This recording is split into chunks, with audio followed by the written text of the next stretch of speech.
compter mes doigts.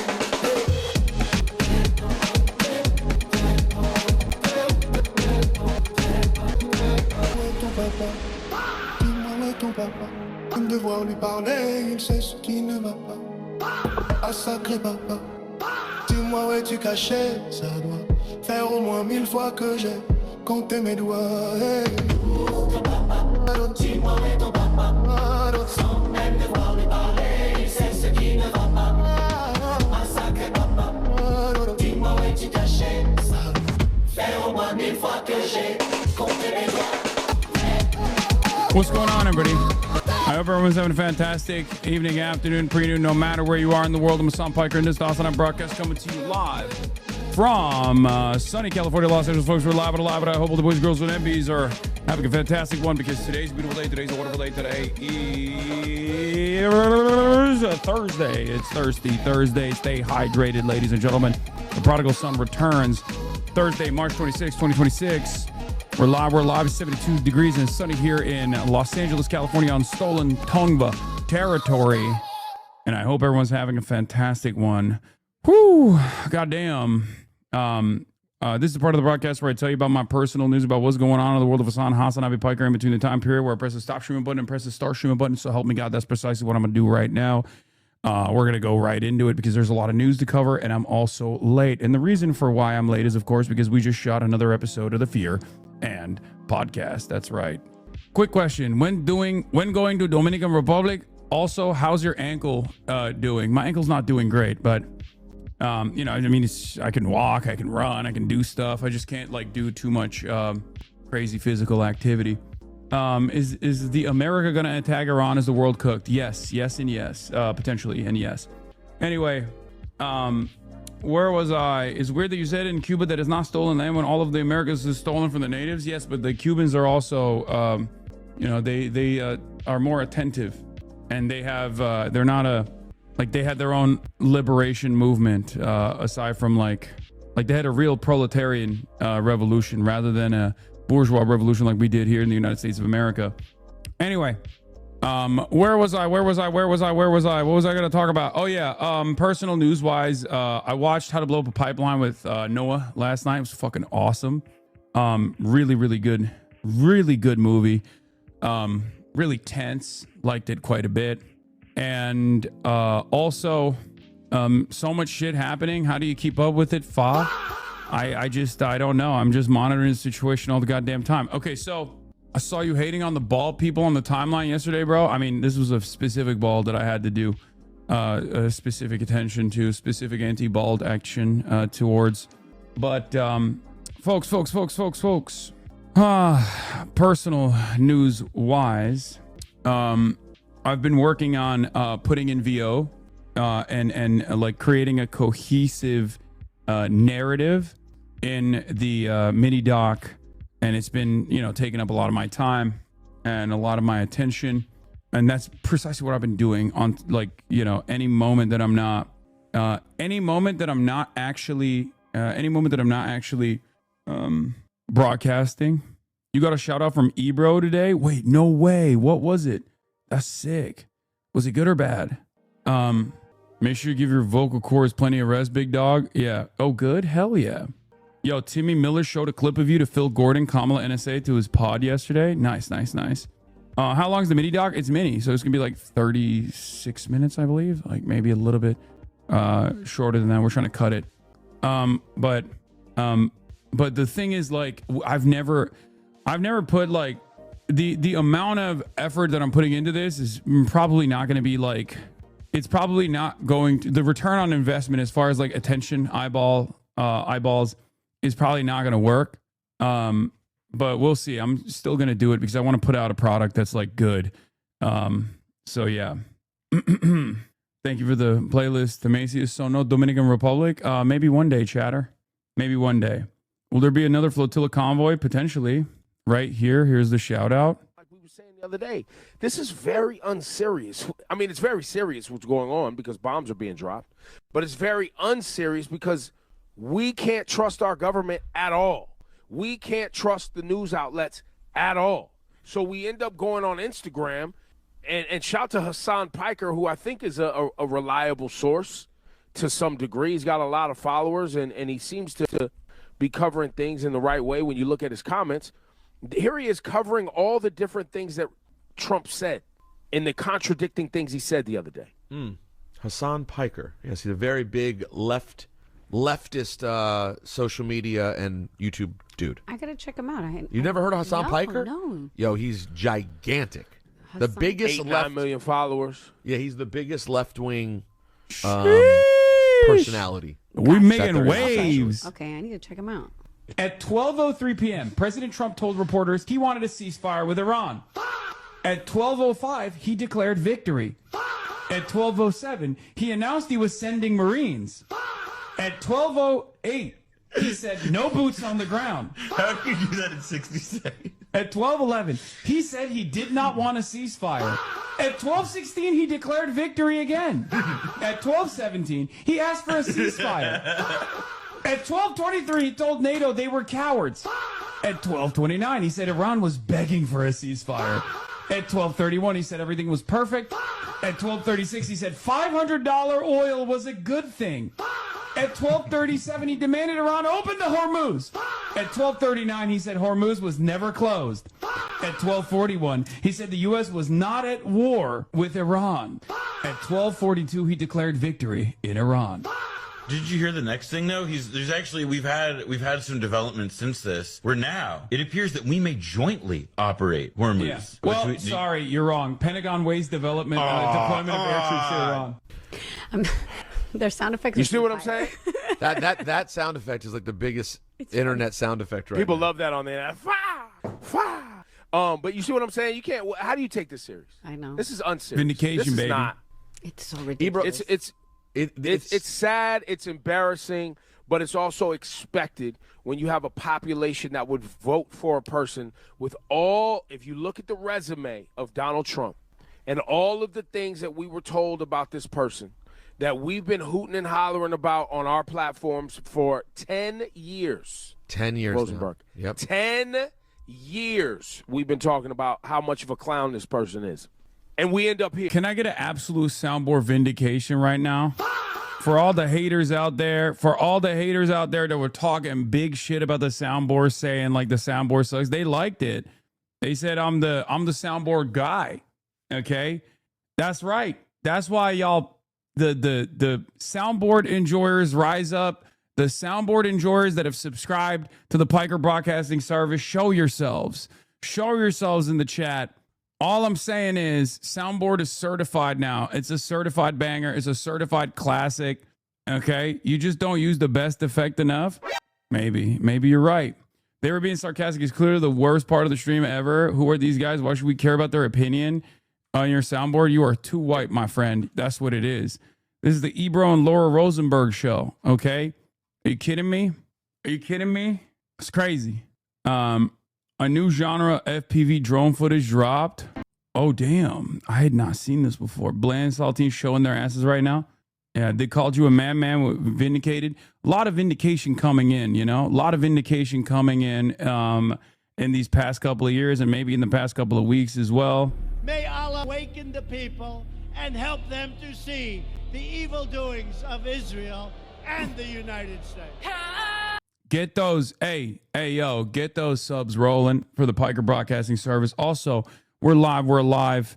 Let the people know. Obviously, this is the post. Are we invading Iran? Epstein Fury Day 27. Iran rejects HORMUZ ship cross. HORMUZ ships cross. DHS funds. New York City. Tamara. New York City. The Istanbul of America. Tamara.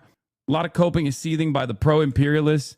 Yeah, a lot going on in the world, a lot of attacks happening, both in and around the Strait, but also a lot of cyber attacks happening here in the United States of America against your boy, HasanAbi Piker.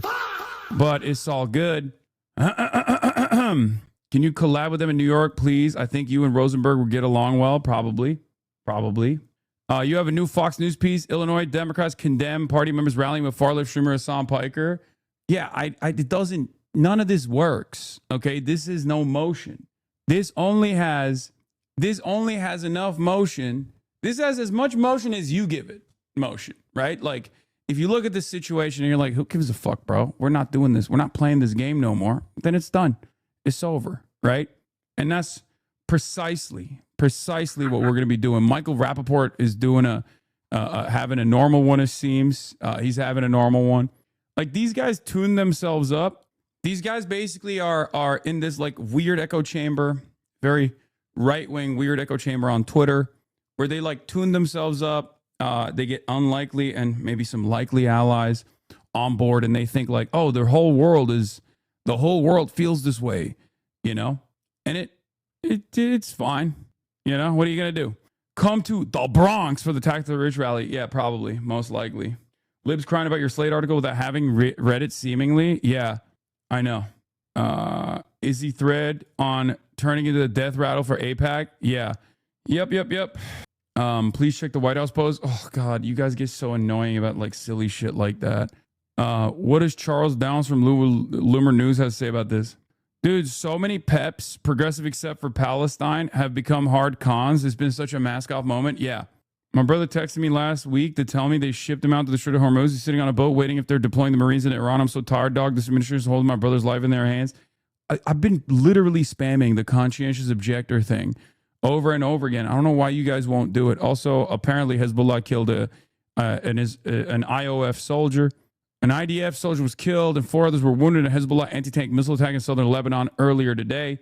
Dude, Hezbollah, I don't know how reliable the information coming out of like the Hezbollah tank operations are, but they have been melting $30 million Merkava tanks with like 10 at a time. Like, they're not even, like, I think yesterday they popped 18.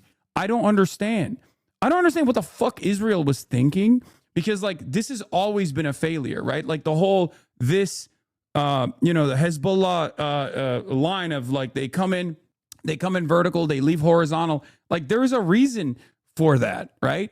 Because Israel has tried it. And it's been a spectacular failure every single time. So I don't know why the fuck they're doing that right now. There's no getting rid of old inventory. Getting rid of old inventory doesn't work when you're talking about like 30 Merkava tanks, all of which are $30 million a pop. Okay. They just keep trying to do armored assaults through a mountainous area with a paramilitary that has ATGMs that they just keep deploying with regular frequency. And it gets real spicy for them. Not 30 million a pop, more like 6 to 10 million a pop. Okay, my bad. Like, even with the trophy system and all the other like shit that they put on them, really? Anyway, Michael Rappaport having a totally normal one about you. I know. 750 million diverted from Ukraine to replenish those missiles. Nice. How are those trophy systems working out? Not good. They're cracking down on anti-American/NATO. Also in mountainous Norway, got arrested 3 days ago, and the coppers stole my electronics. What the hell? Yeah, Hezbollah has been on a daily basis reporting that they're taking out, like they're decommissioning like 10 tanks a day. Like, they're averaging around 10 tanks a day. Like, I think yesterday was like 18. And it's crazy. It is crazy. Amit says that Amit reports rare warning from Chief of Staff Zamir yesterday in the cabinet in the midst of war. I'm raising 10 red flags. The IDF is collapsing in and of itself. Background, a shortage of combat soldiers and a heavy burden on those serving. Like, Hezi has been putting belt to ass. And they have historically done so, which is precisely the reason why Israel always just does like the aerial bombardment campaigns over and over again. And they never dare to fucking invade militarily. It's crazy that they're just like, amidst this bombing campaign that's taking place in Iran, and their defensive munitions are deteriorating, and Iran has reached a level of success in terms of their strike capabilities unlike anything Israel's ever experienced before, okay? And it's very clear that because they're running out of stock on the Arrow systems as well as the interceptors, they're trying to reorient high priority targets. Like, they're trying to move their ammunition to important targets, like, officials within the government, IDF headquarters, and I assume like, their Air Force, things like that. Because if they don't do that, they're just going to get fucking they're going to keep lobbing missiles at those locations, and then they're going to start successfully attriting Israel's offensive capabilities. But because of that, they can't actually successfully defend the civilian areas. They've completely given up on certain parts of Israel. They're just like not able to defend it. And that's why you keep seeing over and over again, successful missile strikes with no interception at all. Moin Rabbani has analysis on this. As I previously stated, Israel's aspirations to become regional hegemon is pure delusional hubris.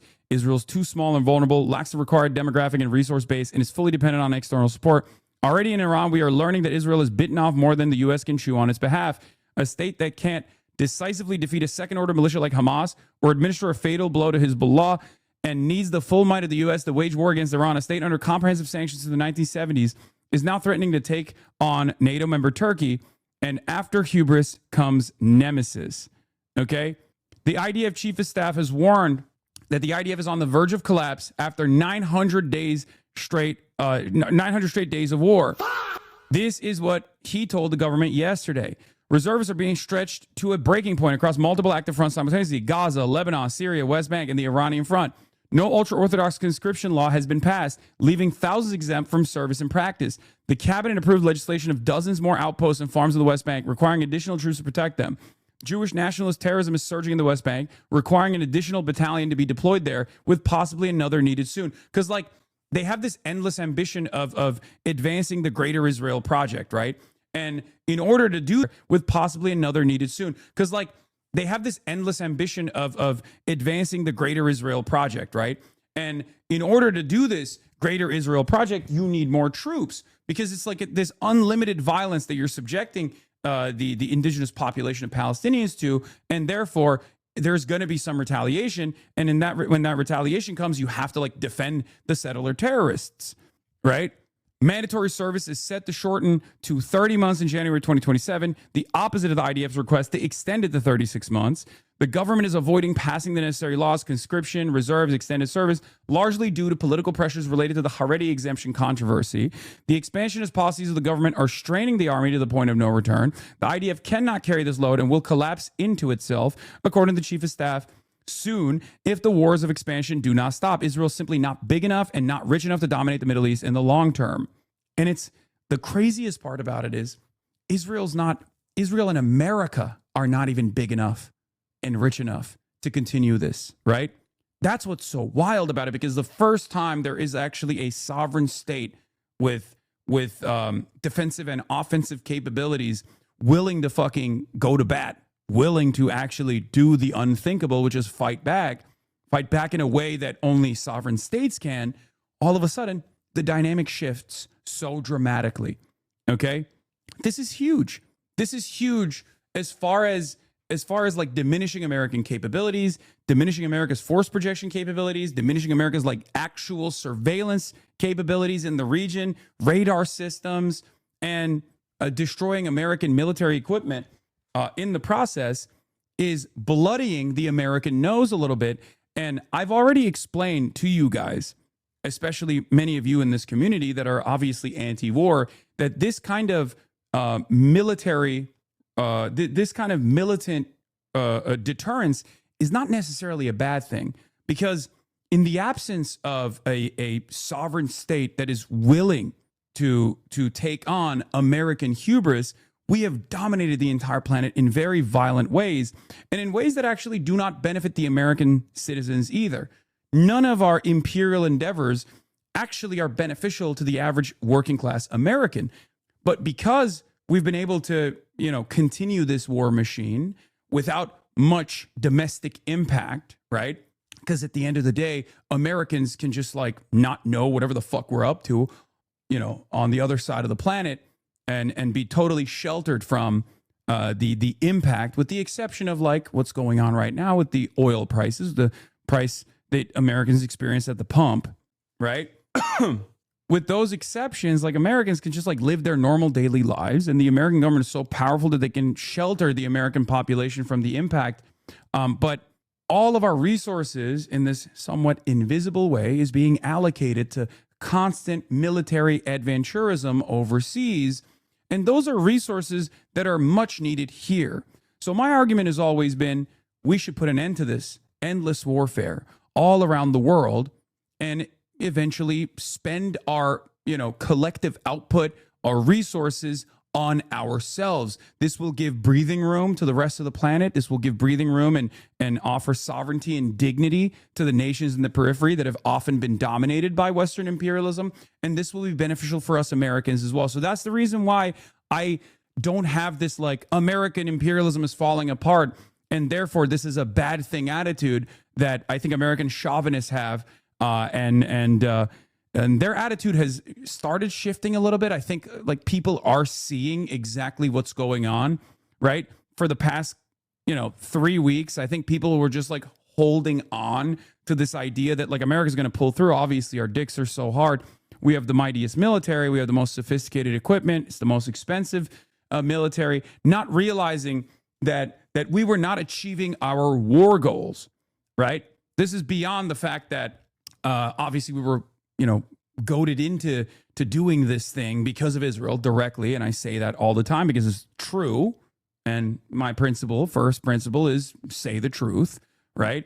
Always say the truth. You do not have to compromise on that. And that's the thing. Like, even those who are a part of the American foreign policy machine, the blob, if you want to call it that have always demanded that we finally do this thing, right? Go to war with Iran, recognized fairly quickly that this is not working out in our favor. Perhaps it was a lack of understanding Iranian capabilities, undermining Iranian capabilities. Perhaps it was because Iran had always demonstrated strategic restraint, and we assumed that was because they just did not have the tools to be able to, punish the global economy, punish American capital, punish America directly by destroying its tools in the region, right? But for one reason or another, we launched into this. We launched into this idiotic quagmire, pushed into it by Israel, absolutely, right? And now we're suffering the consequences of it. And you have troops. You have American troops gearing up for boots on the ground military warfare, which will be a spectacular failure. On the one hand, Donald Trump is communicating that he's ready for an exit ramp, right? And there is there's some good news there, because I've been telling you from the start, the best out of all of the worst case scenarios, the best case scenario here is that America's nose is a little bit bloodied and they're forced into de-escalation and they're forced into leaving Iran alone. That would be the best possible scenario out of all of the likely outcomes here. The worst case scenario would be America continues to escalate and continues to wage war and tries to invade Iran with troops, with boots on the ground, and that would be tremendously bad. That would be that would be one of the worst outcomes. Obviously, the worst outcome would still be nukes. There's still room in the escalation ladder when you have nukes. On the one hand, I'm trying to figure out if it's a bluff, but on the other hand, I have seen the way America operates, and I assume that America doesn't actually, move troops into the region just as a bluff, right? Why do you wear a $5 hat in America but drip in Cuba? Honest question. I mean, I'm wearing drip here too. My own drip. Look, 85 seconds to midnight, Apocalypse in the Name of Profit. This is coming out on Friday. Dripping good. Thank you. Also, this hat is priceless. This is a hat I got in Cuba. So this is worth more to me than anything else. When is the line dropping, King? This Friday, as in tomorrow. Tomorrow, the next line of merch is coming out. Did you read Ken Clip's piece yet? Seems to think troops haven't really been moved in the way they've talked about. Yeah, we'll do all of that. Yeah. Everything you say is logical, but what do you think is going on in the minds of the Trump admin? Because continue just seems to be digging their own hole with losses and more. It's a difficult situation that Trump has found himself in, partially because he didn't listen to his own generals. He didn't listen to his own analysts that warned him that this exact same scenario would play itself out. And he listened to Israel instead. He listened to Witkoff. He listened to Kushner. He listened to Israel. He listened to Lindsey Graham, who was communicating the messages that he was getting from Israel to specifically convince Donald Trump. So basically, for all of those reasons, he found himself in this massive quagmire, this massive fuck up, where like the rest of the markets are being punished. Obviously, everyone is like leaning heavily into their strategic reserves at this point. I just don't know. I don't know. I can't give you a real answer as far as like what Trump could do here, because he has done the unthinkable, right? He's done the unthinkable as far as invading, as far as bombing Iran, as far as killing the Ayatollah. These are unprecedented times that we are experiencing. We have never fought against an enemy like Iran, right? We have not had that situation happen at all. Even with Vietnam, for example, sure, there was the USSR, there's China, but like with Vietnam, they were getting funding and support from the USSR, and that was, you know, very helpful for them. But like ultimately, this was a country that was dominated by colonial occupation when America invaded, right? Whereas Iran has had a successful revolution, right? Iran had a successful revolution, and America never stopped trying to destabilize it. And for that reason, Iran has basically designed its entire society for this exact moment, to defend themselves and to defend their sovereignty at this exact moment, right? And that's where we're at. And the results are unlike anything America's ever experienced. It's far worse than any of the military, any of the long-standing military failures that we've had. You know, where we lose battles, but then we end up winning the war in some way, but we don't actually end up winning the war at all. We retreat, but in the process, we're making money. Like our capital owners are making money, right? That's normally how it goes. Wars are not meant to be won. They're meant to be continued. But the reality is this time, there is actually a serious penalty to the global economy. And therefore, you know, you're molesting the money a little bit. It's not, this is no longer a contained incident where you can just have your defense contractors inflate their budgets and send your developers down to an area that we have dominated and destabilized successfully and occupied militarily. This is no longer a contained case. Iran is very specifically and very deliberately striking back at the heart of capital, sometimes even American capital, right? And that is causing a massive problem. It's causing a massive problem. So Trump has two options here. He does the reasonable thing, as I said, does the smart thing, which is de-escalate and pull out and take one of the fattest L's of all time. This will be seen as a resounding victory for the rest of the world, by the way. Like for the global South, for all the nations in the periphery, they will look to this and they will remember it. Okay, this will be seen, and it already has, regardless of where this goes from this point on. It already has shown the world that America is spread too thin. It's not capable of defending their security partnerships. Their security partnerships very quickly turn into their collaborative security agreements very quickly turn into missile sponges, right? And I think that will have reverberations that will be felt across the world for decades to come. They can protect the one nation that matters, though. No, they can't. That's the problem. They can't even protect the nation state of Israel. This is completely devastating America's confidence. It's over. Arnaud Bertrand says, I don't think people realize how extraordinary what we're witnessing with Iran is. I was arguing with a dear journalist friend of mine yesterday who was telling me that Iran was winning, yes, but only on the strategic level, not tactically. Okay? Think about other U.S. wars of aggression these past few decades. Take Vietnam, Afghanistan, Libya, Iraq, Serbia. The list is unfortunately very long. The pattern was roughly always the same, with an immense power differential between the aggressor and the victim. These wars were, by and large, imperial, the empire attempting to crush a much weaker people whose only realistic resource was guerrilla resistance. And that is when they actually had the will to resist. Some, like Libya, barely even bothered, just resigning themselves to their fate despite being at the time the richest country in Africa. Sure, the U.S. actually lost many, if not most, of these wars, famously replacing the Taliban with the Taliban or being expelled with their tail between their legs from Vietnam, but the power differential was no less real for it. It's just that power doesn't always guarantee victory. So these endeavors were failures as far as like America, enforcing whatever will they had upon these people. but they weren't necessarily failures from a capitalist perspective. From a capitalist framework, these were wars that were meant to go on, right? And in the process, people made money because they were somewhat contained, okay? They were contained. This is not contained. This is a global as you can get. Although you can see it as a proxy potentially, and China has a limited involvement so far as we understand, as far as we know. It's America and Israel fighting against Iran, and Iran basically against the whole world, right? The impact of this, the impact of Iranian retaliation is felt across the world, especially in the Asian markets, right?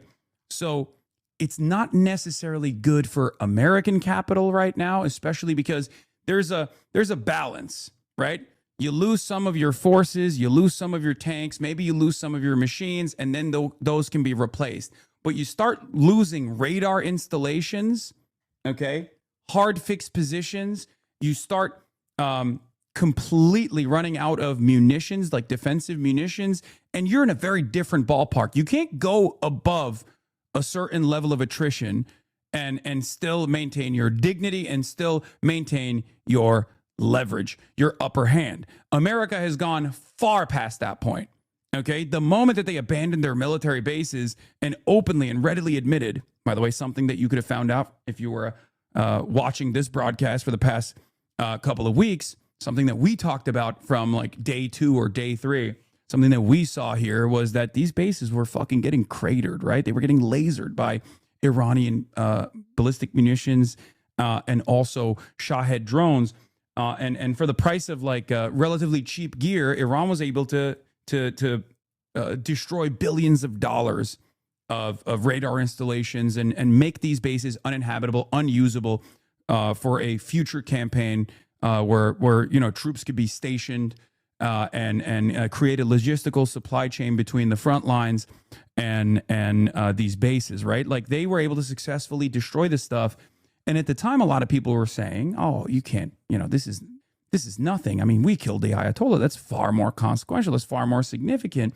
And I kept repeatedly telling you, okay, the Ayatollah is dead, but I mean, Iran is destroying American military bases and causing billions of dollars of loss. This is a huge, huge deal. This is unlike anything America's ever faced before, right? Laser with a Shahed drone is an oxymoron. Okay, calm down. So, and you have seen mainstream media basically finally catch up to the realities on the ground. New York Times, I believe, reported on this as well. They said the bases are unusable. All the troops had to escape the bases. They had to retreat, and they're now working from home. They're working from civilian areas, right? That's an admission of defeat. And now Americans know it as well. Americans that don't come to the Piker Broadcasting Service know it as well. But that's why I always say, subscribe to the Piker Broadcasting Service for tomorrow's news today, right? That's why I say it. Iran is demanding the U.S. base be permanently closed, a condition for ending the war. Yeah, that's actually a gimme. 35% off subs? Wait, really? Nice. That's actually a gimme. That's like Iran saying we're going to collect tolls from people passing the Strait of Hormuz. Those two things have already happened, right? So that's actually not a real demand that they're making from America. That's basically like a freebie for America to make it seem like they're conceding on some things. Those things have already happened. Iran won those demands militarily, right? Iran accomplished those demands militarily when they actually present that as like something that they want. That's a freebie for Americans to say, yeah, sure, we'll concede on those points. It'll hurt to concede on those points, but at the end of the day, those points have already been conceded, right? The battle lines have already been drawn. It's like when Vladimir Putin says you need to recognize the legal annexation of Crimea, right? Like that has already taken shape, right? If you look at the situation or the eastern territories that we have hardened our positions in, like you have to give us legal recognition, right? Or at least de facto recognition of annexed territory. That's already happened. That was something that they militarily conquered. It's, in the case of Russia, by the way, I'm not giving you like a moral consideration here. There's just the facts on the ground, right? As it stands currently. So when they present that as a condition for a ceasefire, that's actually given That's actually there's a freebie for the American side to say yes to. Okay, so that's something to also consider. Anyway, but in the past, when you looked at these wars from afar, as we have done, it was like a big bully beating the shit out of like a helpless country, right? Destroying its population. These countries that had no standing military force to withstand the United States of America, and were engaging in insurgency battles. And America, experienced a lot of shortcomings in that process. But like because of the ways in which these wars were contained, America could still make money without like reaching a level of receiving too much damage in retaliation, right? This time is different. And it's different. It's different in a way that you can see, right? It's different in an undeniable way because the Strait of Hormuz is closed, or rather, it's only open for business for whoever Iran sees fit. That's an undeniable reality, right? Donald Trump can go on television and be like, Iran is giving us a great gift and allowing ships to cross through the Strait of Hormuz, but they set those conditions, right? They set those conditions, and some of those conditions are directly undermining the petrodollar, right? Trading with Chinese yuan. That's a huge deal. Giving Iran a toll, a fee, where the Iranian Navy is controlling all of the commerce that's going through the Strait of Hormuz in a similar structure to the Suez Canal with Egypt, right? So Donald Trump can say we're winning one of our goals here, but like it's very clear for everyone who's paying close attention to what's going on that no, Iran is actually putting belt to ass, right? Framing this as a gift to us is yet another recognition that Iran is setting the table. Iran is controlling all the cards. And it's something that is undeniable. There is no way that you can propagandize out of this. Like maybe for the cult, they'll say, oh, Trump is doing the best. Trump is killing it, right? But for the foreign leaders that are paying attention, they don't give a fuck. They see the truth. It doesn't matter. That is going to have reverberations. Ultimately, that is what that's what I'm paying attention to. Okay, that's what I think is massively consequential. Okay, but the Suez is different. Egypt has a right cause. Egyptian workers dug the canal. Yeah, but it's still a strategic choke point at the end of the day, so it doesn't really matter. Okay, my point is, it's right there, and Iran controls it militarily. They control it. There's no fair is fair in this situation. If you have designed the world for might is right, you can't turn around and try to lean into international relations like this. You have set the standard now. And you should be, if you're an America enjoyer, if you're an American, you should be very grateful that Iran has actually abided by restrictions and standards of the previous ways of doing business. Right now, they're doing might is right. But even when they're doing might is right, they still don't operate like America or Israel does, in spite of the reality that America and Israel aren't doing that. They are directly hitting energy grids first. That's huge. Okay. Civilian areas, killing thousands of civilians, engaging in chemical warfare, right? Hitting refineries. Iran has not done that first. Iran has only done that in retaliation to America and Israel's actions. And even then, when you look at the casualty, percentages, civilian versus enemy combatants, the American and Israeli civilian to armed combatant casualty numbers are both far higher as far as like total numbers, and they're far worse as far as the percentages. Okay? There being no way to propagandize out of this is exactly why Trump ain't pulling out. He refused to publicly concede else. He has done so before. This time it's a little bit different, though. He has done that. He's done that with Ansar Allah in the past. So when things get too sticky, Trump has time and time again demonstrated that he is capable of, pulling out. The problem is this time it's a far more consequential L. It's not like you're just, you're just stopping your unnecessary bombing campaign of Sanaa, the poorest country on the planet, Yemen, right? Like you're now very openly in front of the entire planet. You're very openly going to be conceding to a country that we had the capabilities of starving economically for 40 years. What does that say to the rest of the world? That we could not militarily dominate a country that we could economically dominate. We have destroyed the Iranian economy. We have forced them into finding alternative methods, alternative means. And we've done this to so many other countries that those alternative means actually revealed themselves as a matter of necessity, right? I've talked about this before. When you sanction the whole world, at a certain point, you're sanctioning yourself. And because we've sanctioned so many countries, because we have engaged in this tool of economic warfare, collective punishment in the form of sanctions on some of the poorest countries, that it probably played a major role in creating a secondary market. That secondary market has allowed Iran to at least survive, right? And here we are. What is this? River to sea. Some people wanted China to do their version of the USSR's Afghanistan. Thank God they didn't spread thin and let Iran take on the U.S. by themselves here to move the troops. He's not pulling out. Our soldiers have been preparing to murder Iranians for decades. He's not pulling out now. Yeah, we'll see. I mean, I personally think that when America moves troops, they use them, right?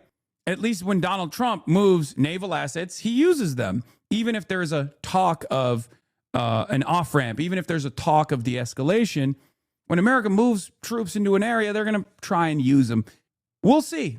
I hope that's not the case. Like I've said over and over again, and I stress the importance for the safety and security of the Iranian people, the Iranian government must remain intact, at least for now, right? The next day after, who knows? But for now, the IRGC must remain intact. The Iranian government must remain intact, because the alternative, if Israel gets his wishes across, means Iran collapses and is no longer a state. Thousands of years of history and culture is gone, okay? We've seen how Israel operates. We've seen how Israel operates in Gaza, how it operates in the West Bank, how it's currently operating right now in Lebanon, how it operates in Syria. You do not want that fate for your people, regardless of how much you might hate, for justifiable reasons, for good reasons, regardless of how much you might hate the IRGC or how much you might hate the Ayatollah. At the end of the day, this is a matter of survival, right? That's it. It's that simple. So the best out of all of the worst case scenarios is that America takes an off-ramp, de-escalates, gives Iran sovereignty, the country remains intact, and there's economic pressures that are released, right? The sanctions are released, and Iran can participate in the global economy as a normal sovereign state with dignity. And slowly but surely, the material conditions of everyday Iranians improve, and hopefully there are social pressures that are alleviated as well in the process, right? That's why I say the best case scenario for the Iranians is that America takes an L on this and gracefully exits, which we're not known to do.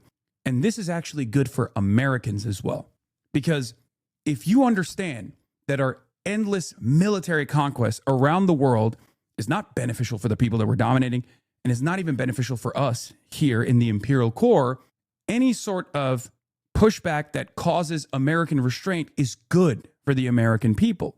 It's good for the American people, because you're not the state.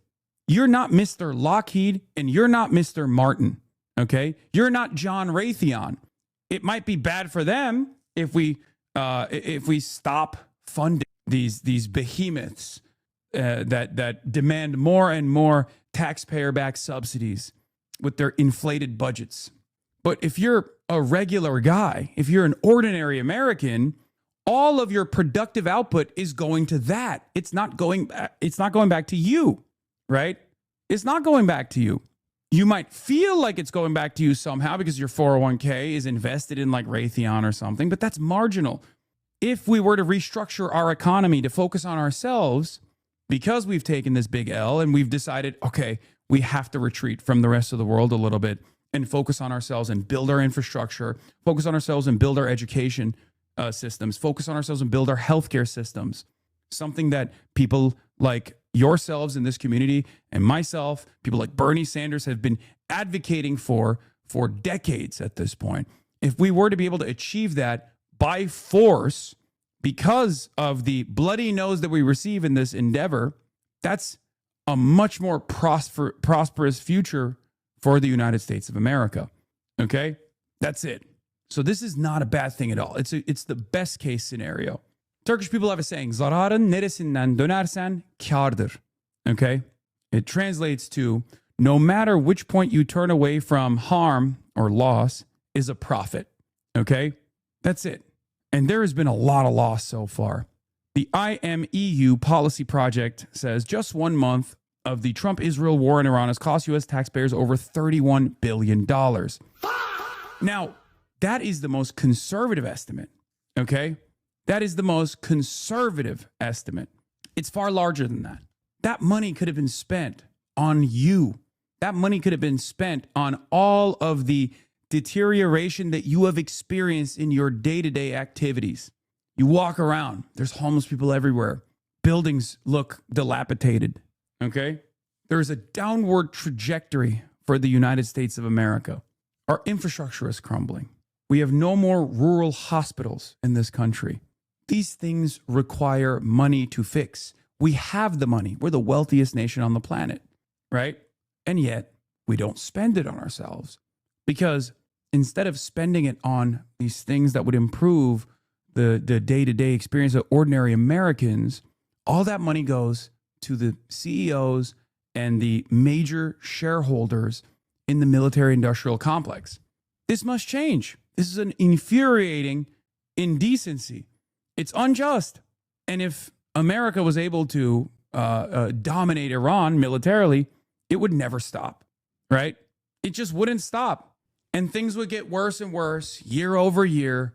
And we would wonder to ourselves why we live in the wealthiest nation on the planet, but it actually resembles a third world country with a Gucci belt. This is why. So that's why I have some optimism that we might learn an important lesson here. We might be forced to demonstrate restraint in the future. We might have to think twice, or in the best case scenario, we might have to retreat. And that's a good thing. With Iran, Tehran has rejected a U.S. proposal to end the fighting. Iranian officials are mocking President Trump's search for a deal. Meanwhile, the bombing continues. Just look at this video showing an Iranian cluster bomb blowing up a car in Israel and sending it flying. Holly Williams is in Tel Aviv. Holly, good morning. Good morning, Nate. President Trump claimed in a social media post this morning that Iranian negotiators are begging the U.S. to make a deal, even as they publicly deny that. Trump also warned Iran to, quote, get serious soon before it's too late. Iran has its own conditions for stopping the war, according to the country's state media. Those include an end to, quote, aggression and assassinations, as well as a demand for reparations. We do not intend to negotiate, said Iran's foreign minister, and no negotiations have taken place. Yet last night, President Trump repeated his claim that Iran's leaders were eager to end the war. And they want to make a deal so badly, but they're afraid to say it because they figure they'll be killed by their own people. Is it possible that the Iranians actually want to do a ceasefire deal, but publicly they're talking tough? That might be. I mean, they are being decimated. Retired General Amir Avivi served in Israel's military for 30 years. There will be a point where they have to surrender. I mean, the combination of taking out all their leaders, destroying every single industry they have, and also closing the Iranian economy will bring them to the point where they will have to surrender unconditionally and accept that. With whose money, man? Israel always has this attitude of like the fucking spoiled rich kid that's bullying all the other kids in the playground, and they only get to do so because of their daddy's money. You know? It's crazy. It's like, are you going to do that? Do you have the capabilities without American support? What can you do? Nothing. Nothing. It's unfucking believable how much these guys flex. Have you looked at the markets? No, I don't look at fake shit, dude. What do you mean? But President Trump is also under pressure to end the conflict. After nearly a month of war, the Iranian regime is weakened, yet still functioning. Even under fire, it's shown it can paralyze oil shipping through the Strait of HORMUZ, with global economic consequences.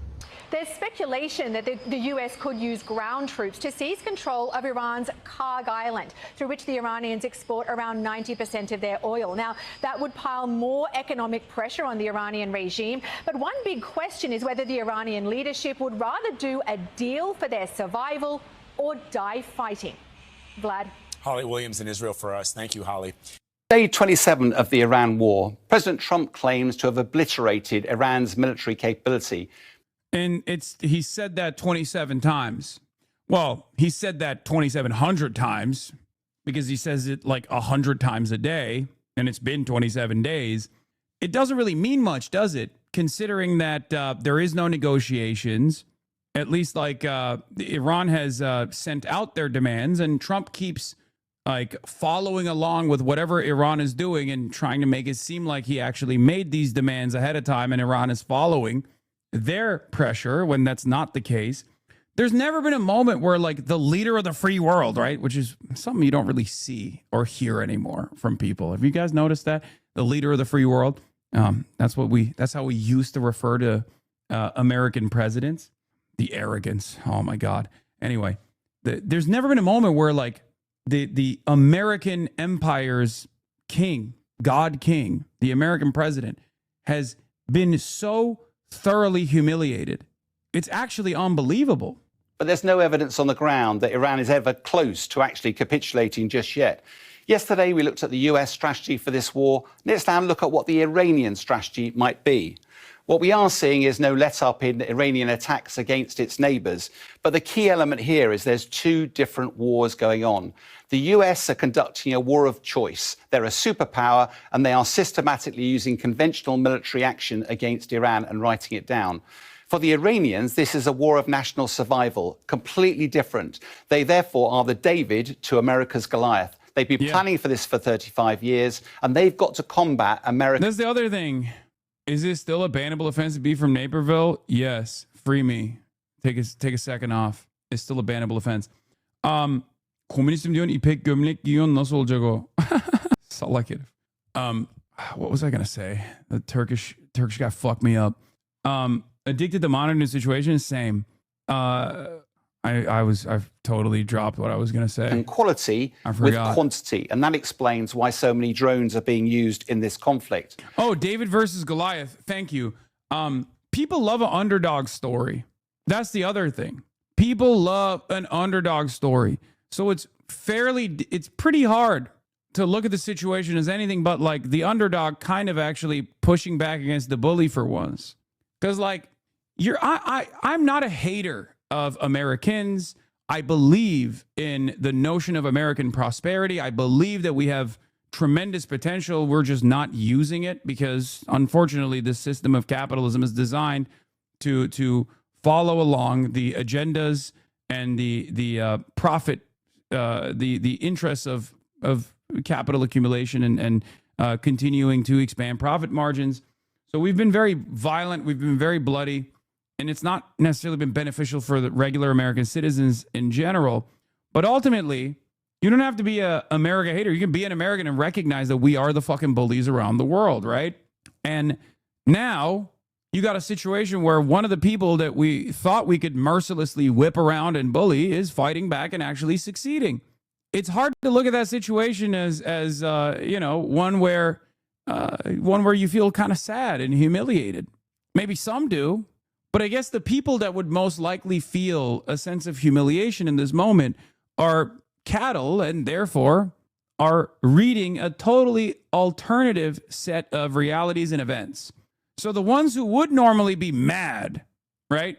The people that would normally be frustrated, angry, and say, oh, these guys are fucking embarrassing us, nuke them now. They think the war efforts are going well because they're in the Trump cult, right? And the rest of the normal Americans who are not in the Trump cult are looking at the situation and going, why are we doing this?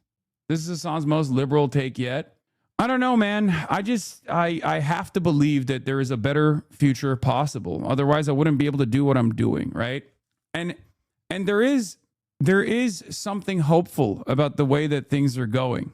I mean, I explained it to you already. I think America receiving a little bit of a bloody nose, American imperialism necessarily, receiving a bloody nose here and then being forced to restrain itself is not a bad thing. It's a good thing for the world, and it's a good thing for Americans. This is a unique moment of hope. It's hard not to see it that way because I think large majorities of Americans recognize this as a senseless endeavor, and therefore they don't necessarily care one way or another, right? That American selfishness is actually beneficial to our cause here. Yeah, you know what I mean? You really think they're not literally going to quadruple down? We'll see. The real problem here is not America necessarily. I mean, America is always a problem. It's the great Satan. If America's the great Satan, Israel's the little Satan, is what they say, and that side of the world, right? But like, America, in my opinion, has less ambition to destroy Iran and has more to lose than Israel does. Because I think Israel has lost the capability of conducting sober analysis. They're just seeing red, right? And for that reason, they will endlessly try to spoil any fucking off-ramp that America might get, that it might want to take. So that's why from day one I've said, America has to cut Israel out of this equation. They have to release Israel. They have to say, no, you're done. We're cutting you out.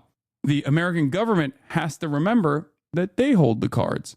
At least, maybe not holding the cards in this tit for tat back and forth with Iran, but they are the large partner, and Israel is the junior partner in this coalition. And the faster they remember that, and the faster they cut Israel out of the equation and demand restraint from Israel, the easier things will be. There's been aerial bombing near the embassy of Pakistan and the residence of the Pakistani ambassador in Tehran in Iran very short while ago. All Pakistani diplomats are safe but shook. This while Pakistan, alongside Turkey and Egypt, is doing the shuttle diplomacy for de-escalation. I can see this being an Israeli endeavor. I can totally see this being Israel trying to spoil any and every opportunity. Yeah, Trita Parsi has the same opinion as well. Trita Parsi of the Quincy Institute. So it's difficult to believe this isn't coincidental. Now, America has no appetite for boots on the ground. Iran knows that, and therefore this war is all about an air war. It's all about control of the air. Now, you might imagine that's all about fighter jets. That's clearly a part of it. But it's also about airborne early warning. It's about command and control. It's about battle space management. One of the key areas here is that during the 12-day war in June last year, Iran very effectively targeted a really crucial American radar site that's associated with all of the high-end Patriot, THAAD and Aegis missile systems. You can see the before and after systems here. Now, this radar system, there's only 6 of these operational in the world. Iran was able to take out one of them. Likewise, during the period of the war so far, in the last 27 days, Iran's also targeted the THAAD radar missile system. THAAD. There's only 10 of those available in the world. 4 of those, I believe 11 is the actual number, but regardless, yeah, have been taken out. 40% have been damaged. Now, and there's only let's say there's 10, right? There's only 10, and there's only 1,000 missiles for it. So these are very limited capabilities. And Iran has not only degraded these defensive capabilities, but they've also destroyed the stockpiles. I mean, they've depleted the stockpiles. Air war, Iran has had slightly less success. America has lost quite a few aircraft, 16, we believe, but actually very few of those as a result of Iranian action. Apparently, it was infrared missiles that targeted an F-35, but we understand the aircraft did land safely, and although the pilot and aircraft appeared to get some damage, they were able to survive. The Iranians have managed to take out 9 MQ-9 unmanned Reapers, including one on the ground.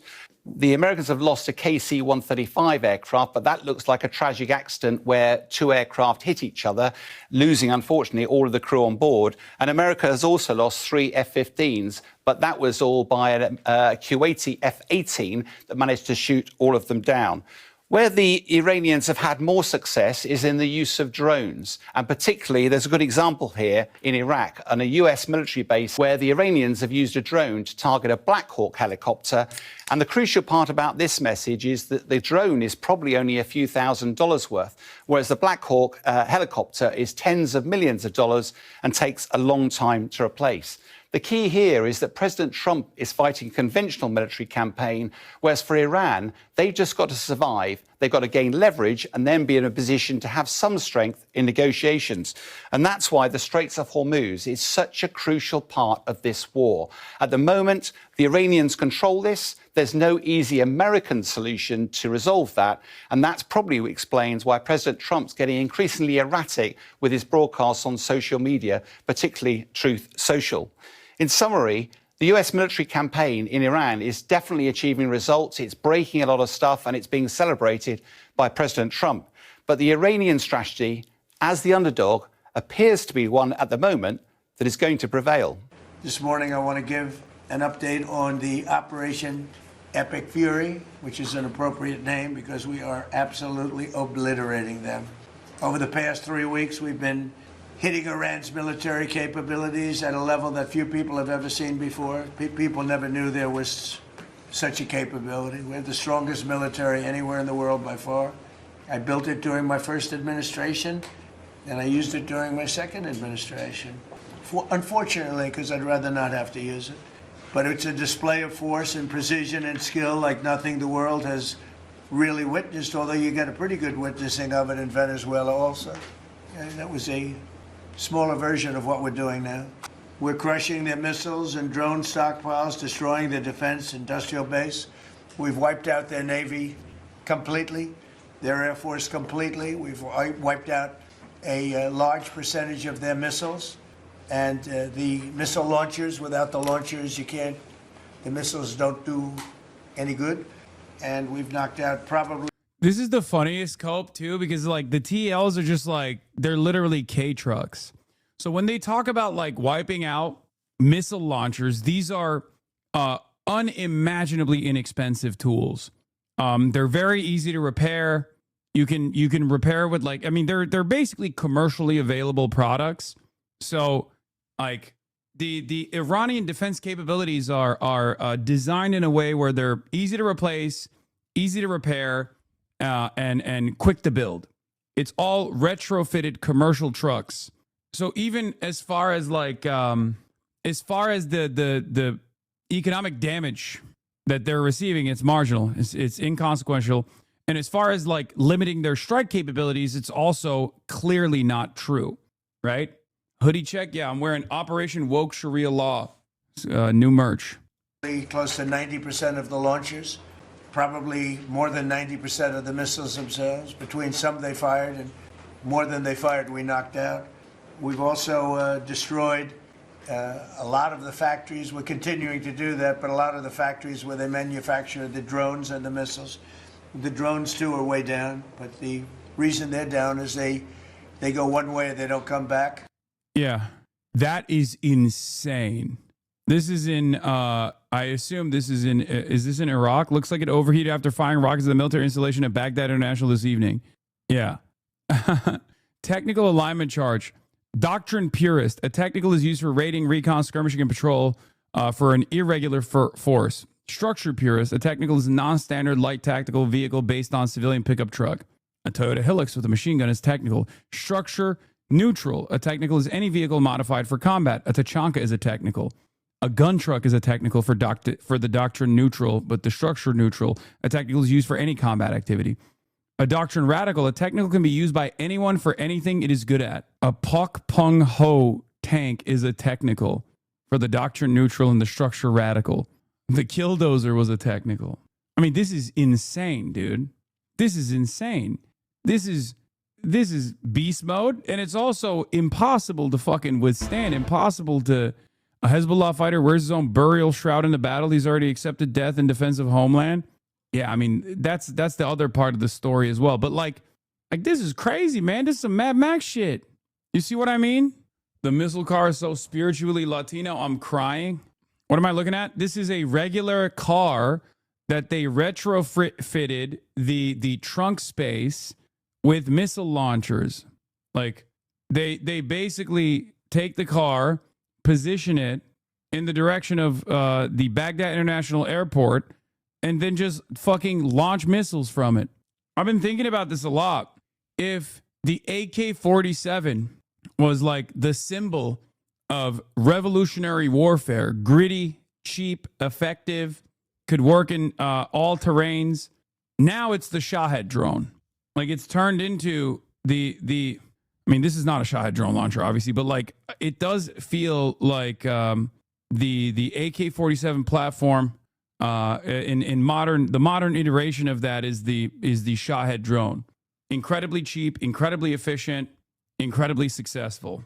Holy fuck, my brother-in-law is stationed in Iraq, but he's a military contractor. I hope he comes back safe, but at the same time, he's such an idiot. There's no way I'm dying for a bag. Plus, I feel like my soul would have to be truly black. Yeah. I mean, if he's a contractor, he might be cooked already. Because for the most part, we're shooting them down. But we also are able to, we've really done tremendous damage to the places where they make them. And just so we set the record straight, because I've been watching the Wall Street Journal's fake news and all these stories that get printed like, oh, I want to make a deal. They are begging to make a deal, not me. They're begging to make it. And anybody... Like, does this inspire confidence? I genuinely want to understand the mentality of a Trump cultist. Like, how do you look at the situation that's unfolding? You look at it and you go, no, things are going great, actually. Like, how... I want to understand the mentality of a Trump cultist that looks at this circumstance and he's like, oh, they are actually begging. Like, how do you deal with the inconsistencies? How do you deal with the contradictions? Because he is so quick at contradicting himself. It's not like we're talking about, sure, an information vacuum that exists, right? There's an information vacuum, you say. Okay, but he's the one who's also delivering the message. If you're only tuning into Donald Trump, then you still hear this inconsistency in the same time frame that he's delivering the message. It's not like he's not contradicting himself in the same 30 seconds. He does do it. So I just want to understand, like, how the fuck people hear what he has to say and think, nah, he's doing great. That saw what was happening over there would understand why they want to make a deal. But they say, oh, we're not talking to them. Anybody would know that. And only a total fool. And they're not fools. They're very smart, actually, in a certain way. And they're great. Oh, he's glazing, too. This is how you know. Okay. He did this with the Houthis, too. Once he starts glazing the enemy, that's when you know he's like, he's feeling it. Negotiators. I say they're lousy fighters, but they're great negotiators. And they are begging to work out a deal. I don't know if we'll be able to do that. I don't know if we're willing to do that. They should have done that 4 weeks ago. They should have done it 2 years ago. Or they should have done it when we first came into office, because 2 years ago they had free reign under Biden. Sleepy Joe, worst president in the history of our country.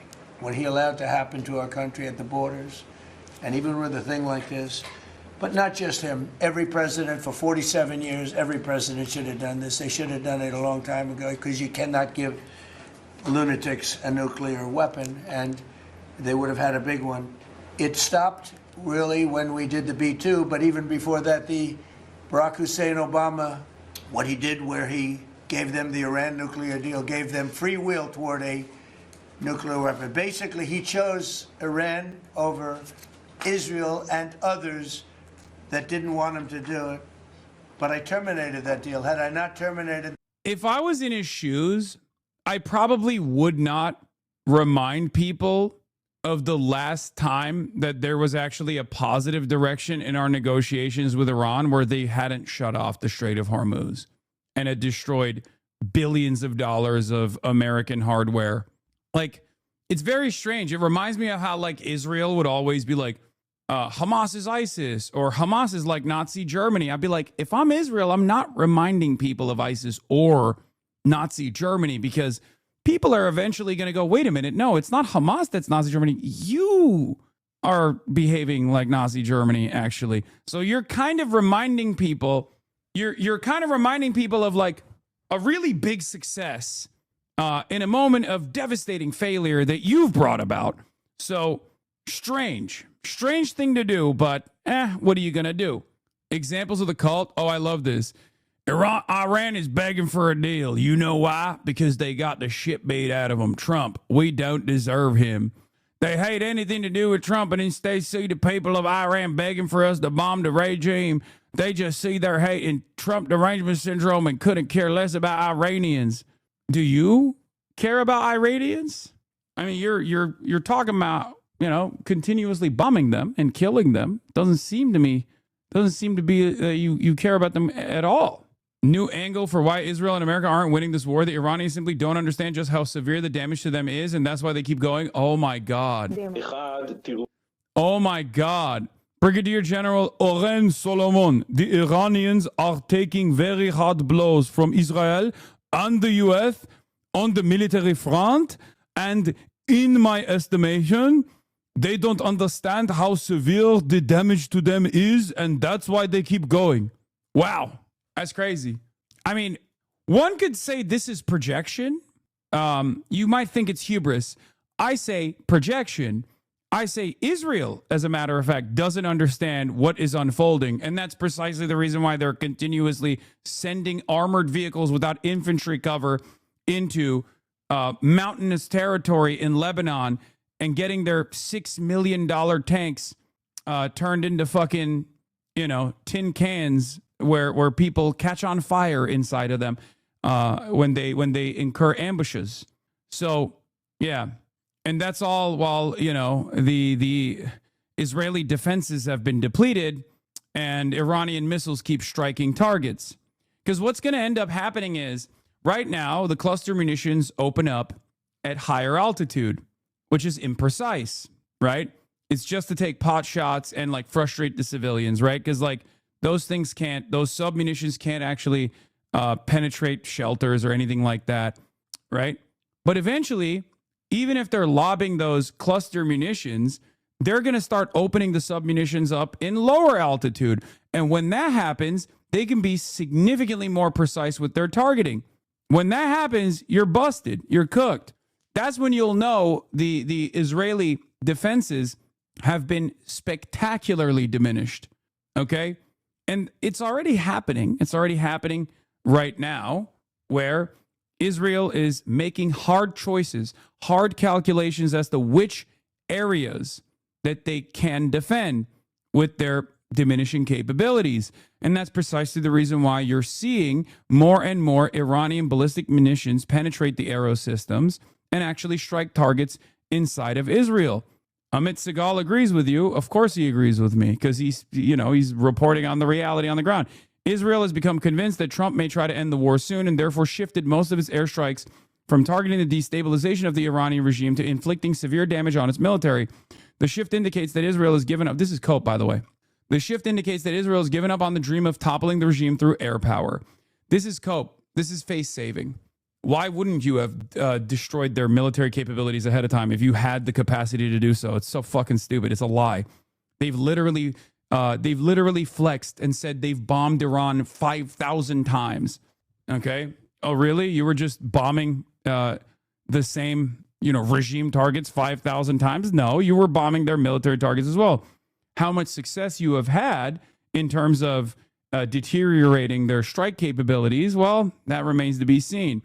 As a matter of fact, it's pretty obvious that it hasn't been that successful, considering that Iran has received more success. Iran has actually experienced more success in striking Israeli soil. What is this? It sounds like you want Iran to win the war over Israel and America. What country are you living in? And I'm asking why he wants Iran to win. I've explained this already. It's the best case scenario for ordinary Americans. It's the best case scenario for ordinary Iranians. America retreating from this senseless bloodshed is good for everybody. It's literally win-win-win. It's good for the world. It's good for American citizens in general. We need to be humbled a little bit.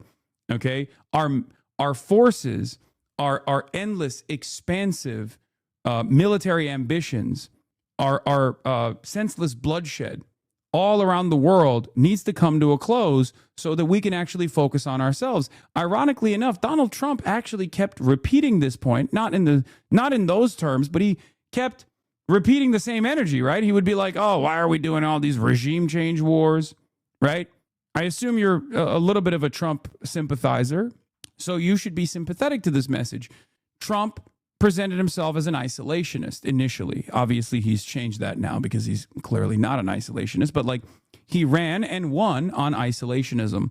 And what was the argument? The argument is, why the fuck are we spending all of this time, all of this effort, all of this money on killing people overseas, leave them alone, and let's focus on ourselves. It's a very simple message. It's a very coherent message. It's a very good message. I agree with it. I've never been a liberal interventionist at all, right? And Republicans, by and large, are also still interventionists. They're just not liberal interventionists. Or they might be when they want to, present an argument to the liberals that's convincing. So, yeah, I do think that if this caused America by force to demonstrate restraint, and it forced us to reconsider our 800 military bases all around the world, and it forced us to reconsider how quick we are to engage in war crimes in these wars of choice, right? And that's ultimately a good thing for everyday American citizens, for ordinary Americans like you and me. You would have had a nuclear weapon years ago and it would have been used, guaranteed. And one of the reasons you know about the guarantee is because their neighbors were sort of like bystanders. They weren't involved very much. They didn't choose heavy sides. They didn't want to because people were concerned with Iran. There was a big black cloud over the Middle East. They were concerned, but all of a sudden the war starts and they start shooting at these five, in particular, 5 countries. They start shooting at Qatar, Saudi Arabia, UAE, Kuwait, Oman. They start shooting at them, and everybody was shocked, including us. You know why? Because they're sick, and they had a plan to take over the Middle East. And some of those missiles that were shot at them were locked long before we even started this process. They were locked and loaded and aimed at those countries. They wanted to take over the Middle East. But there are parts of this where like the truth slips out when he says like, well, they're doing more than we thought they would. That's when like a little bit of honesty slips out of the commentary, right? Like he wants to say we're fucking punishing them and we're winning, and he does say it every now and then, but in between those moments there are instances of honesty, brutal honesty, cold, hard honesty. we happened to come along, so it wasn't so easy. So right now their Navy is sunk in the largest elimination of a foreign Navy that has taken place, maybe ever, but certainly since World War II. Their Air Force is gone. Their anti-aircraft and communications capabilities are totally dismantled. And one of the problems they do have when they deal with us is we deal with people and the people aren't able to communicate with anybody else. So, because all of their leadership has been gone. The first level is gone, and they met to pick a new level, and they're gone. They're all gone because they didn't make a deal and because they're sick people. They're really sick. They're really sinister, sick people. And if anybody thinks it was okay to have a group of people like this to have nuclear capability, nuclear weapons, and if we didn't attack with the B-2 bombers, they would have had a nuclear weapon within 2 weeks of that, maybe 4 weeks. But between 2 and 4 weeks, they were planning to have a nuclear weapon. If we didn't hit them at that time with the B-2 bombers, and one of the great air raids in history, maybe the greatest, dark at night, no moon, no light, every single bomb hit its mark and just obliterated that place. So it's now buried deep under earth. And it was an amazing thing, but they would have a nuclear, and they would have used it without question. And you know that because why did they shoot all these countries that weren't even really involved with them? They weren't involved. They had no big problems because they're sick, because they want to take over the Middle East, not just Israel. Certainly Israel would have been the first on their list. They would have used nuclear weapons, a nuclear, you don't need too many of them, but they would have used a nuclear weapon on Israel, and they would have used it on the neighbors, and then they would have come after us. And if we had a weak president, they would have done great damage. But fortunately, you don't have a weak president. I knew what was happening. It is kind of funny that like the main motivator for why all of this is happening is just a complete lie. A lie that they didn't even spend a good deal of time propagandizing the population into believing. And as a matter of fact, a lie that they diminished from the start because they wanted to get a W in the last 12-day war. They spent a good deal of time talking about how the Iranian nuclear capabilities had been destroyed And they told them over and over again, like, they told their fans, they told their base, they told the MAGA call over and over again, like, we destroy, everyone's doing fake news. Everyone's doing fake news where they say, like, the Iranian nuclear capabilities have not been deteriorated or diminished. It's like, they said it's all obliterated. Anyone that even dares to question that reality is doing fake news. They're un-American, blah, blah, blah. So it's a little bit difficult to then, in a matter of months, turn around and say, we have they put those facilities back into use instantly. And I think we've also, for the record, it was a lie from the start too. It was a lie prior to the 12-day war as well. It's just a lie that they keep deploying and then undermining and then deploying again. Proven right. You know, they took one missile, went 2,500 miles. They supposedly didn't have a missile like that. They had no missile with that capability.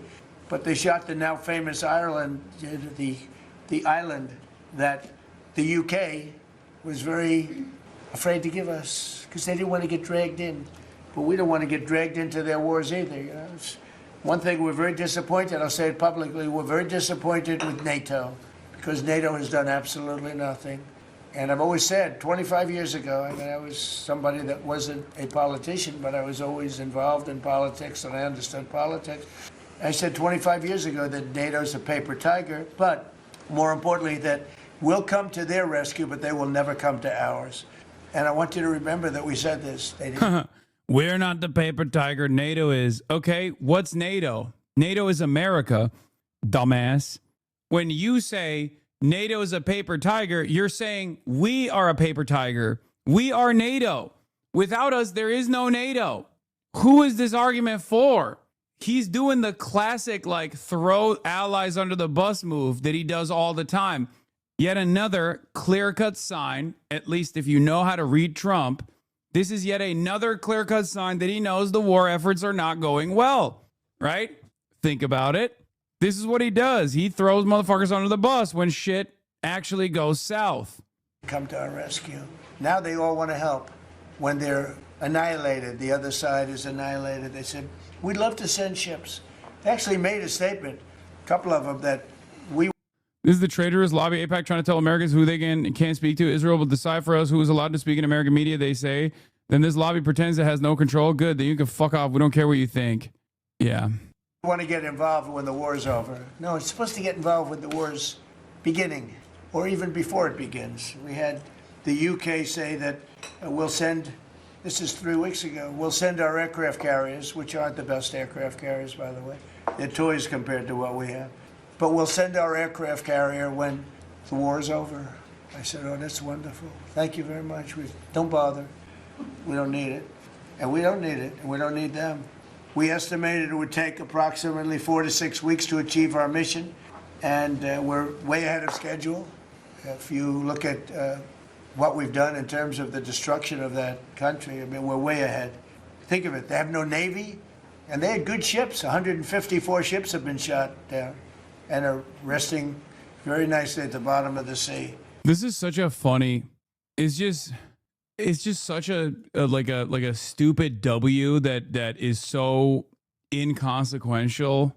I don't even know what to say. Like, we blew up jet skis off the coastline of Iran, and they still clearly have other small commercial boats that they are using to tow oil tankers into their one island where they're conducting a toll system. Like, it's so stupid. Like that. Okay, yeah, we blew up a ship that was not even in combat or anything like that. It was actually it was invited to do a demonstration alongside the navies of numerous other countries, and we engaged in like such an immoral act. And then we took that as a big W, like, oh, it was so wonderful that we shot this ship down that didn't even have arms on it, you know? Ridiculous. And we did that in a matter of less than a week, because we have the greatest military in the world by far, nobody even close. So we estimated it would take approximately 4 to 6 weeks to achieve our mission. 26 days in, we're really a lot ahead of schedule. The Iranian regime is now admitting to itself that they have been decisively defeated. They're saying to people, this is a disaster. They know it. That's why they're talking to us. They wouldn't talk otherwise. But they're talking to us because they've got a disaster in their hands. They're defeated. They can't make a comeback. We're free to roam over their cities and towns and destroy all of their crazy nuclear weapons and missiles and drones that they're building. And we're doing that. They now have a chance to make a deal, but that's up to them. And they'll tell you we're not. Wait, whoa, this is good. Breaking, Trump officially tacos out again. Trump has extended the deadline for the second time. Oh my God. As per Iranian government request, please let the statement serve to represent that I'm pausing the period of energy plant destruction by 10 days to Monday, April 6th, 2026 at 8 p.m. Eastern Time. Talks are ongoing, and despite erroneous statements to the contrary by the fake news media and others, they are going very well. Thank you for your attention to this matter, President Donald J. Trump. Oh my God. Oh my God. April 6th, Invasion Day? Maybe it's because they haven't been able to amass enough troop presence in the region. I mean, I still think I think tomorrow is the day after market close, but who knows? But I still think this is a fake. This is a fake out, but who knows? He said this because of today's market close. Yeah, what is it like? 12 points. A tornado is hitting the Gulf tomorrow. They can't do it. Let's see what Chuck Schumer has to say about that. Let's take a look. When it comes to negotiating with the terrorist government of Iran, Trump's all over the lot. One day he sounds tough, the next day he's backing off. And Raina Jen, thank you for the 25 gifted subs and another 5. Thank you for the 30. Whoa, another 5. Thank you for the 35 gifted subs. Not Brian, thank you for the 5 gifted. And a strange sparrow, thank you for the 5 gifted. All of a sudden, we find out that Witkoff and Rubio are negotiating a secret side deal with Iran. What kind of bull is this? They're going to sound tough in public and then have a side deal that lets Iran get away with everything? That's outrageous. We need to make that side deal public. Any side deal should be before Congress and most importantly, the American people. If Taco Trump is already folding, the American public should know about it. Yeah. Fantastic. Thank you, sir. I mean, that's an old one, by the way. Obviously, for those of you who don't know, that's like a old but gold from Chucky. Okay. If you want to know where his opinion is, yes, it's an old video. I'm using it as a meme. I'm using it as a placeholder to show you what his actual perspective is on this stuff. But, you know, AGF squared. Thank you for the 5 gifted. Knowing the religious freaks in our military, they're probably going to do it close to Easter Sunday. No, that's fucking... That kind of stuff doesn't matter when it's tactics. Can of Salamanders, thank you for the 5 gifted. Yeah, Trump said this prior to extending the deadline. The Iranian negotiators are very different and strange. They are begging us to make a deal, which they should be doing since they have been militarily obliterated with zero chance of a comeback. And yet they publicly state that they are only looking at our proposal. Wrong. They better get serious soon before it's too late, because once that happens, there's no turning back and it won't be pretty. Every time he says stuff like this, the market suffers. And then he has to go back and be like, no, just kidding. We're actually doing great. We're doing great. Here's how it works and how it's worked so far. Donald Trump comes out, does something spectacularly stupid. Iran retaliates. Market responds a deep red. Okay. Then Donald Trump tries to correct it by turning around and saying, oh, they're begging for a deal with us. They really want a deal to happen. And we're very favorable. We're looking at this deal very favorably. Then the market corrects itself because they're just like leaning into any positive message they can. Okay.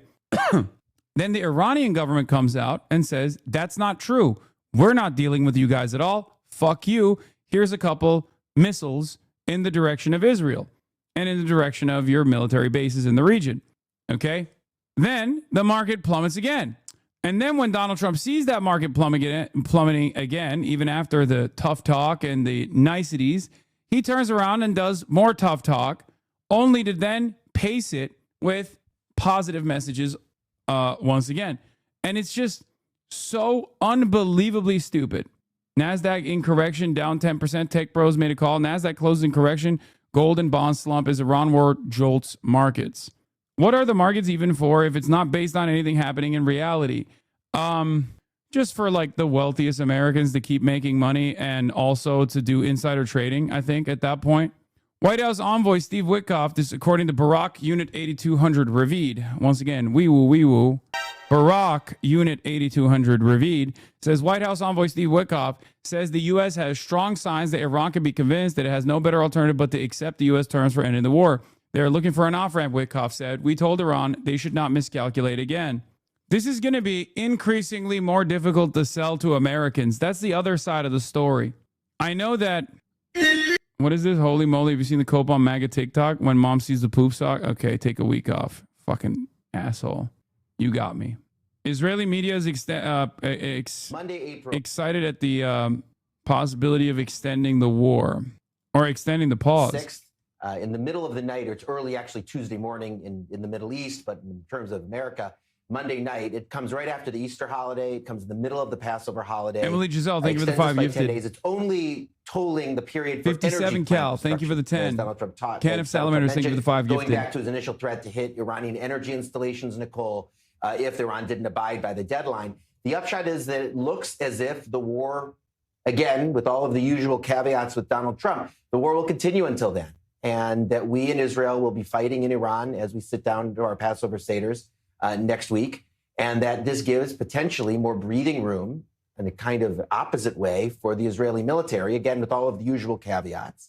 And also just a comment about the tweet. Trump seemed to be saying in the tweet or in the post that the media had been talking about how the talks had been going poorly. His complaint earlier today was talking about how the media had been talking about how the talks were going well. So again, Trump attacking the media from different directions here. It's a part of his messaging that hasn't been too consistent as he tries to decide. Yeah, go ahead. Sell that. Sell that as a positive. Come on. Do it. I told you these religious psychos care about doing war on their holidays. Nah, Israel probably a little bit more than America. The American religion is capitalism, okay? It's not Christian nationalism. That's not real. Yeah, some of the generals might be true believers. They think that they're bringing about the rapture, but like the reality is when it comes to American military strategy, this is not something that they give a shit about. Israel might, but where to put the pendulum and how to telegraph, on the one hand, talking to Americans and reassuring them that this is an excursion, this is going to end, and gas prices will go down. And on the other hand, trying to show determination at reaching an objective and getting a good result. Yeah, a lot of mixed messaging that has been coming out. It seems every hour from the White House. Yeah, this was crazy. If there is now at least 10 more days, of course, once again, this could change from another tweet in the next coming hours. But let's say 10 more days for Israel to continue its strikes inside Iran. What does this mean for the course of the war? Because there had been reports that strike hard for the next 48 hours in case the White House pulls the plug. Is that not the case anymore? No, I think if there are 10 days, there would be 10 days of this. The Israeli Air Force and the U.S. would continue to try to diminish capacities and capabilities of the Iranian regime, industry complexes, of course, to try to handle missile launchers and so on. So this would continue, and for the Israelis, it would mean that also those missiles through the holidays from Iran would continue. That's also true. And also it's true about the Lebanon, the Hezbollah front. Yeah. So it means that there's a prolonging of the war for 10 days, not to stopping for the war, and waiting to see what's happening. Maybe those 10 days would enable to, to destroy some key pillars in the Iranian system. I'm not sure. Pro-Israel influencers and AIPAC-backed politicians have now tweeted about Hassan over 300,000 times in the last week alone. That's more than they've mentioned the Epstein files, ICE, and the genocide in Gaza combined, by the way. Yeah, the Superman boss are in full display. On the information warfare front, this is yet another indication that Israel is like losing the battle, right? Like, can you imagine the lobby and all of its propaganda vehicles trying to take out a goddamn Twitch streamer? I mean, that's insane. Like, you're fighting the smallest battles you can at this point. It's unbelievable. I'm a fucking Twitch streamer, man. Like, think about that. Think about, like, these guys, they used to make boss calls, and they still do at a certain level, right? I never thought that I would see the day where, like, Hassan derangement syndrome would turn into a national, if not an international incident. It's crazy. Yeah, Izzy had a good take on this. Where is it? He said, I suspect this targeted campaign against Hassan is going to be a moment among many people remember as a part of AIPAC's fall and the end of the bipartisan consensus on Israel. They are full on, balls to the wall on this, and it will not matter. It won't work. Democrats, Republicans, journalists, influencers, there are so many people all committed to not just making Hassan anathema, but punishing anyone who has associated with him. This is the kind of thing that probably would have worked just 3 or 4 years ago. But the last few years have changed the way people think and act around Israel forever. Accusations of anti-Semitism are met with skepticism rather than implicit agreement. Calling Israel a terrorist state is no longer beyond the pale. If AIPAC and co., even when they put their whole weight into it, can't discredit a politics streamer, they can't get Democratic electeds, Schneider and Torres notwithstanding, to call him an anti-Semite. If they can't kick him out of polite company, boy, things are different. That's the other side of this as well, right? Like, because there is limited success to it. Do you see what I mean? Like, not only are their targets diminishing in their influence, because I'm not that influential, okay? I'm not.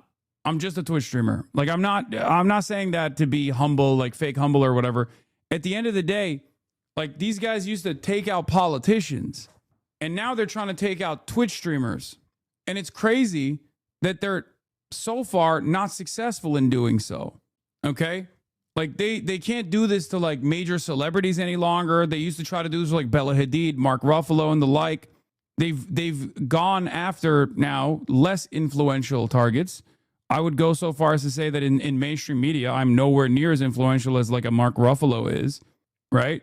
And what's interesting about it is that it's not even working. I'm a fucking Twitch streamer. I'm not a real threat.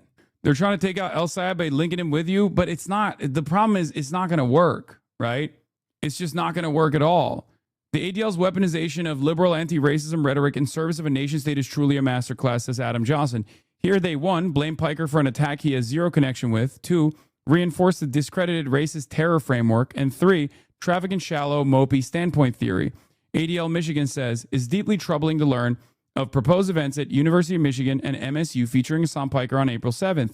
Even more concerning are reports that public officials intend to appear alongside him, an action that risks legitimizing hateful rhetoric. I think the real fear I should have is not fear of being deplatformed, but the real fear I should have is that they're trying to like instigate someone into taking physical action against me in public. I think that's what it is. Or they're trying to like get someone who is a zealot to do something to me, you know? That's what I worry about a little bit. Hassan, keep coping, not to suck your dick here, bro, but you're basically the pain sponge of the left. ADL Michigan is deeply troubled by reports that Dr. Abdul El-Sayed and other public officials plan to appear alongside Hassan Piker at upcoming rallies at the University of Michigan, Michigan State University. In the aftermath of the recent attack on the Jewish community in West Bloomfield, the community is experiencing heightened fear and vulnerability. When individuals express support for the Jewish community only to appear with voices that have amplified rhetoric aligned with a murderous, anti-Semitic U.S.-designed terrorist organizations calling for violence against Jews, actions speak louder than words. None of these things are applicable to someone like myself, but they still say it regardless, right? The decision to appear with Piker is yet another example of the growing normalization of extreme anti-Zionism in mainstream spaces. It reinforces bigotry, conveys support for terror, and contributes to an environment where hate is more easily expressed and acted upon. ADL Michigan is actively working to address these concerns and to ensure that Jewish students feel safe, supported, and heard on their campuses. We urge all candidates, elected officials, and institutions to reject platforms and partnership that legitimize or elevate harmful or extremist views. The craziest blind spot for these institutions, by the way, unironically comes from the fact that they keep saying these are harmful and extremist views. Not only are they not harmful, like being against Israel, being against Zionism is not a harmful ideology. It's actually a humane opinion to have, but it's also certainly not extremist, right? Unless you personally believe that the overwhelming majority of American citizens are expressing a dangerous, harmful, extremist ideology.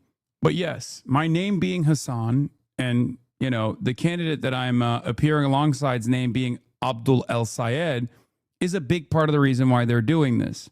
I personally think it's not just to like incite stochastic terror against someone like myself, but I also do think, given that the last time they tried this, because I appear alongside many politicians, right?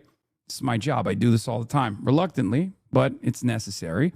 The only time where they chirp this hard is with someone like Zoran, Kwame Mamdani, or someone like Abdul El-Sayed. So I think this is more so for electioneering purposes. I think they want to associate me with religious fundamentalist extremism of the Islamic variety. And then they also want to associate Muslim candidates with that as well. That's what I think is the real purpose of this. To fearmonger in a very racially charged way, to fearmonger in a racially charged way, while simultaneously doing it from the perspective where they are the perceived victims, like utilizing standpoint theory while engaging in unlimited Islamophobia. Because the reality of the matter is, if you were to earnestly analyze the things that I'm saying, you would recognize that I have spent a good deal of time, hundreds of hours, constantly talking about the dangerous conflations between anti-Zionism and anti-Semitism, constantly talking about the dangers that it presents for American Jews and Jews all around the world to constantly associate the state of Israel and its violent endeavors with Judaism. I make this separation all the time, and it's one that I am firmly committed to making. I will do it over and over again, regardless of what people say about me, regardless of the fact that they say, oh, you're doing too much throat clearing, or this is Jewish exceptionalism, or whatever the fuck people say. Why don't they go after Mehdi Hassan as much? They do. They do. You know, Bill Maher says some of the grossest shit ever about Muslims, but I noticed no one criticized Josh Shapiro for going on a show. Well, ironically enough, Bill Maher also literally did say something more crazy than America Deserved 9/11. He literally said something right after 9/11.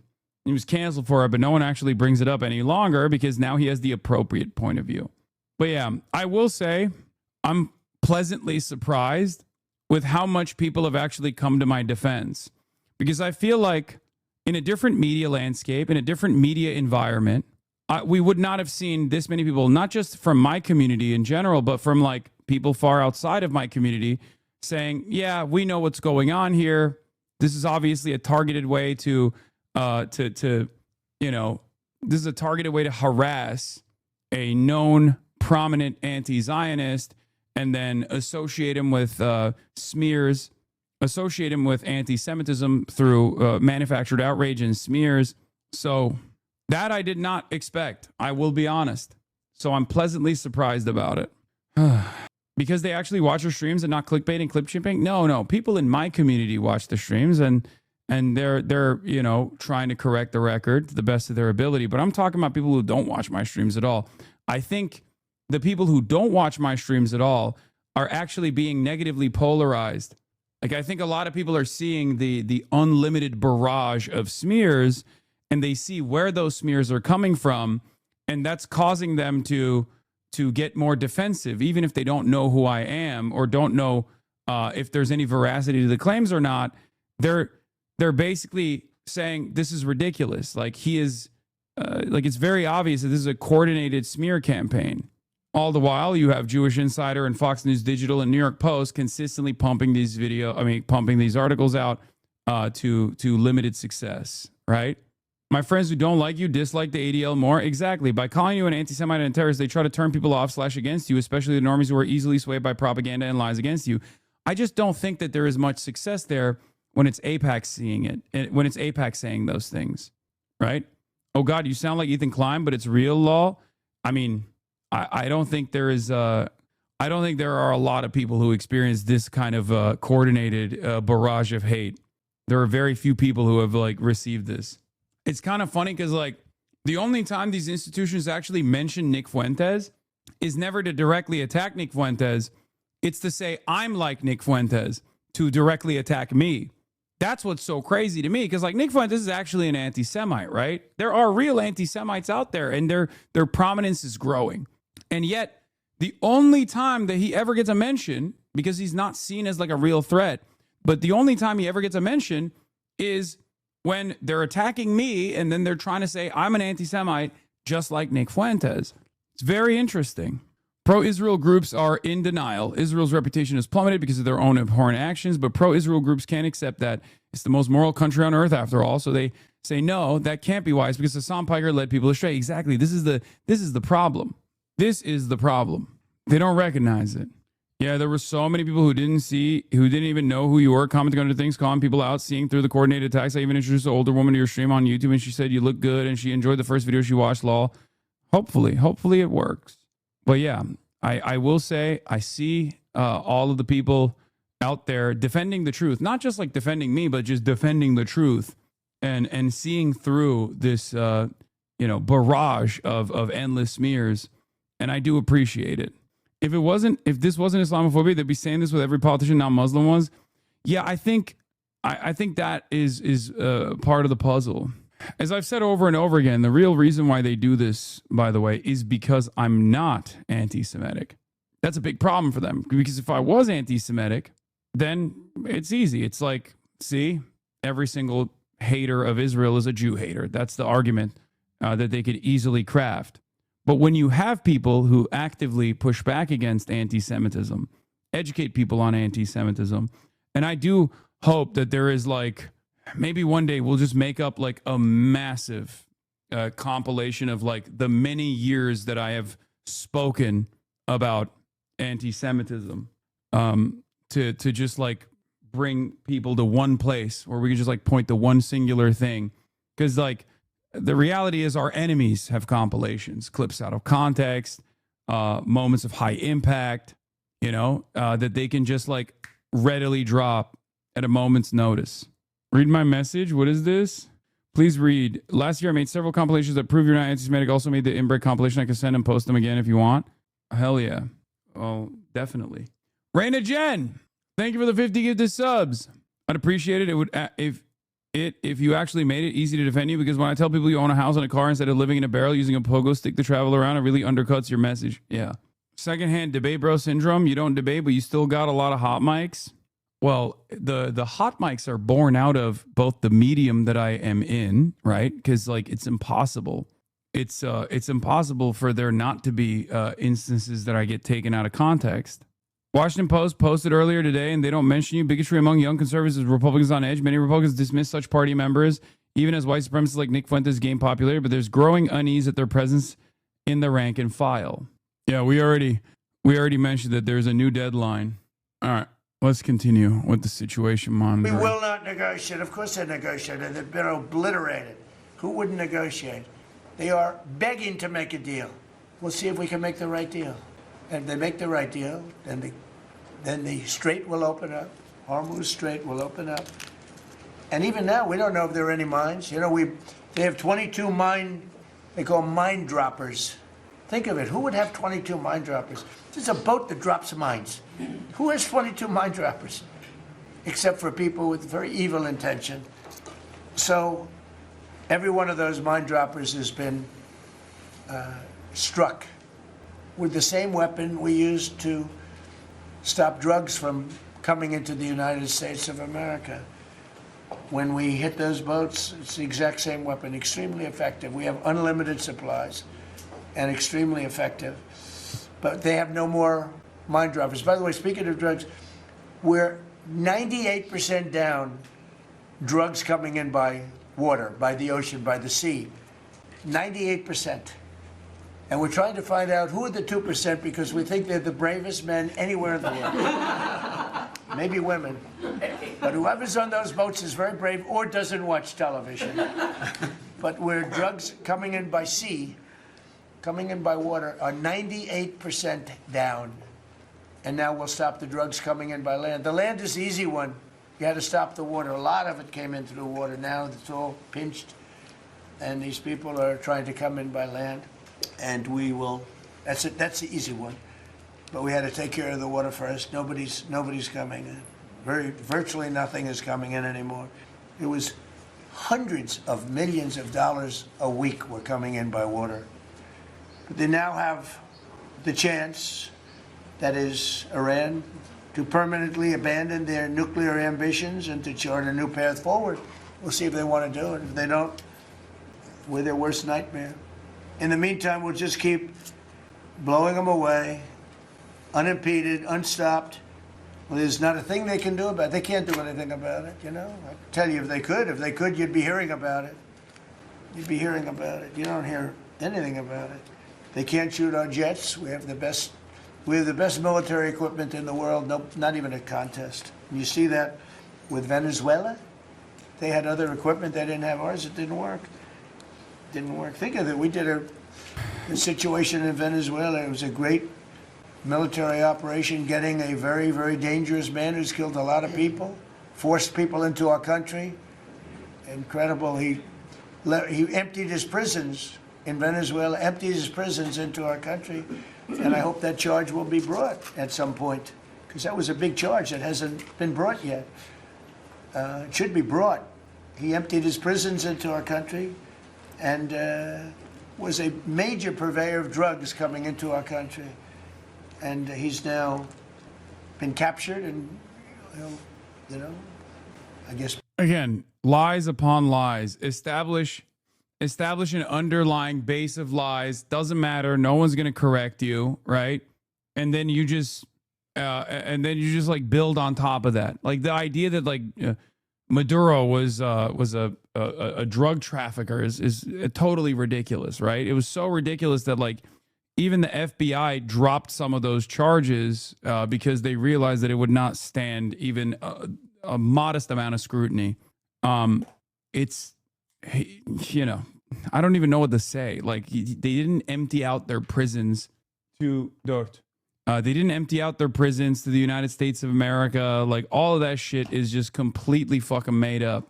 Anyway, speaking of made up shit, Jeremy Scahill asked a senior Iranian official about Trump's claim that Iran requested an extension on Trump's threat to bomb energy infrastructure. Trump is not being truthful. We have not submitted any requests regarding potential U.S. attacks, the official said. So even the deadline thing is a lie, which is unsurprising. Be given a fair trial, but I would imagine there are other trials coming because they have they've really sued him just in a fraction of the kind of things that he's done. Other cases are going to be brought, as you probably know. In the meantime, with Iran, we're going to keep doing what we've been doing, and nobody's a match for the United States, but they're not a match for the United States. It's small potatoes. That's why I'm so disappointed in NATO, because this was a test for NATO. This was a test. You can help us. You don't have to, but if you don't have, if you don't do that, we're going to remember. Just remember this in a number of months from now. With another 50. God damn. Okay, Raina Jen. We got new Oilers. Closed presence and open presence left. And now we got a new Oiler in the building. Raina Jen. So are they actually negotiating or is he straight up lying? I mean, a negotiations process could be conducted through direct diplomacy, through shuttle diplomacy by way of mediators. And as it stands currently, it's more so closed presence. Never mind. I spoke too soon. He's back. Open presence is the one that left. Closed presence with 100 gifted. God damn. What I was saying is, yeah, we got an Oiler war. The Gulf is heating up. What was I saying? Where's the Qatari dancer? Is he still in a bunker? Yeah, probably. Raina Jan with another 50. Do you feel like your hyper-consumerist Hollywood elite actions are inherently contradictory to your Marxist beliefs? I've read and studied Marx extensively, and I think he'd believe that it's hypocritical behavior. Do you think Marx is a god? Do you have a dogmatic approach to interpreting Marxist literature? Silax, thank you for the 100 gifted subs. I am actually committed to the idea of communism. I enjoy to live humbly. I believe I could be making $1 billion, and I would choose to give it away before I waste it on a literal symbol of excess and consumerism. Okay, I'm proud of you. Great. Yeah. Karl Marx lived with a sugar daddy. Engels. You were talking about the different ways in which countries... Oh, yeah. So the question was about, is there real negotiations taking place? And as it stands, we have invented, instead of shuttle diplomacy by way of mediators or direct diplomacy in a bilateral, sit-down meeting where our envoys are talking to their envoys, right? Instead of those two normal ways of conducting a negotiations process, we have developed a secret third thing where Donald Trump just lies about the negotiations taking place. And then the Iranian side says, no, they're not taking place. And then Donald Trump says, okay, well, here are our demands and here are our concessions. And then Iran says they didn't even send these demands or concessions to us directly. So that's also made up. But now that you've actually put it out there, here's what I think we would be willing to take on, right? Hold on. Doors open. So this is a secret third thing where we're like doing negotiations in broad daylight, which is a very strange way to do it. But it's, yeah, the diplomatic process has now been relegated to tweets. There's also the other. Do you really think Iran doesn't lie? You did a few weeks ago. Now you seem to believe everything they say about the negotiations. No, there's a difference. I said that every government is going to greatly embellish certain facts about like how many casualties they've been able to deliver to the other side, right? But there's a difference in this circumstance. You have to look at like what's actually happening on the ground. You have to look at who actually has the leverage. Right now, Iran has the leverage. Also, Iran has never lied about the diplomatic process at all. I look to the country's past performance to see, to assess the veracity of their current statements, right? For example, Israel lies about pretty much everything, except for when they have successfully conducted a high-profile assassination.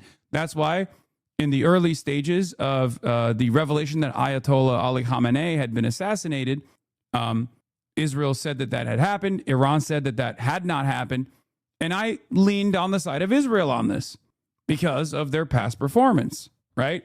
And the same thing goes for the Iranian side's past performance, like Hezbollah, Iran, for a multitude of different reasons, or whether because they're like weighing their options, will oftentimes not reveal if a high-profile figure has been assassinated.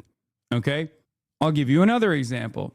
When that school, Minab, the school in Minab was bombed, and Iran very quickly came out and said this was an American missile strike or an Israeli missile strike, and Israel said this is not us, and America said this is not us. It must have been an Iranian missile that exploded.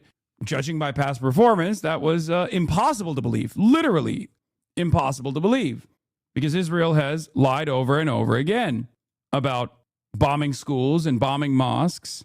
Acknowledge the argument the chatter made challenge impossible. Okay, what is the difference? Wait, I have acknowledged the argument that the chatter has made. It's not even an argument. He's just asking a sincere question. Not everything is supposed to be contentious. And I'm giving you my thought process on trying to figure out who is the more honest actor here. I'm giving you context to how I interpret certain statements coming from the Iranian side and certain statements coming from the American side. I mean, why am I even spending any time talking about how Donald Trump contradicts himself with regular frequency, sometimes in the same sentence, if your takeaway from that isn't, yeah, Donald Trump actually is not a reliable narrator of events. Thank you. You've been really honest about how disappointed you are in Sir Keir Starmer, particularly in relation to Iran. So I'm curious about your phone calls with him, how easy they might be. And also, were you surprised by... Are we talking about Starmer? Yes. No. And are you surprised by how weak... I think he's a lovely man. I do. I think he's a lovely man. But I think he did something that was shocking. He didn't want to help us. And maybe in particular that country, you know, we were the longest bond, the longest ally. Australia, too. Australia was not great. I was a little surprised by Australia. I wouldn't say anybody was great other than the 5 countries in the Middle East. We never really had very much support. You know, we spend trillions of dollars supporting countries, and this is Little League. This isn't the big league deal. This is sort of Little League pool for us. This was look, we decimated them for a week. In the first week it was over. In the first few days it was over. I think the Navy took us 3 days to essentially annihilate that. They weren't there. So if there's ever a big one, which I hope there's not, but if there's ever a big one, I don't think they're going to be there. And that's not fair. And we have to remember that as a country, because we spend trillions of dollars protecting Europe, protecting the countries of NATO. They weren't there for us for small time. This is small time. You know what? Venezuela is a big deal, but it's not the big one. They weren't there. So what makes you think they'd be there if we needed them for something? And your prime minister was not there, as you know. He was there after we won. He said, we'd like to send some ships. I said, we already won. We don't need them anymore. But can you explain why he was reluctant to help? Why he what? Why he was reluctant to help with Iran? He didn't have to. I didn't ask him. I just said, just tell me, no. I mean, we're always going to be there, or at least we were. I don't know about anymore, to be honest with you. I would have to be honest. We were always there when they needed help. We always would have been there when they needed help. I mean, think of it. We're there to protect Europe from Russia. In theory, it doesn't affect us. We have an ocean, big, fat, beautiful ocean. But we're there to protect NATO, to protect them from Russia. but they're not there to protect us. It's ridiculous. It doesn't make sense. I tell you, a lot of people were big NATO people. I was never big. It was okay. I got them to pay 5%. By the way, they haven't paid it yet. You know that. You know, I got them to pay 5% from 2% to 5%. They didn't pay it yet. I got them to pay up to 2% because they weren't paying the 2%. Then I got them to pay 5%, which they should be at. And we had a lot of, oh, that was great, great. Oh, only. I mean, they're losing The Economist, right? The Economist is not the Financial Times, right? The Financial Times is probably the highest, it has like the highest degree of accuracy in their commentary, in their reporting. There has to be at least one fucking paper that does this, right? Out of the major mainstream outlets. The Economist is not one of those outlets. The Economist is in line with the interests of Western capitalists.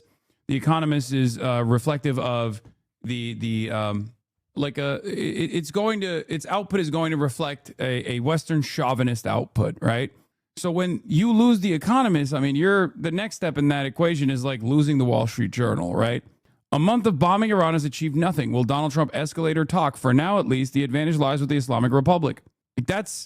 This is not leftist media, right? We're not talking. This is not Novara. This is not the HasanAbi broadcast. This is the fucking Economist. So it's not the Financial Times either. So that doesn't spell a clear success for the American and the Israeli side.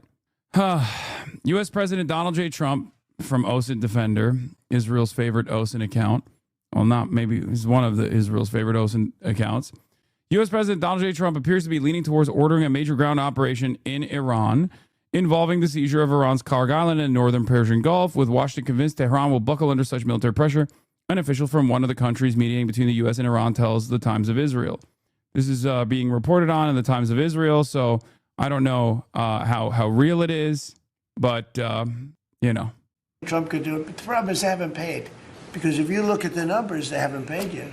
So we were there for them, but they were not there for us. Did we need them? No. I never thought we needed them. I was more doing a test. I said, I really would love to have you come up. Bring your boats. You can sail through the beautiful HORMUZ Straits, and you can protect people that are being shot at. They didn't do it. And that's small potatoes. Do you understand what I'm saying? Yeah, I do. Go ahead. Do you have any questions? Yes. Mr. President, are you going to go in for the uranium? Like, how do you secure Iran? And let's assume I was or I wasn't. Why would I ever answer a question? Can you accomplish what kind of a question? Am I going to go in for the... Oh, yeah, I'm going in. We're going in tomorrow at 3 o'clock. How could you possibly ask a question like that and expect an answer? I don't know. But I don't know. I think you're a friendly person, too. It's just such a ridiculous question. Mr. President, yesterday, I actually just looked up the company that owns Sharpie, and they stock turned positive after you mentioned it. By the way, they deserve it. Yeah, it's a good product. So you gave a 5-day deadline. With oil tankers going through the Strait of HORMUZ, is that a condition to move that 5-day deadline? Well, we don't want anything impeded. We want ships to go through. We don't know that they've dropped any mines, by the way, because we blew up all their mine droppers, right? We blew up every one of them. They're going to have to take them out on a rowboat or something. I don't know how the hell they get out there, but we don't really know. You might speak to it. We don't know. There could be a few of them out there, but that's a lot. You know, if you have $1 billion ship and you get hit by a mine, it's not the greatest thing in the world. So if you think the problem with that's not like you've decimated a military. If you think there may be a mine, that's a bad thought, and it stops things up. How are we doing in that regard, Peter? Mr. President, you're right. We have so heavily degraded their coastal defense capabilities and their naval capabilities that any strategic or operational attempts to do those types of things are extremely limited, and we continue to move over the top of that. Now, whether Iran makes a wise choice or not to try to execute that is part of how this deal comes together, but with every passing day, the military pressure that we're putting on them lessens their ability to really hold that militarily at issue. I mean, the problem with the issue of the HORMUZ Straits is this. we've decimated them as a military. No Air Force, no Navy, very few rockets left.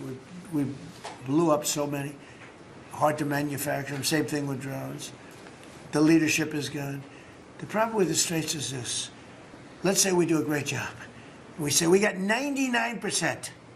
1% is unacceptable because 1% is a missile going into the hull of a ship that cost $1 billion, right?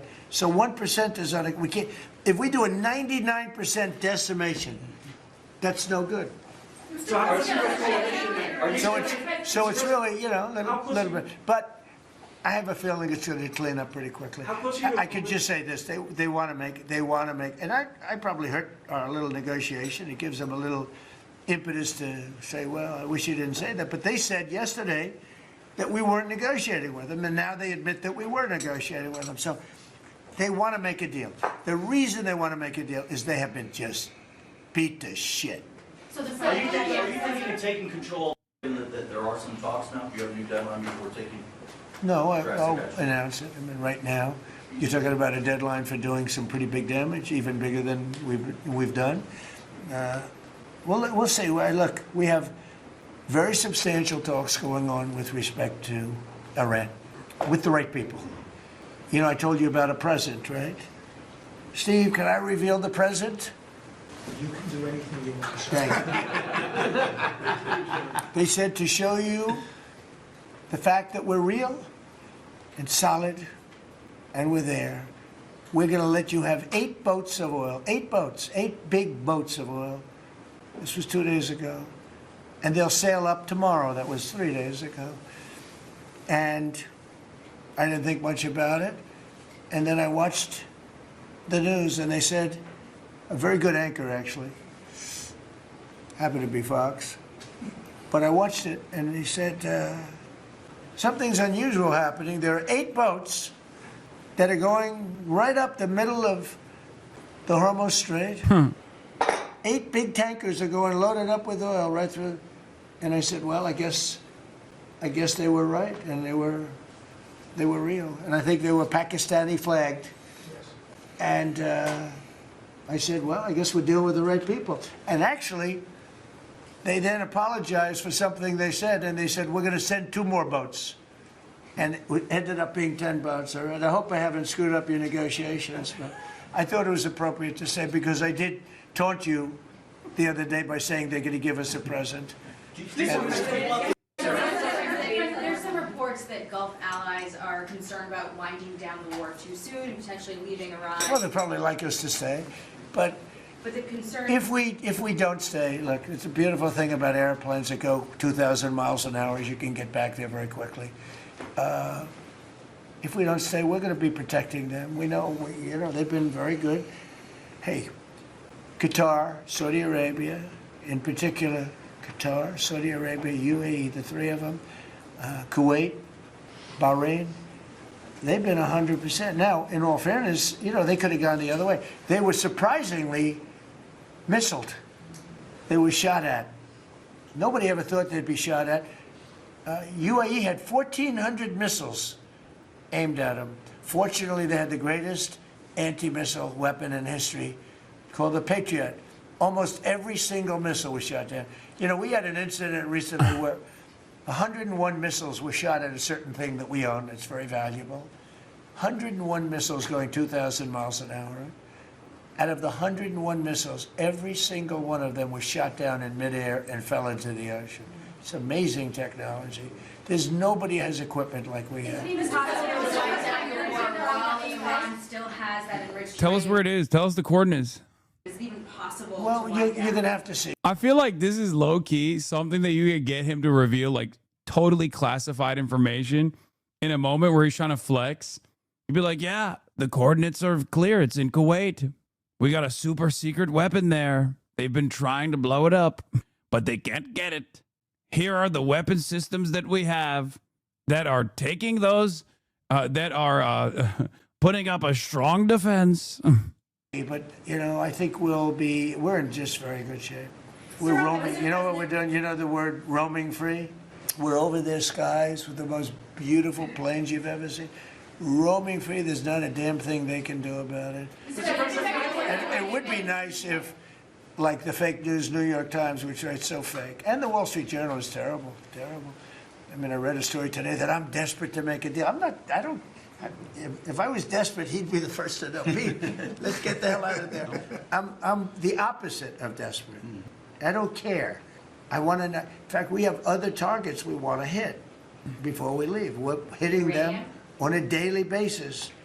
No, I don't talk about you. I can't talk about specifics. A lot of people say that wouldn't matter. Maybe it does matter. Well, I mean, he did reveal some specifics earlier. So if he's not revealing any specifics, then that means that there is nothing good there. Sorry. Who knows? But I wouldn't talk. It's like the question this young lady asked. Sorry about I embarrassed her. I don't want to embarrass you because I think I think she's a friendly reporter, so I'm sorry. But I can't say what we're going to do. It's always good when the president, the commander-in-chief, is saying, "I'm not desperate. Please write in the newspaper. Please put it in the newspaper that I'm not desperate." Because if I did, I wouldn't be sitting here for long. They'd probably, what is it called, the 25th Amendment? They'd institute the 25th Amendment, which they didn't do with Biden. Another thing that I probably would shy away from mentioning openly, especially at a moment like this, Which is shocking. Is the Friday deadline for Iran, is that pushed back now, and if not? I don't know yet. I don't know. God, he's so cozy with this stuff because he just knows that as long as he maintains the cult, he's all right because there is no real opposition, Mr. Witkoff and JD and Jared will tell me whether or not they think it's going along. And if it's not going along, maybe not. And we have a lot of time. You know what? It's a day. In Trump time, a day, you know what it is? That's an eternity.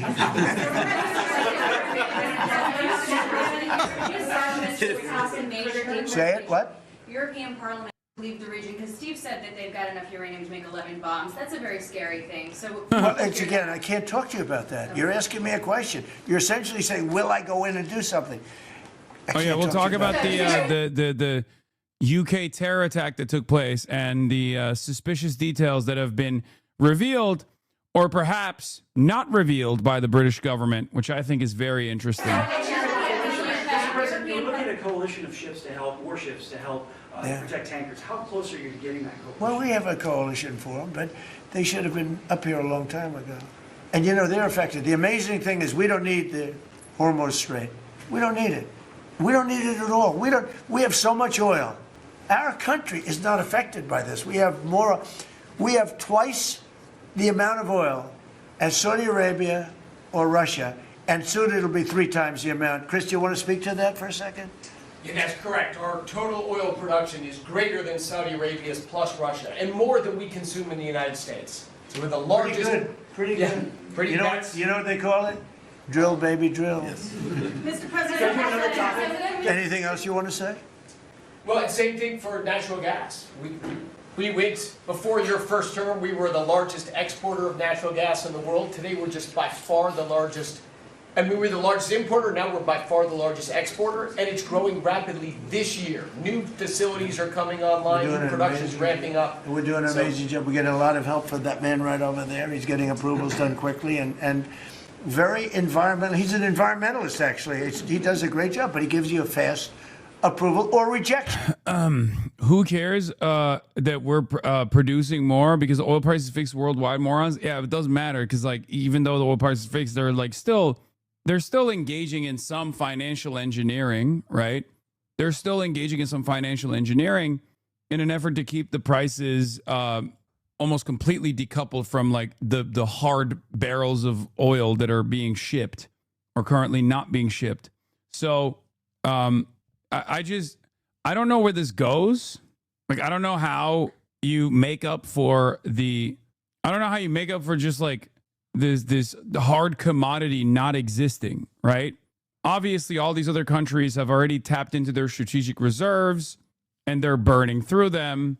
But eventually, there's going to come a point where the fake futures reality that they are constantly dealing with and the reality on the ground is going to meet. I don't think you can pretend that the problem doesn't exist for the short term, you can pretend that the problem doesn't exist in the short term, right? You can just like engage in some kind of manipulation, and people people will lean into whatever you're saying, any hope that you offer them. But there's gonna come a point where people just don't have oil. What are you gonna do then, right? Like, what happens then? Do we just like try to engineer an alternative reality where we like shut off information sharing so that people don't see that there is just no more oil? Because like people are talking about Thailand. I believe Thailand has 100 days of strategic reserves at the current rate of consumption, right? What happens when we reach 50 days? What happens when we reach 10 days remaining? And there are other countries that have a shorter lifespan. Countries like the Philippines have already reduced and offered travel restrictions, from what I understand, because they know that they have less breathing room. What do we do then? Like, what happens to the no longer, what happens to the markets when people start recognizing that the market fundamentals are non-existent and that the futures are not dependent on, the futures prices are not actually dependent on how many future barrels of oil are being distributed around the world? What is this gas expensive fuck from 120 to 170 is a hell of a jump for me? No. Those jumps that you are currently experiencing are not telling the reality, okay?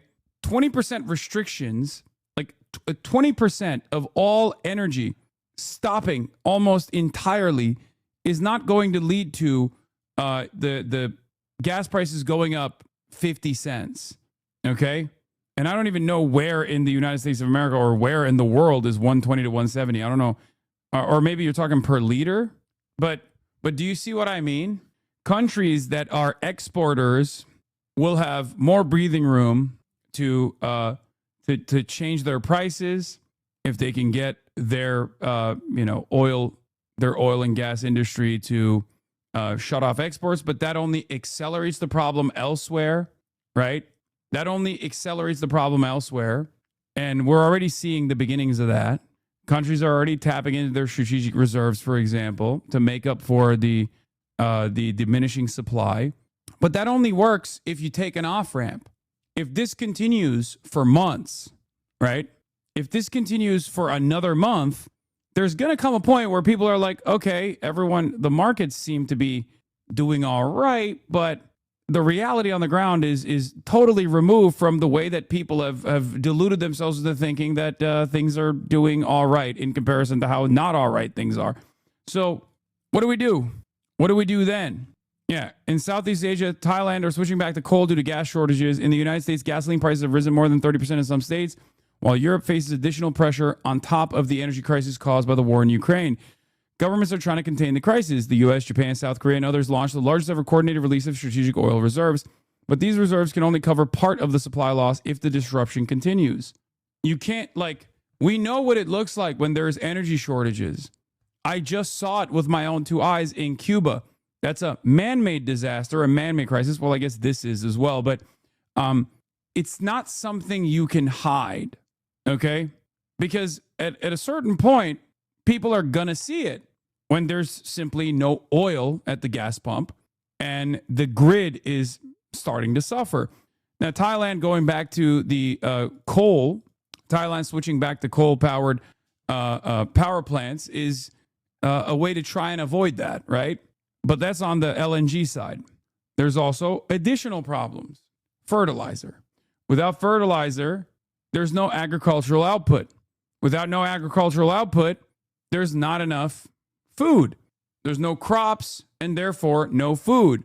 Certain types of crops, and there's no plastic either, certain types of food get significantly more expensive when you stop seeing certain vegetables at the market. All of a sudden, it's not a reality you can hide anymore. We have designed this incredibly complex international system. And for years and years, America has gotten to bully everyone else, and no one has ever actually retaliated. No one had the capabilities of retaliating. But now that there is a country that has the capability of retaliating, we must recognize how this complex system of international trade, where every country is linked together in very meaningful ways is actually a very fragile system. People might have recognized that it was a fragile system in the past, but now we're seeing it. We saw it with the Suez Canal. We saw a brief moment of that. We saw it with COVID, right? And there were efforts made to stabilize. In this circumstance, the effort that you need to put in to stabilize requires America to do something that it's never done before. Stand down against a regional sovereign actor, that it has tried to destroy for 47 years. Will the United States of America admit defeat and concede and meet the demands of Iran, or will they only escalate and completely destroy the world? This is the reason why Iran has tremendous leverage, okay? Because if America keeps going up the escalation ladder and decides to engage in boots on the ground military incursion, a military invasion of Iran, not only will this be unimaginably devastating for the American forces that will die on the mountainside, considering the Iranian defenses and how they have, designed their defenses against such realities, but it will also further this collapse that's already beginning, one that they are trying to hide to the best of their ability, at least in the markets, because that's the only thing Donald Trump seemingly gives a fuck about. So we're about to see how fucking insane Trump actually is. More insane than anything he's ever done before, and perhaps his last moment of insanity. Mr. President, Kayleigh McEnany here. I do want to ask you about the breaking news. You just put out on Truth Social that you will be pausing energy plant destruction by 10 days to Monday, April 6th at 8 p.m. Eastern time because the negotiations are going very well. I would never ask you to reveal to the public specifics, but could you broadly characterize where we are at? Well, the Iranians asked me to do that, and I was not happy with them because I made a statement that we're having productive negotiations. I don't know that they get there. Maybe they do. Maybe they won't. I mean, look, in a certain sense, we've already won because we've knocked out their Navy. We've knocked out their Air Force, completely knocked out their Air Force, just about completely knocked out. We knocked out 154 ships, and pretty good ships. In fact, I said... It's so funny that the numbers keep changing, too. Sometimes it's 84, sometimes 154. It's awesome. Why didn't we just take them instead of sinking them? We could have used them ourselves, right? But they like showing how tough they are. They like them at the bottom of the sea probably a little bit better. But think of it. We knocked out their Navy. We knocked out their Air Force. We knocked out most of their missiles. They're down to about 9%. We knocked out their missile launchers, which is a big deal because without the missile launchers, the missiles don't do very well. You can't. Again, this only works if you don't pay attention to what's going on in the real world. This only works if you have no idea what's happening in Israel. This only works if you have no idea what's going on in the Gulf bases, right? It just doesn't make any sense. They're like, oh, we've destroyed their capabilities of striking, and yet we're seeing more and more successful strikes in Israel. We're seeing, the impact sites on the American bases. We're seeing American troops. We're seeing news coverage in the Western world of American troops retreating from those bases and a recognition that those bases are no longer habitable, okay? It's the same principle with the fucking oil futures. You can yap and try to instill confidence, and maybe people will react to it positively. The markets certainly seem to react to it in the way that Trump wants the markets to react. But eventually it's going to get to a point where people are going to notice. You can say we have destroyed Iran's strike capabilities, but Iran keeps striking. You can say we're winning, but the strait is still closed. Or at least the only boats that are passing through the strait are ones that are paying a toll to the Iranian Navy. This undermines the major point that Trump is making about destroying the Iranian Navy. Iranian boats within the IRGC's Navy are actually towing oil tankers to an Iranian island. So after intermediaries communicate with the Iranian government to offer safe passage, to get safe passage through the Strait of Hormuz. Iran is currently controlling the Strait of Hormuz. If Donald Trump's only reaction to that is to just basically take ownership over this thing and to falsely claim that they're like that the Iranian government gave this as a gift because they're so scared. Well, yeah, that might work for your base, but it's not going to work for other normal individuals with a working brain cell. And I suspect that no matter how vassalized the European leadership actually is, they're still semi-competent. They know what's going on. Do you have anything to say? Well, back on Venezuela, where Chris and I have both had a chance to be there. Mr. President, please just tell us what to expect. We want some clarity here. How much oil will we be losing? None. Everything is fine. Isn't Iran blocking passage through the Strait of Hormuz? We just kind of stopped using it, actually. Really? Yes. Really? Yes. Really? Yeah. It's a much more scenic detour to go all the way around Africa. Also, aren't you woke Wall Street types? Woke Wall Street Don't you all types? hate the Straits anyways? We're looking for a non-heteronormative straight, a bisexual, if you will. How long is this war lasting? We're basically done. Really? That's great news. Yes.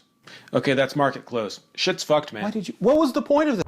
Everything is fine. War's done? Iran is toast, but we keep letting them shoot our stuff and allies because we think it's funny. People are dying. Mission accomplished. Times 10, times infinity. Okay. I mean, it sounds like we're going to be done. So this is good. This is great. Market's closed? Yeah. Why? So fucking scared. Okay. So I was talking to AI Bibi. He says he'll let us retreat, win any day now. You keep saying war is done. War never started. Nothing is happening. And if it did, I wouldn't tell you. Good enough for us. At this point, you just have to blame yourselves, right? Market closed? Yeah. Oil fields are being hit. Oil's going to be $2.50 a barrel. Come on. Why do you... Even during a war? What? Even during a war, you're manipulating the markets. I mean... well, I am a piece of shit. And we respect that. Anyway, check the quotes. It's all him. You're going to meet the woke chud on Saturday. Oh, Graham Plattner. Think like a woke, act like a chud. Think like a woke, look like a chud. The Graham Plattner? Probably not. Galabaf's response to Trump's cabinet meeting. Hexes on Iran. For years, they told the world their missiles could only range 2 kilometers. Surprise, yet again, Iran lied. For years, they told the world that their missiles could only range 2 kilometers. Surprise. Yet again, Iran lied. And to the world, I say London is 4,000 kilometers from. This is incredible stuff happening. Is Hexa give every soldier a sniper rifle guy, or is he a give everyone a machine gun guy? Give everyone a machine gun guy for sure. Pete Hegseth is such a fucking idiot, dude. 2 kilometers. What the hell are you talking about? 2 kilometers. I don't think there's any missile that you can consider a ballistic missile that can only go the range of 2 kilometers. Like Iran told the world that their missiles can't even escape the Iranian airspace. Fucking idiot. I assume he meant to say 2,000 kilometers because 2 kilometers would be ridiculous. Markets are finally catching up. This little drop bounced right back. Warships will escort. Boom. Warships will escort. Boom. Up, down, up, down. Remove Russian sanctions. Boom. Remove Iranian sanctions. We are in talks. No attack on infrastructure for 5 days. DOD, war is won. Everything else fake news. 1 month ceasefire, 15-point plan. Delay until April 6th.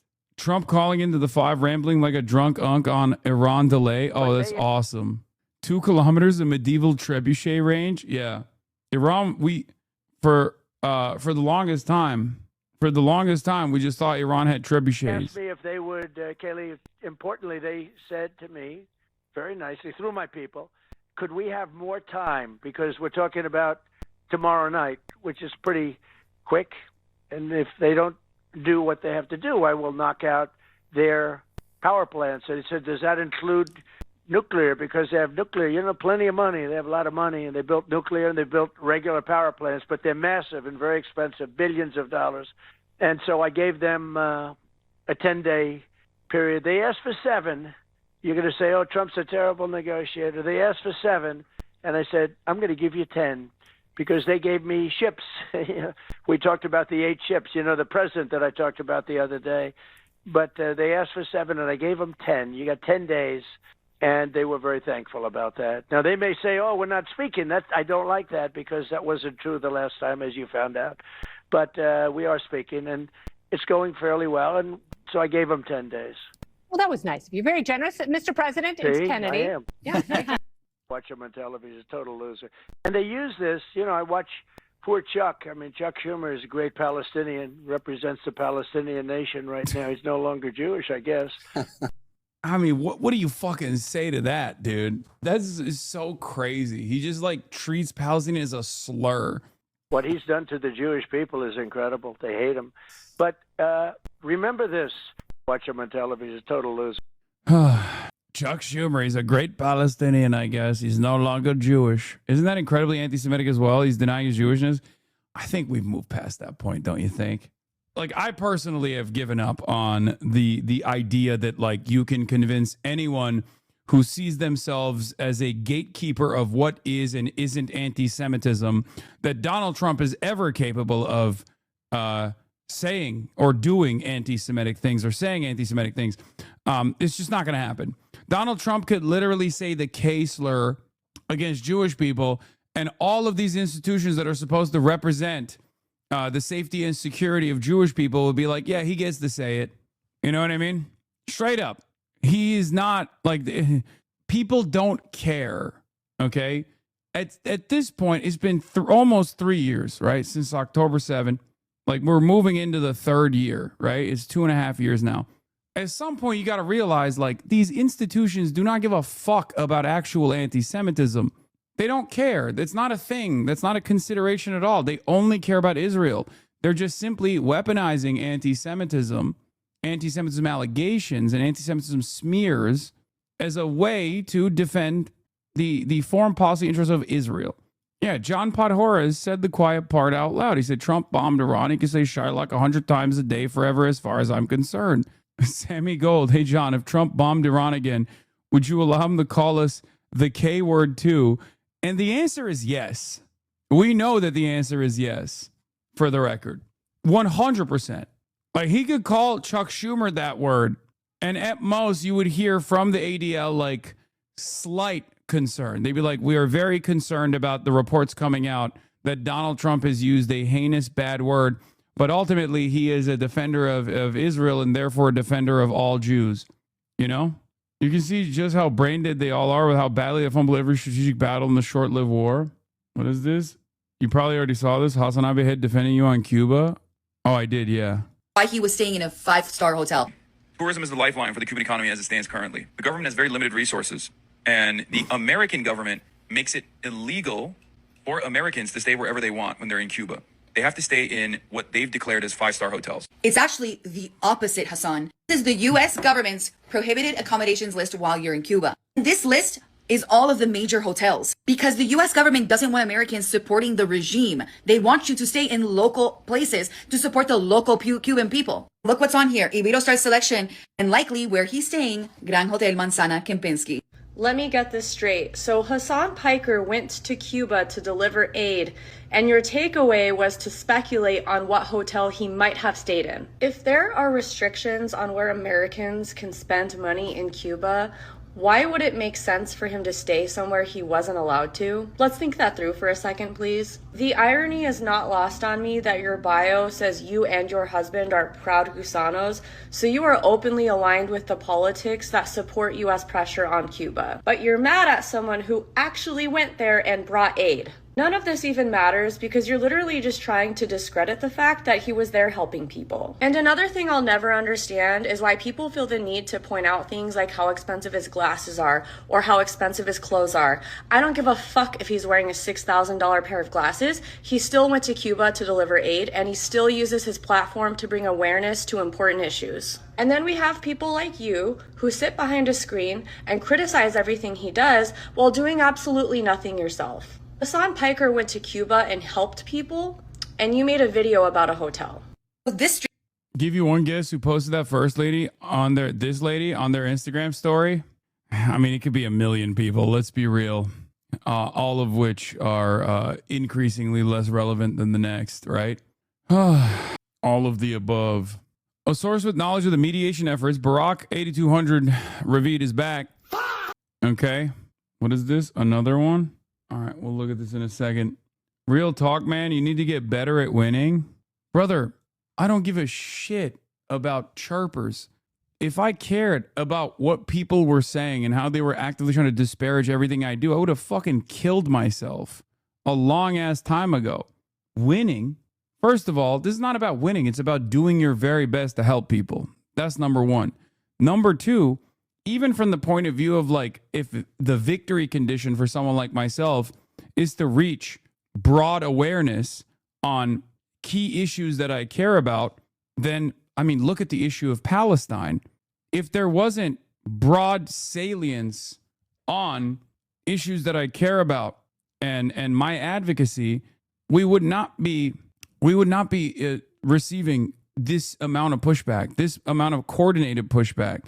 People who are actively trying to say like, oh, don't you dare go anywhere near Hasan, by people who are actively against the candidates that I'm aligning with as well. What's so crazy about it is that they just like take a position. It's very interesting.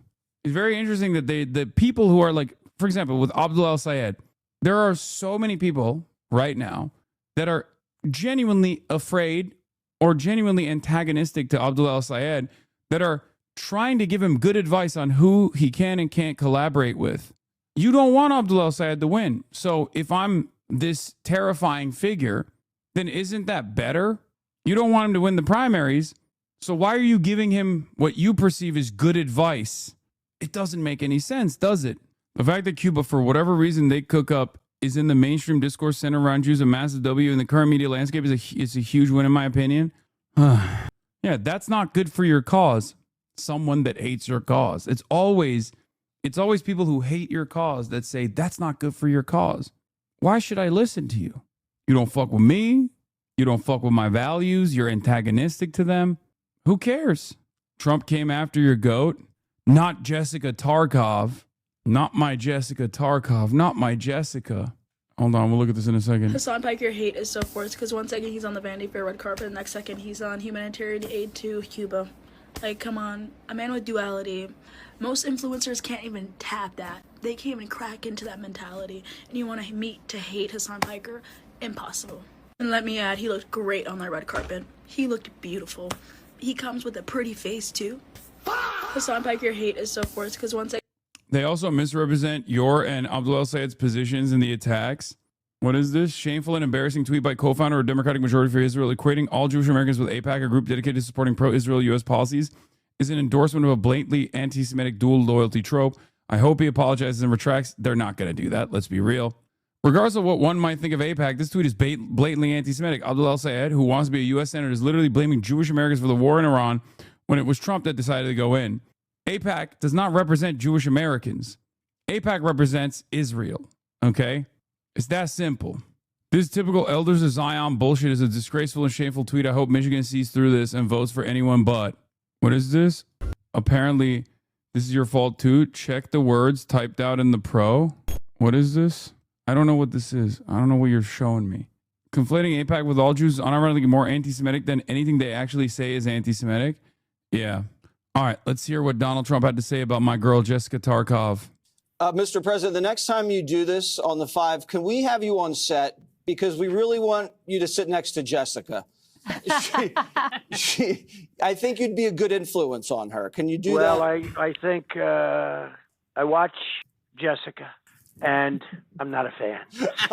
And she uses fake numbers. She'll give... Well, he's only polling 42%. That's not right. Polling very high, actually. Polls are just like, I hate people that use fake polls because polls are just like bad journalists. Bad journalists, they write fake stories. Well, fake polls do damage also. But that's the thing. I'm sure I'd like her. I'm sure she's a lovely person. Yeah, she's a lovely person. She really misses the fact that she's not here. I get it. Yeah. We're working on her. Don't worry. Now tell me, did she not want to do it, or did you kick her off the show? No, we didn't kick her off. She had a previous schedule that she couldn't change. But let me ask you about Iran. You kind of suggested that we'd knocked out Ayatollah Jr. Have we? And did the CIA tell you that Ayatollah Jr. is gay? Well, they did say that, but I don't know if it was only them. I think a lot of people. Oh, he's still on the phone. That, which puts him off to a bad start in that particular country. I sort of tell you, he's a very handsome guy. He was a handsome guy. You don't get the Ayatollah Jr. No, he's not. This is a different. This is a different combo. He told me, and nobody would have beaten him, and he probably would have ended up being president. Because he had a lot of good things. He was sort of a great guy. I knew them both pretty well. I knew him much better. They would go down to Mar-a-Lago together. and they had a very interesting relationship. They would bicker. I want to be nice. They would bicker together. They would, in other words, have little fights, and then they'd make up and start kissing wildly. So it was one of those relationships, and you never know how those relationships are going to turn out. Frankly, I've seen them go on for years, and I've seen them go on for about 2 days before they broke up. But they would bicker like few people I've ever seen. But the bottom line is, and every woman loved him. He was a truly good-looking guy that was a nice guy, and I think he would have been the senator easily. I mean, easily. And he's going to run for the Senate in New York, and I think he would have gone on perhaps to be the president. Well, someone who's a little less charming than JFK Jr., God rest his soul, Jimmy Kimmel. One of those lackluster late-night hosts took aim at your new DHS chief. Let's hear what he had to say last night about Markwayne Mullin. Trump's got a whole new generation of thinkers lined up, including his newly confirmed Secretary of Homeland Security, Markwayne, Chuck Mike, Bruce Dave Mullen. Maybe Mellon's better. He is the now former senator of Oklahoma. Before he was elected to the Senate, Markwayne Mullin was a low-level MMA fighter and a plumber. That's right. We have a plumber protecting us from terrorism now. What do you think about those comments? God, liberals. Well, I've watched this guy. If he's a business owner, first of all, he's a small business tyrant. There's no problem with like a regular ass plumber getting to sitting in a position of power after becoming a politician. Markwayne Mullin presents himself as a plumber. He's not. I just, God, this stuff is, I just don't like it. Classic liberals. Anyway, a source with knowledge of the not only is the plumber thing silly, but then also on top of that, what's up? What do you want? You're bored. Hi. What? Not only is the show us. Hold on, I'll show you. What? Give me your hand. Other hand. Hi. Yeah, you guys haven't seen her because of the new angle. She's like, scratchies on my throat, please. Anyway, sources with knowledge on the mediation effort said, despite public statement rejecting the U.S. proposal, Iranian officials have made it clear they are interested in negotiations. At the same time, the Iranian officials still haven't given a final response to the proposal to hold a high-level meeting with the U.S. in the coming days. The source said the mediators are pressing Tehran to agree to a meeting, but the Iranian officials claim in talks with the mediators that the country's top leadership, Mujtaba, has yet to make a decision. The key issue for the mediators is to make the meeting happen. But the main problem has been mistrust and the Iranian suspicion that the U.S. is tricking them again, the source said. Yeah, no shit. No shit. Oh, there's seemingly a lot of anger from the Republicans about the no-jokes Republicans that want to cancel Drewski. All right, let's continue with this. I literally think they're going to put up a statue to President Trump, and it's not a political statement. It's an actual thing. So. That would be a great honor. No, because it's like they view President Trump like Simon Bowler. He's the liberator of a country, and this. Buying literal symbols used to propagandize capital success denotes a place of high social value on economic success. No one has ever bought a $5,000 offer because they liked it. They aren't better in any way. It is merely a way to socially represent your status as a capitalist oppressor in the class hierarchy. Then use that status as if you actually worked harder to earn that much. One of my favorite things is usually the people that come in here who like present themselves as like legitimate, like studied Marxists. You know what I mean? 2015 account. Brother, these are ultimately inconsequential things, okay? You are deciding these things. I don't believe in these things. You also don't even understand how I've acquired these things, okay? Attack his argument, not him. Exactly. I am attacking his argument and not him. Do you understand? The symbolism that you place on the articles of clothing that I wear is in your mind, okay? That's it. Because at the end of the day, the level of financial success that I've attained would not change whether I wear tattered clothes or expensive articles of clothing. And this is before we even realize that, when you are an influencer or when you have a big platform, people just like send you shit, okay? This is not a serious or sincere argument. You are demanding that I guess, LARP. If this was the case, Asmongold would be the true communist from your perspective, regardless of the reactionary garbage that he puts out on a daily basis. Do you find yourself in agreement with that? Do you think Asmongold, who wears the same tattered T-shirt over and over again, is actually a communist? Both Asmongold and Moist Critical are far wealthier than I am, and yet they wear regular articles of clothing. I mean, I do as well, but, you know, I do have expensive articles of clothing. I think it's just an inconsistency, Hasan. Everyone has these. It's a losing battle. It's not a battle at all. It's not. And it's not something that I have... it's not something that... He's not lumpen. He's not a lumpen prole. No, you're wrong. He's not a prole at all. He owns multiple businesses. This is what I mean. This is pure aesthetic markers that you are identifying and hyper-focusing on. It's pure liberalism. Okay?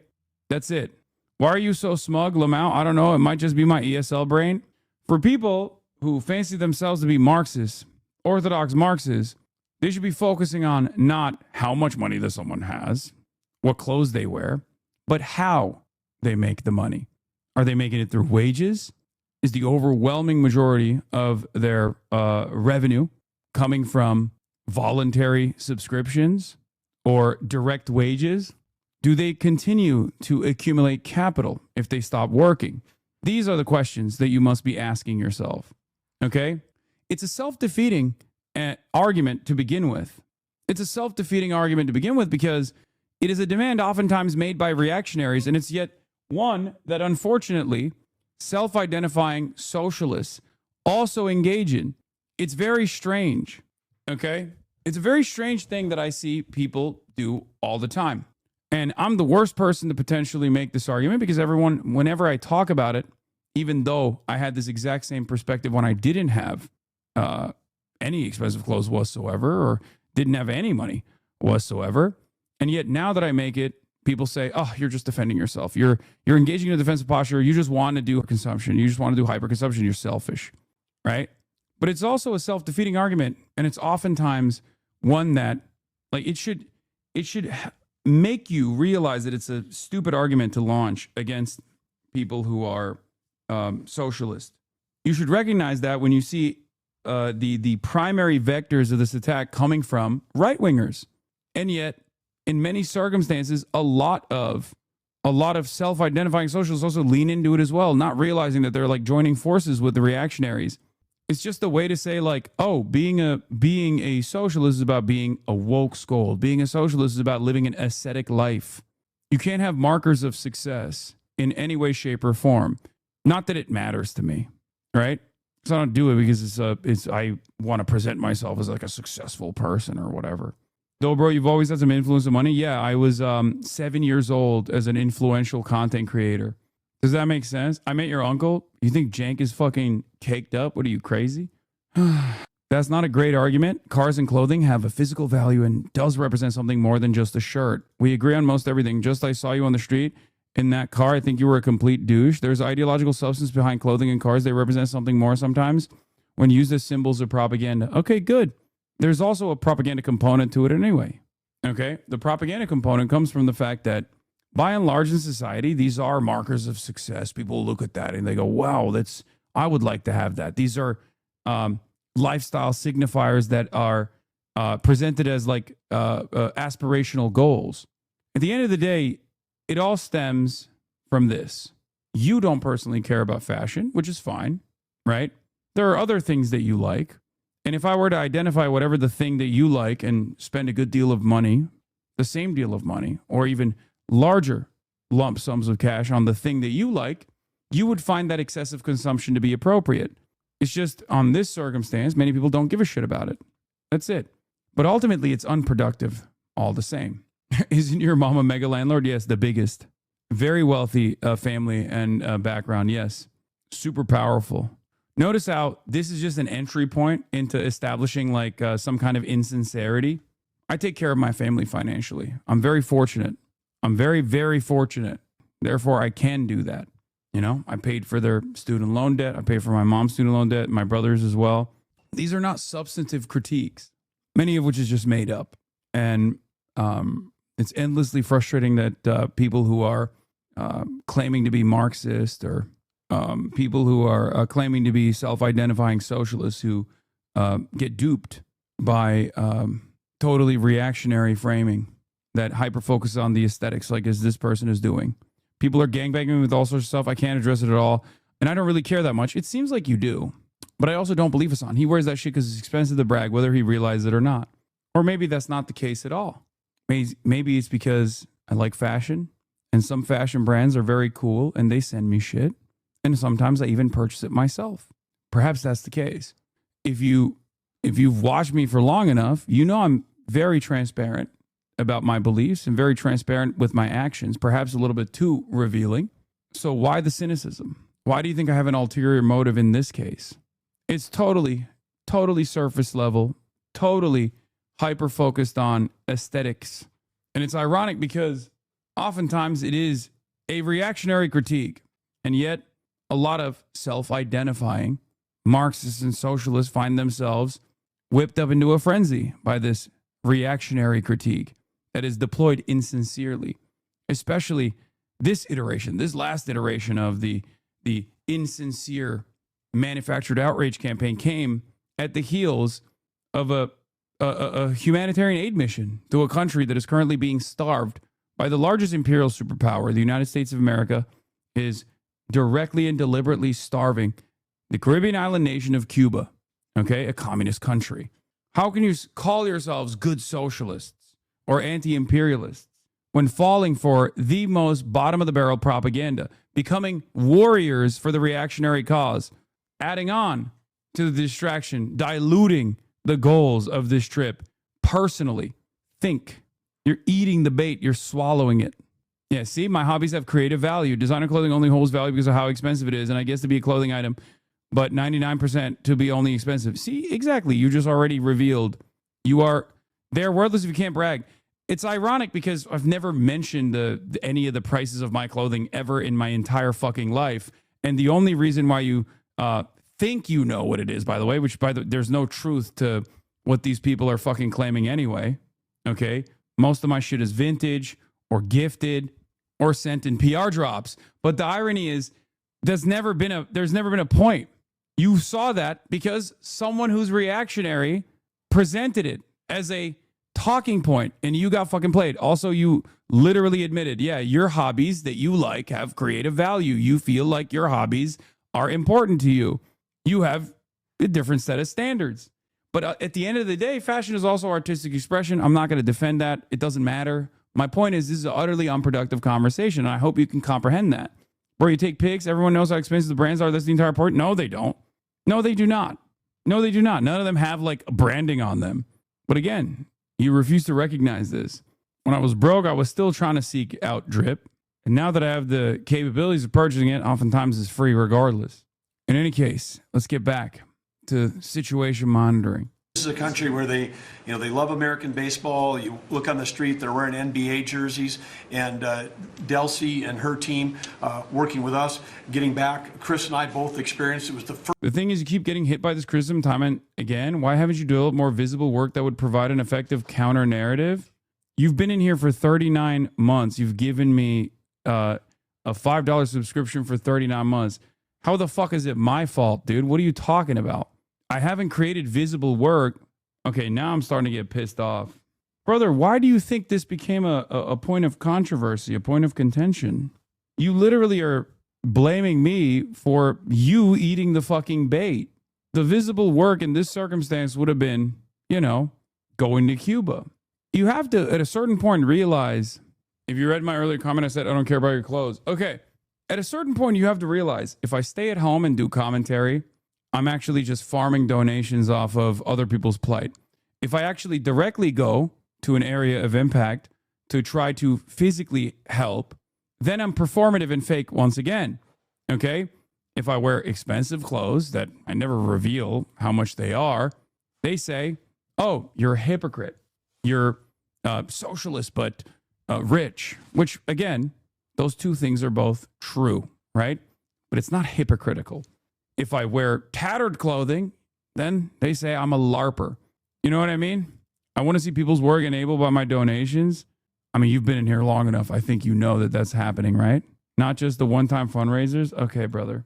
Let's continue. First time in Venezuelan history that they had the free press allowed to come on to essentially where the White House, the Palacio Miraflores. Yeah. And it was an emotional thing for people that had been for 20 years had never had a chance to be there.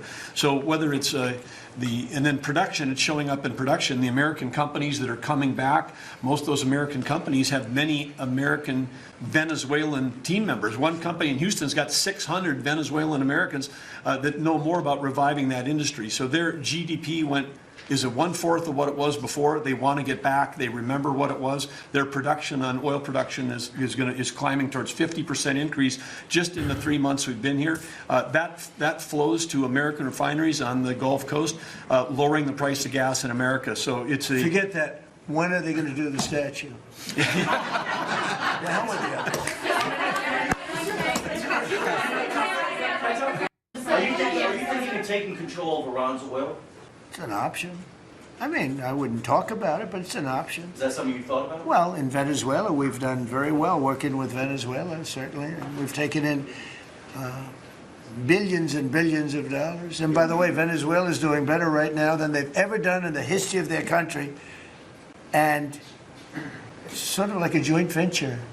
But the United States has made a lot of money, Marco, right? With it. Do you want to talk about that for a second? About Venezuela? Yeah. Yeah, I mean, I think Venezuela in the first 2 months of this year generated more revenue from oil sales than they had most of all of last year. But the money's not being stolen anymore. And it's being held in a U.S. Treasury blocked account. And to the extent it's flowing to the Venezuela. It's not being stolen anymore is crazy. What do you mean? You're literally describing theft. It's incredible that somehow leftists are still doing this shit. If you wore Carhartt, you'd be cosplaying. If you wear expensive clothes you've had forever that are expensive, you're a champagne socialist. If you're a leftist falling for the shit, you're a fucking idiot. Yeah. Like, what's wrong with me wanting to know? I was like, outlets like Dropsite have provided some sort of security after I donate to you and you're relying on their work so much. What? Make it visible so people can't keep kicking you in the dick about it? Brother, I've donated both publicly and privately, like, and fundraised to the tune of multiple millions of dollars over the 39 months that you have been a subscriber of. You've been watching since 2020. You've seen it. You've probably participated in it. What the fuck are you talking about? Like, you've literally been here. What are you talking about? You've seen it happen. What do you want me to do? Constantly fucking turn around and be like, look at how wonderful of a philanthropist I am. It's idiotic. Again, other than big fundraisers, here, like one example, like Oliver Larkin came on the broadcast. I maxed out to his campaign because anything beyond that is, you know, going to be anything beyond the $7,000 is going to be illegal, right? I maxed out to his campaign. You didn't see it. You didn't hear about it. So it doesn't exist. And I also didn't publicize it or highlight it. But like, just because I didn't do that doesn't mean that it did not happen. You just didn't see it. So you don't know about it. You want me to constantly fucking repeat and explain everything that I do, make it more visible because you want to appeal to the aesthetic focus of liberals. It also doesn't make sense when you say other than big fundraisers. Like, what the fuck are you talking about? And now that I have revealed this, right, all of a sudden you're flexing. Oh, look at me. If you're a Western anarchist, dogmatic online leftist, I hope you wake the fuck up after seeing this. Yeah. No, I don't want you undermined. If you don't want me undermined, why are you undermining the shit that you have also personally seen, literally, saying that the big fundraisers are irrelevant? Why would that be irrelevant to you? You're currently doing it. You're currently doing it. You're launching this as a reasonable critique as a longtime fan. Many people will see this and will make videos about it. They'll say Hasan's own fans are turning on him. They have recognized that he is actually a hypocritical grifter. Those videos will get millions of views. That'll continue along with the same cycle of outrage manufacturing. Meanwhile, if we talked hard enough, long enough, you would probably recognize that these claims are actually silly because you bring in tens of thousands of dollars every month aside from those fundraisers. Okay. All of this unironically turns into, once again, why socialism but rich? That's it. That's literally it. That's not a critique at all. Okay. Why socialism but rich? Show me all of your fucking, I as a singular individual need to go through your finances personally. That's insane. You're not engaging in praxis at all. You're just being a fucking weirdo. As well in government, it's going to help people, like fund hospitals, pay teachers. It's not and we get a lot of it, and they got more than they have in many years. Think of it. We get a lot of it. We have a deal. We get a lot of it. We had 100 million, think of this, 100 million barrels We took in the first 2 weeks, 100 million barrels. That's a lot of oil. It's a lot of ships. And we got some, and they got some. We paid for the ships. A lot of money left over. And Venezuela has done better now with us. Call it a partner, call it whatever you want. We've made a lot of money, and they've made a lot of money. We've paid for the cost of that military hit many, many times over. And we've only just started. Our relationship. Look, this person comes in periodically and says this all the time. Look, Destiny posted old clips of you on Twitter where you said polls are a stupid nation. I saw them all and I'm sad. I'm not a fan of him, but I didn't know you hated us. Really?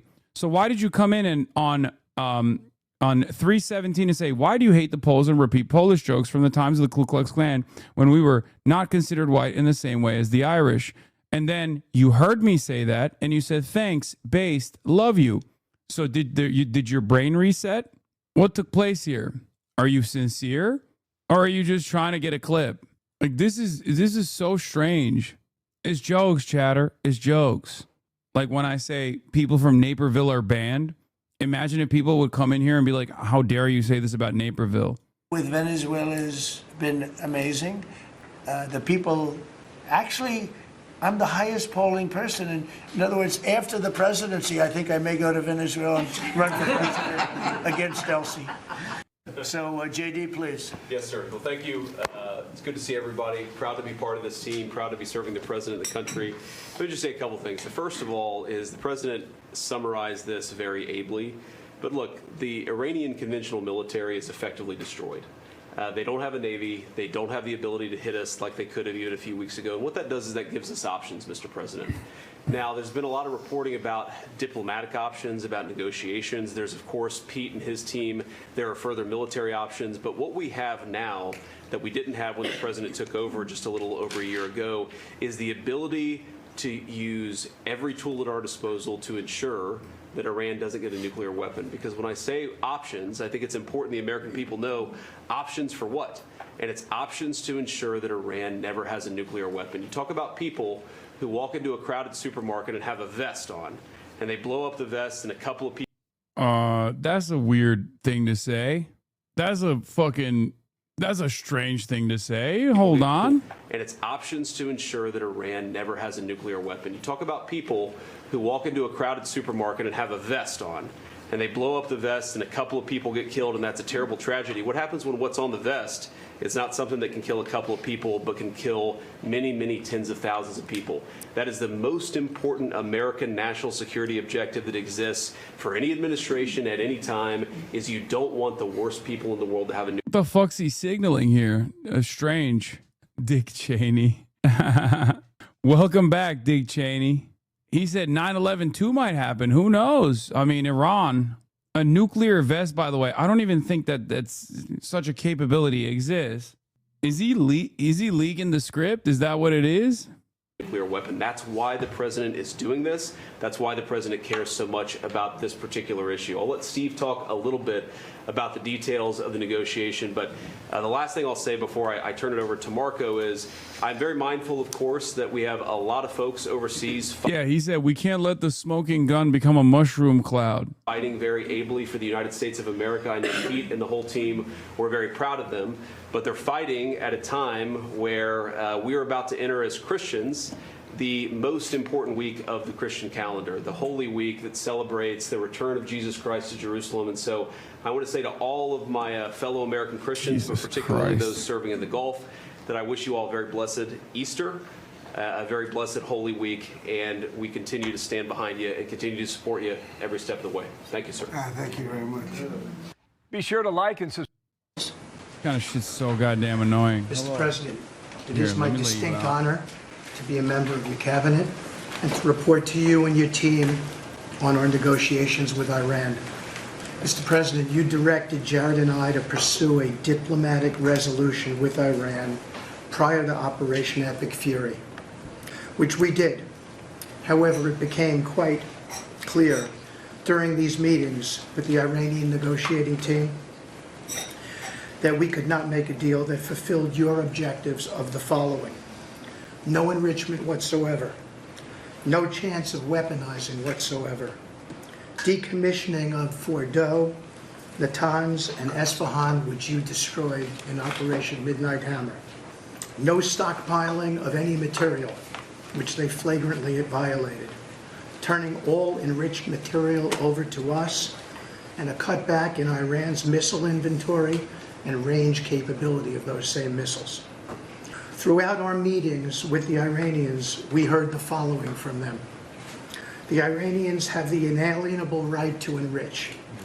Then we heard they possessed enough 60% enriched material, 460 kilograms, to make 11 atomic bombs. Finally, I don't know.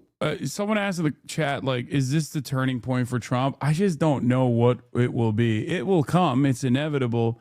But I don't know how much punishment the cattle will take until they slowly start moving against them. we heard the following I just don't know.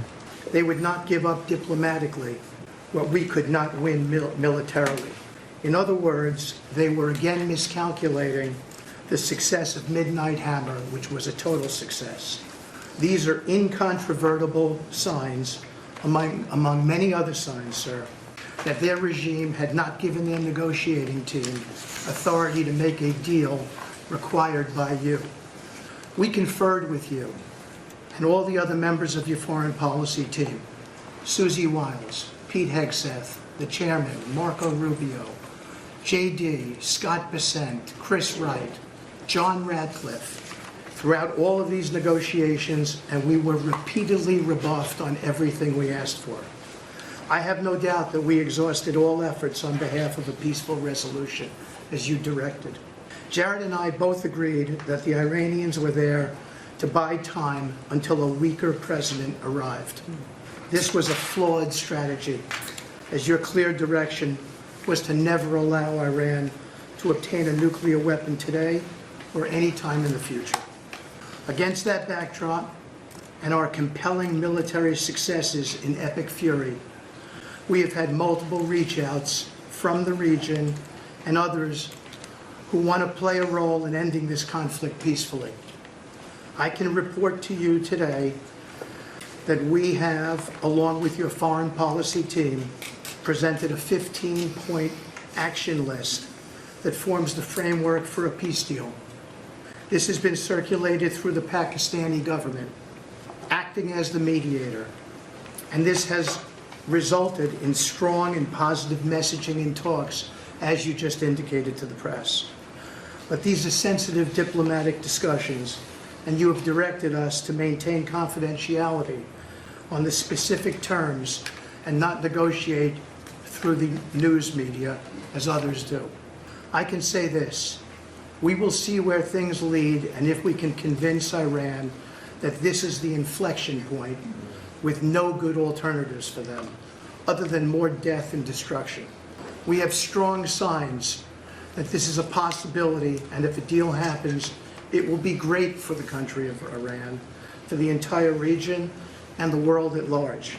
Your policy of peace through strength is the most effective tool for a diplomatic resolution here, just as this policy was an effective tool in each and... It's never... it's something that I constantly am reminded of, like the American lack of interest in like understanding our foreign adversaries sincerely, that like the principal negotiator on the American side doesn't even say the name of the country he's negotiating with correctly. American hubris. He keeps saying Iran, Iran, Iran. Even small things like that, I think, reveal the American attitude about these sorts of things. And it's unironically a weakness.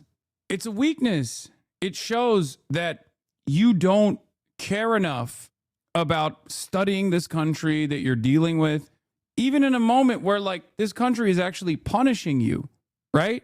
Like, it's very strange.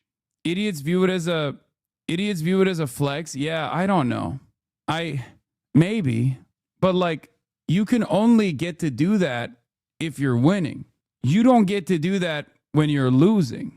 And one might even assume that you're losing because you undermined your opponent. You underestimated your opponent to me, it's an indication of I mean, it's a telltale sign that the American attitude, being the imperial hegemon for so many decades at this point, has created this institutional rot because we've never had to deal diplomatically with another even partner in the world. We don't think we ever need to. But it's not 1997 any longer, right? It's 2026. We are now officially living in a multipolar world. What will it take for America to recognize that? Every one of all of the other conflicts you settled in your first year. Iran is looking for an off-ramp following your powerful threat on Saturday. Your indications that you are willing to listen to peace proposals have been well received. You've instructed us that your preference is always peace, and that we should make that our priority. We have delivered that message, sir, along with the 15 points for peace. Qatar's prime minister just finished a meeting at the Pentagon and is expected to meet Vice President J.D. Vance later this evening, per source familiar. Yeah, I think there's Gulf states that have a very different attitude about where we go from here, like Qatar. And then there are Gulf states that have been posturing for more war, like the United Arab Emirates. Perhaps this will help you understand where things will go. Iran's IRGC-linked Fars news agency maps UAE energy sites as potential targets. An infographic circulating in Iranian media outlets, Iranian media outlines key energy infrastructure across the United Arab Emirates, including power stations, nuclear facilities, and solar hubs as potential targets in the event of escalation. Key sites identified are, nuclear power plant, desalination complex, a power station, another power plant, a solar park. The report claims strikes on these sites could trigger widespread blackouts and disrupt desalination industry and data centers, with cascading effects on the UAE's economy and regional trade. Now, the reason why they're saying that is because the United Arab Emirates yesterday, my dad is back to his old ways of lighting the kitchen on fire. You guys might be hearing the beeps in the background currently. Yeah. The reason why they're putting out this threat is because the United Arab Emirates has been really aggressive in their messaging, demanding more war, saying that they're gonna lean into more warfare, saying that they're going to, saying that they want to join the battle, right? This is the Iranian response to those statements. And what's really interesting about the UAE saying it at this moment, like the timing of this is so stupid for the UAE. One, the United Arab Emirates doesn't have the capacity. Like there's nothing that they can do that America can't do, right? The gear that they're using is American, and they don't even have the standing military, right? They have, I guess, Colombian mercenaries. So that's number one. Number two, they have so much to lose in this process, and they're doing this at a time when America, maybe it's fake, maybe it's not, is signaling that they want to de-escalate. Another country that has the similar opinion is Saudi Arabia. But the UAE is straight up demanding or vowing revenge. And I don't understand why they're talking like this when they're in fucking striking distance. It's kind of strange to be doing this when you've been getting struck the hardest. And on top of that, like, you're not Israel. Like, America's not going to protect you. Abdullah Mohammed Butti Al-Hamed, chairman of the National Media Authority, says the problem with some countries in the region is not that they fail to see the danger, but that they see it and then hesitate, understand it and then bargain over it, recognize its source and then choose to avoid naming it. For this reason, the region did this whole fucking long thing, right? He's like talking about Iran, the dangers that Iran presents and having to fight back. Saudis were in open war against the UAE in the months leading up to the Iran war. It seems from the statement that hostilities are still hot despite the war, which makes me wonder if it's the Emirati lobby that keeps planting stories claiming MBS is pushing Trump to bomb Iran harder. Ugh. Will anything good ever happen again? I mean, things are happening. They're doing it to increase the trust in people so they don't leave and continue trusting. How is that bringing any confidence to the population so they don't leave? The idea that like the conflict will expand. If I'm an influencer in Dubai, I'm getting my next Botox surgery elsewhere, okay? I'm getting the fuck out of Dubai if I hear the Emirates talking big shit. I see the fucking Emirates not flipping their phones, but instead flipping out on Iran, signaling that the conflict will expand. And now the Iranians are saying like, oh, you're not going to have any clean water on Emirati soil. I'm getting the fuck out of there. You know, I want to see the Emiratis flipping their phones in slow motion. That's all I want to see. I don't want to see nothing else. Why are the Emiratis in conflict with Saudi Arabia? Because Saudi Arabia is the big boy in the region, and Emiratis have been moving in the direction of Israel and kind of leading the Gulf in that direction. And the Saudis are worried about that because they're worried they might lose their influence. Finally, we have told Iran one last thing. Don't miscalculate again. Good. Thank you very much. Good job. Doing a great job. Everybody around this table is doing a great job. Marco? The most important job any president has is to keep the American people safe. And every president says it, but we have a president that means it and does something about it. As the president outlined very clearly to the world on the night this operation began, Iran has been at war with the United States for 47 years. For 47 years, Iran has been killing Americans and attacking Americans across this planet. And other presidents had an opportunity to do something about it. And they all warned about how Iran was dangerous, but they refused to act. And this president's not someone that's going to refuse to act. Yeah, he's not going to leave a danger like this in place. He's going to address it, and that is what he is doing. From the very first night of this operation, the president made it very clear. People like this, and now what I'm talking about is not the people of Iran. The people that run this country are radical Shia clerics. These are religious fanatics. Look what they are doing now. At their weakest point, this is the weakest Iran has ever been, and look at what they're doing. They're attacking embassies. They're attacking hotels. Dude, what? I mean, calling the Iranian guys religious clerics, I mean, it's true, they are, right? But like, it's a real says you moment. But then to turn around and be like, well, they're hitting targets that are in civilian territory.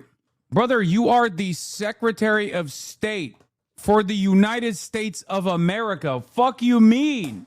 There's two countries that have no leg to stand on when it comes to talking about other countries and how they choose to wage war and you know, target civilian infrastructure, and that's the United States of America and Israel. Like, Russia is another example, right, of a country that actually wages war in this way and causes terror. And even Russia's targeting is not as fucking insane as Israel's. It's like not, you know what I mean? Like, there's no country that comes close to Israel. America being number 2, and then Russia being number 3. Imagine what these people would do if they had a nuclear weapon. That is an unacceptable risk for the world. By the way, the president's not just doing a favor to the United States and to our people. This is for the world. He defined very clearly on the first night of this operation what the goal was. We were going to destroy Iran's navy, and that is happening. We were going to, if it hasn't already happened, I'll let Pete speak to the specifics of it. We were going to destroy their missile launching capabilities. We're well on our way to achieving that goal. We were going to destroy the factories so they couldn't make more missiles and more drones. And that is moving forward. Every single objective the president clearly laid out on the first night of this operation is being effectuated. Again, Pete will speak to the specifics of it. This has been an incredibly successful operation. Every day, it may not get covered because, you know, we're unlike them. We're not bombing embassies and hotels. We're hitting military targets. But every day, the Department of War let... The opening salvo literally hit a hospital and very famously a school and a facility where there were people playing volleyball. The drummer get wicked over every portion of Iran that has these military capabilities, and the results are going to bear fruit for the world. The world is going to be a safer and a better place when President Trump's mission here is achieved. And frankly, I think countries around the world, even those that are out there complaining about this a little bit, should actually be grateful that the United States has a president that's willing to confront a threat like this and not allow it to continue to persist. Because these people will kill as many Americans as they have a chance to do, and if they have a nuclear weapon, as the Vice President pointed out, they could kill millions of Americans in the future, and that is a risk that was not going to continue to exist as long as we had this president. Thank you, Marco. You know, it's very interesting because Yesterday I was watching, is it Anthony Blinken? And he was saying that they should have done it. But they didn't do it. Nobody did it.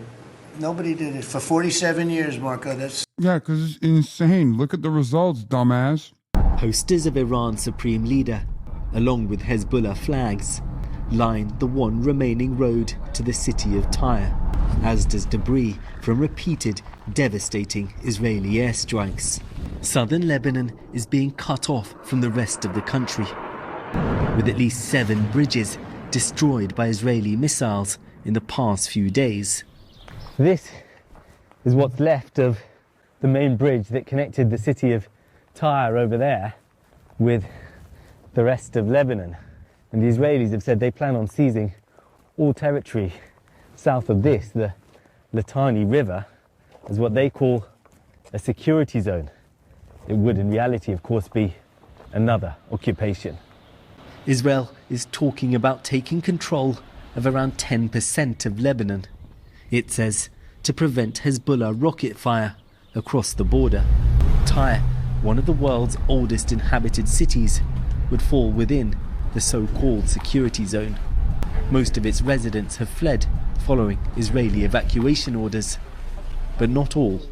In your neighborhood, how many people are still here? How many people are there? The apartment block in front of Salwa's home has been completely destroyed. This strike here came with a warning beforehand. Others don't. Why is the world watching without helping? Look at the children. Look at the people dying. I'm not afraid to die, and I will stay in my land. May God protect the resistance. They are the ones protecting us. I feel devastated seeing the people, the children in the streets. Why? Is this a price? There's no fate worse than having to live so close to Israel. Like, it sucks so bad. There's no fate worse than that. They have an insatiable, endless appetite for death and destruction and conquering more territory. It just sucks. Worth paying because there are other people in this country who think it's not. May God protect the men of the resistance. Bro literally is looking at a woman who is staring at her bombed out apartment. Family members probably fucking died, and going, well, don't you think that the rest of the country might have a different attitude about the only people who are militarily resisting against the people that did this to your neighborhood? Dude, this is victim blaming, okay? That's what this is. I don't understand how the Western media doesn't realize that. They're like why? Like, you brought it upon yourselves. Don't you feel like you brought it upon yourselves by resisting, by pushing back? That's all this is. And it's unbelievable that Channel 4 does this all the fucking time. Every time there's a new campaign that opens up, it's like they forgot about what Israel is, and they're just working their way through it with the same exact framework every time. It's such a strange, fascinating thing to observe, especially after the last 2.5 years. New front opens up. These guys reset. Hey, this country that has never stopped doing war crimes against your people, this country that has militarily occupied you for 2 decades in the past, don't you hate that there's a military pushing back against that?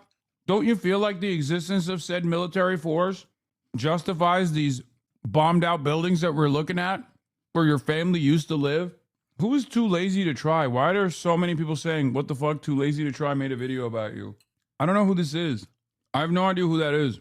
He's pretty good. U.S. Ambassador to Lebanon says that he's received word from Israel that they will spare Christian villages in South Lebanon, but they cannot guarantee even this. Shia villages, presumably, I watch them all the time. Well, the title is When Performative Activism Goes Wrong with Your Face on It, so I doubt he's good. No, he's not good. He just shits on Joe Rogan and other meathead podcasters constantly, farming schizos. Too Lazy to Try is awesome. He does a lot of videos on the Rogan sphere. Okay. Well, what are you going to do? He's not awesome, but he's occasionally accurate. He's a centrist, been covering a lot of the Epstein and Joe Rogan. It's funny.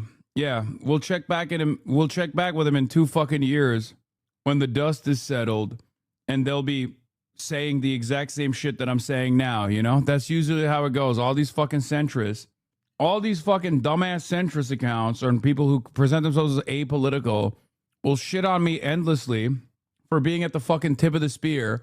And then they'll turn around and agree with my position. The hatred won't go away. They'll move on to the next thing that I'm saying that they, find themselves disagreeing with or farming outrage off of. And then they'll agree with my point none the same. Nonetheless, it is what it is. What are you going to do? I think it just comes from a place of like, you know what it is? I think it comes from a place of not doing shit, right?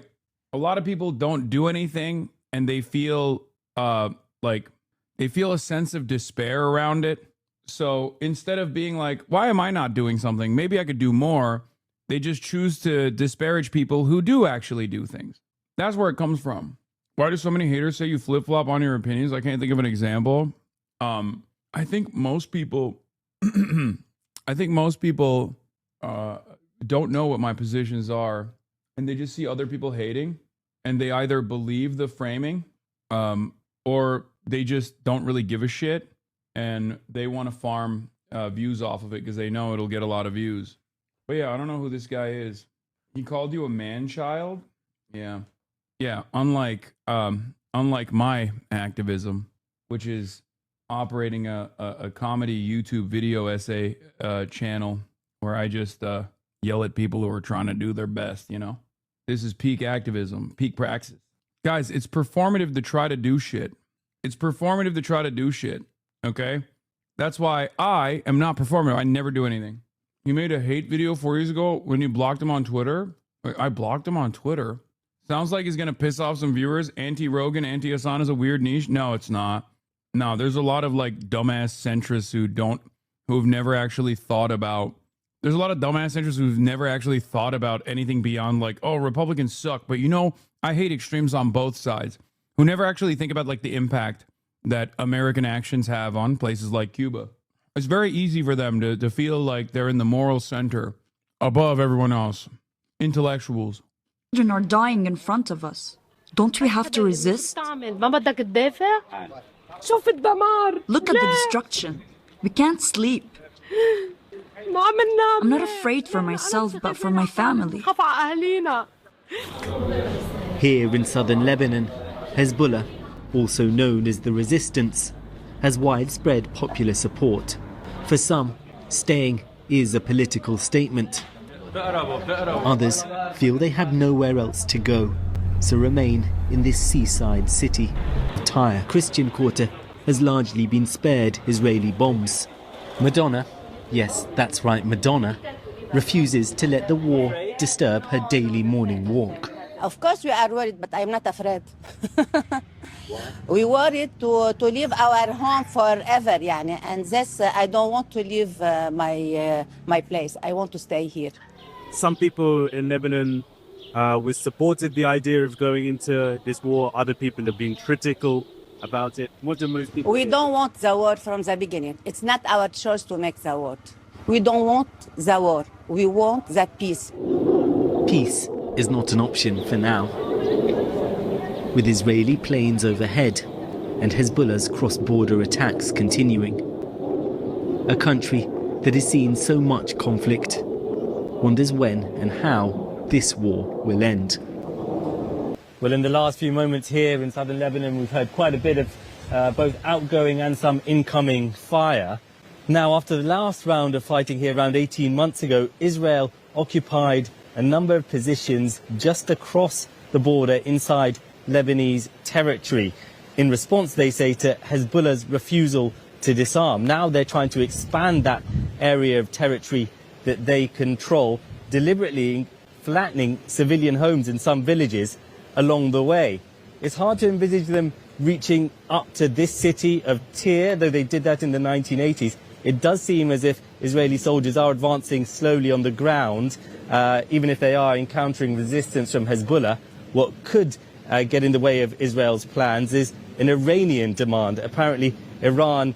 Bro, wow. Let's bust out the fucking flares, dude. Associated Press is making their news outlet say the truth into a newsworthy event in and of itself. AP is calling Israel's attack on Lebanon an invasion. What does that mean and why does it matter? I mean, I know that it's like contrary to what you expect from mainstream outlets in the United States of America, but it's like fucking unbelievable that like this is only now happening. It's just so fucking annoying. We have reported the news. We are reporting the news accurately, guys. Alert the presses. Well, we are the presses. Making one of its conditions for ending its war with the United States an end to this conflict here. So much uncertainty, so much at stake. It looks to me like this is increasingly a massive quagmire from which it's very difficult to see how Donald Trump pulls one of his usual extrication operations where he claims victory and moves on and everyone kind of pretends it didn't happen. What's a quagmire? Why is the quality so bad? Too big a deal for him to be able to do that, I think. Yeah.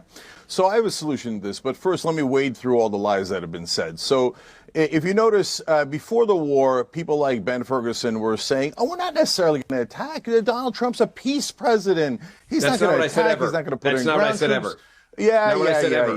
Yeah. I never said it. Go find a video. Go look at YouTube. Listen to any one of my shows. I never said that. So not one damn time. This is why I shout. Wait, so you're saying you never said Donald Trump was a peace president? So you were critical of Donald Trump saying he's a peace president? Because like if you're pro-Trump and Trump said he's a peace president, then it makes perfect sense to claim that you're also saying it. Oh, I never said Trump's a peace president. He's a war president. Bitch, if you're pro-Trump, then yeah, you were saying Trump is a peace president. That's it. On your program, because every time I start talking, some Israel first son of a bitch comes in and starts talking over me. Hey, you made America all your Israeli talking points already. Flag, bro. Be quiet. Yeah, my ass. Yeah. Okay, Cenk, see, here it goes again. Cenk, so then here's the other lie. Cenk, for 50 minutes, you've managed to stay relatively calm. Don't blow it now. Yeah, okay, but that's what Israel First does. They just jabber. Anyway, so here we go. So then Ben said, and all the Israel First clowns said, oh, we're doing this for the Iranian protesters. And once we start bombing them and murdering them, they're going to love us. And now he's saying, well, of course the protesters can't come out in the streets. We're bombing them. We're bombing them. That's what we said. All right. Yeah, all right, here we go. Will you shut the fuck up? Will you shut up? If you're putting words in my mouth that I never said, Israeli talking points. Be quiet. I'll never be quiet when you put lies into my mouth of things I never said. That's why we have to shout on this show, because these assholes won't shut the fuck up. Like, all right, just to be clear, just to be clear, I think there are actually less chances of Ben Ferguson shutting the fuck up than there are of the Bob Hope analogy I gave earlier. So why don't we just assume both of you can be equally garrulous? Cenk, finish your point.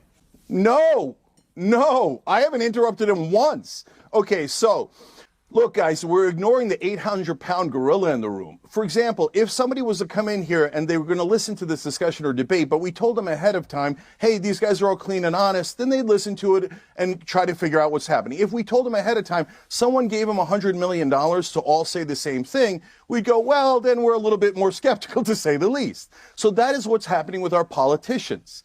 Israel has given Congress $100 million. They've given Donald Trump $337 million. So this is all a fake conversation. But these are tiny amounts of money. They spent billions on day one of the war. You're cutting me off, Piers. These are tiny amounts of money you're talking about. You're making up crap. So, tiny amounts of money. Yeah. Piers, are you mental? Do you know how much got spent? Do you know how much got spent on day one of the war? $337 million that the Adelsons have given to Donald Trump because he is corrupt and easily purchasable. The Adelsons are corrupt and Israelis. The Israeli Adelsons gave Jonathan Pollard a trip on their private jet back to Israel and celebrated him like a hero because they love people betraying America for Israel. But you don't think Cenk? I mean, that's true. Everything he said is true. I'm worried about his health, man. Jesus Christ. Let's be real. Unc, on this issue, is very good. And this is an issue where he used to scold me all the time, if you remember. So I'm glad. I can prove it! So tell me if we should put American troops or Israeli troops in? Okay, why are we putting our guys in? Ben Ferguson, that traitor, said that it was no big deal that 13 Americans died. It's a huge deal. Never said that. 13 Americans died. Why do you send your goddamn Israeli friends into a war? They started. They started it. Never said by me. All Never right. said by me. You know what? So much shit. I'm never going to let anyone else on this program talk, because the minute I start talking, they start interrupting and go, oh, Israel's the greatest. Israel's the greatest. Okay. They bribed all of our politicians. today. It is exceedingly clear. So stop working for Israel, you corrupt. I mean, he's right. But these kinds of shows, I mean, I love when he pops off. But on these kinds of shows, you got to like trigger them instead. You know what I mean? That's why when I was like, you're turning red, Vinny, that turned into a clip, right? Or even if you pop off, you got to have like a small pop off. You can't have like a consistent pop off. You know, you let the cortisol spike. I'm with you. I'm just saying. Corrupt sons of bitches. Okay. Work for America. Here's your solution. Here's your solution, and it's super simple. We get the fuck out of there. Okay. We have zero interest in there. None, none, none. So let And Israel, now you know who why started Trump this had to war, do what he deal had to with their do. own He's gotta war. deal with people You like put in the this. ground troops. You put in the ground troops. Ben Ferguson, answer this question. Should we be sending Israeli ground troops or American ground troops? I think there's no major ground troop movements because the president's made it clear we're not invading the country. If you listen to what he said, you would already know that, not have to ask If we that put question. in ground troops, now that's There- I another don't- lie. He'll come what back about and say, Israel? oh, I always said we were going to put in ground troops. You know what? Okay, look, I'm going to call an American end or to this. Israeli? Cenk, the truth American is- or Israeli? The truth is... American or Israeli? All right, Cenk. Which ground troops? Cenk, calm down. The truth is the American military has sent several thousand Marines into the area. They'll take a few more days to get there. And as we know, when there was a massive build-up before the war started, there must be a high likelihood they may get deployed. Otherwise, why would you send them? And it may be that Trump calculates that to get to, say, the enriched uranium, he may have to use some ground forces. I hope it doesn't come to that. I think it would be a disaster, but we shall see. So why not Israeli ground forces? But we shall see. You know, think about Why not Israeli ground forces? Yeah, and Israeli ground Why forces. is that not even being discussed in Washington? It's so funny. Yeah, Trump calculates is a hilarious statement. Trump does not calculate. Trump is not even literate.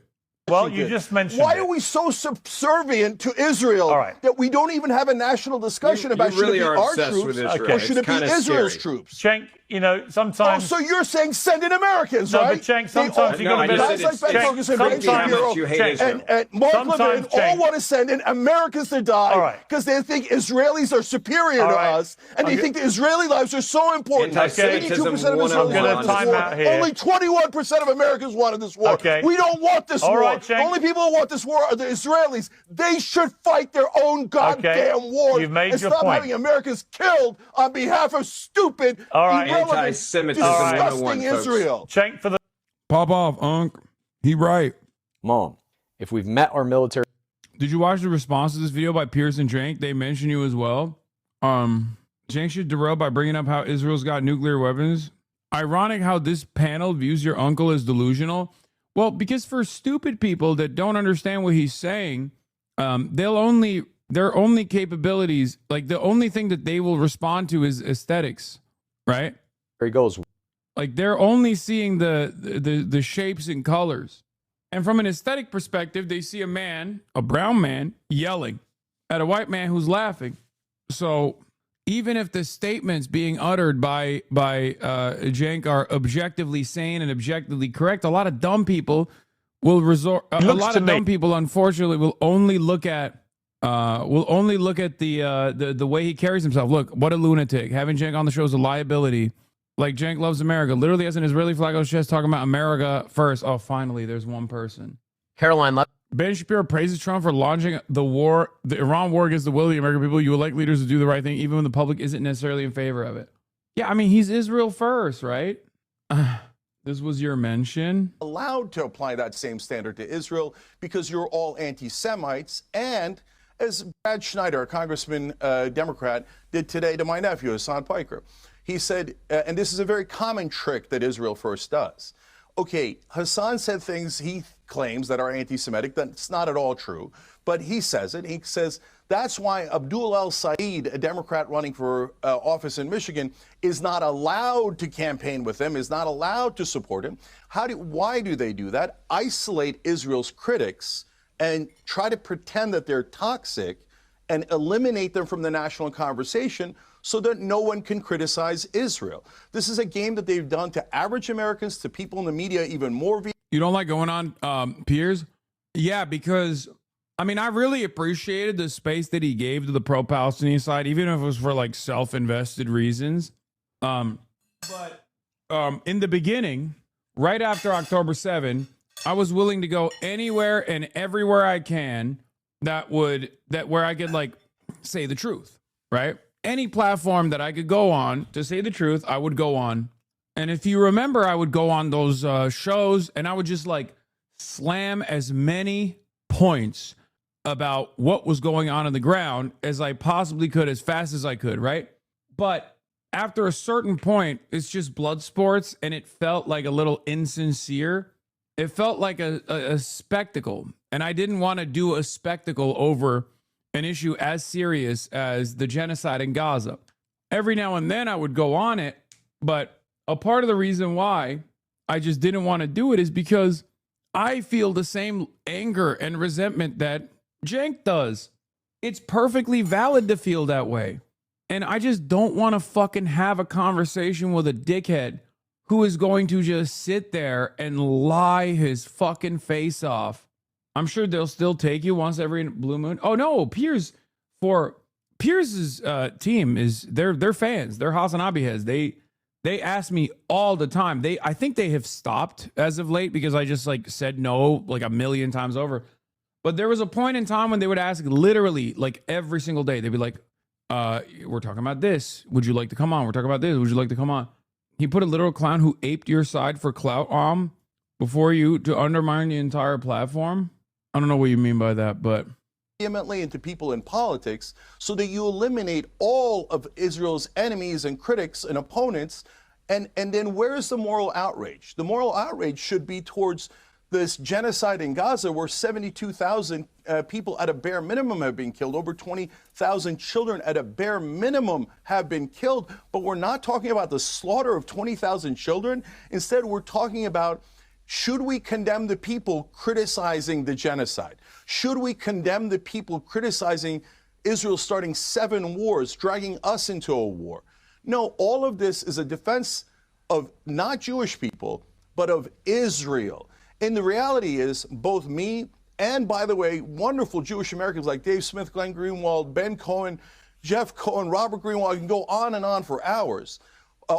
So many young Jewish Americans are actually doing something wonderful, which is they're fighting for peace, they're being principled, and they're on the right side, and they're standing up for America, and they're us. So I say that all the time, but they actually think that the bigger problem is people like us who are not anti-Semitic. Because it's easy to say, oh, Nick Fuentes, no one should talk to him because he's clearly anti-Semitic, and all the other charges, right? The problem for them is when they can't show that we're anti-Semitic. So then they take our criticism of Israel and they set up all these landmines, propaganda landmines with tropes. So here, I'll give you an example. So blood libel. Now, blood libel is a terrible anti-Semitic trope from the 18th and 19th century, made up about Jewish people drinking the blood of babies. That's crazy talk, right? But when we criticize Israel actually killing 20,000 children, they say, oh, that's blood libel. But wait a minute, that doesn't have anything to do with blood libel. Nobody's talking about drinking the blood of babies or anything like that.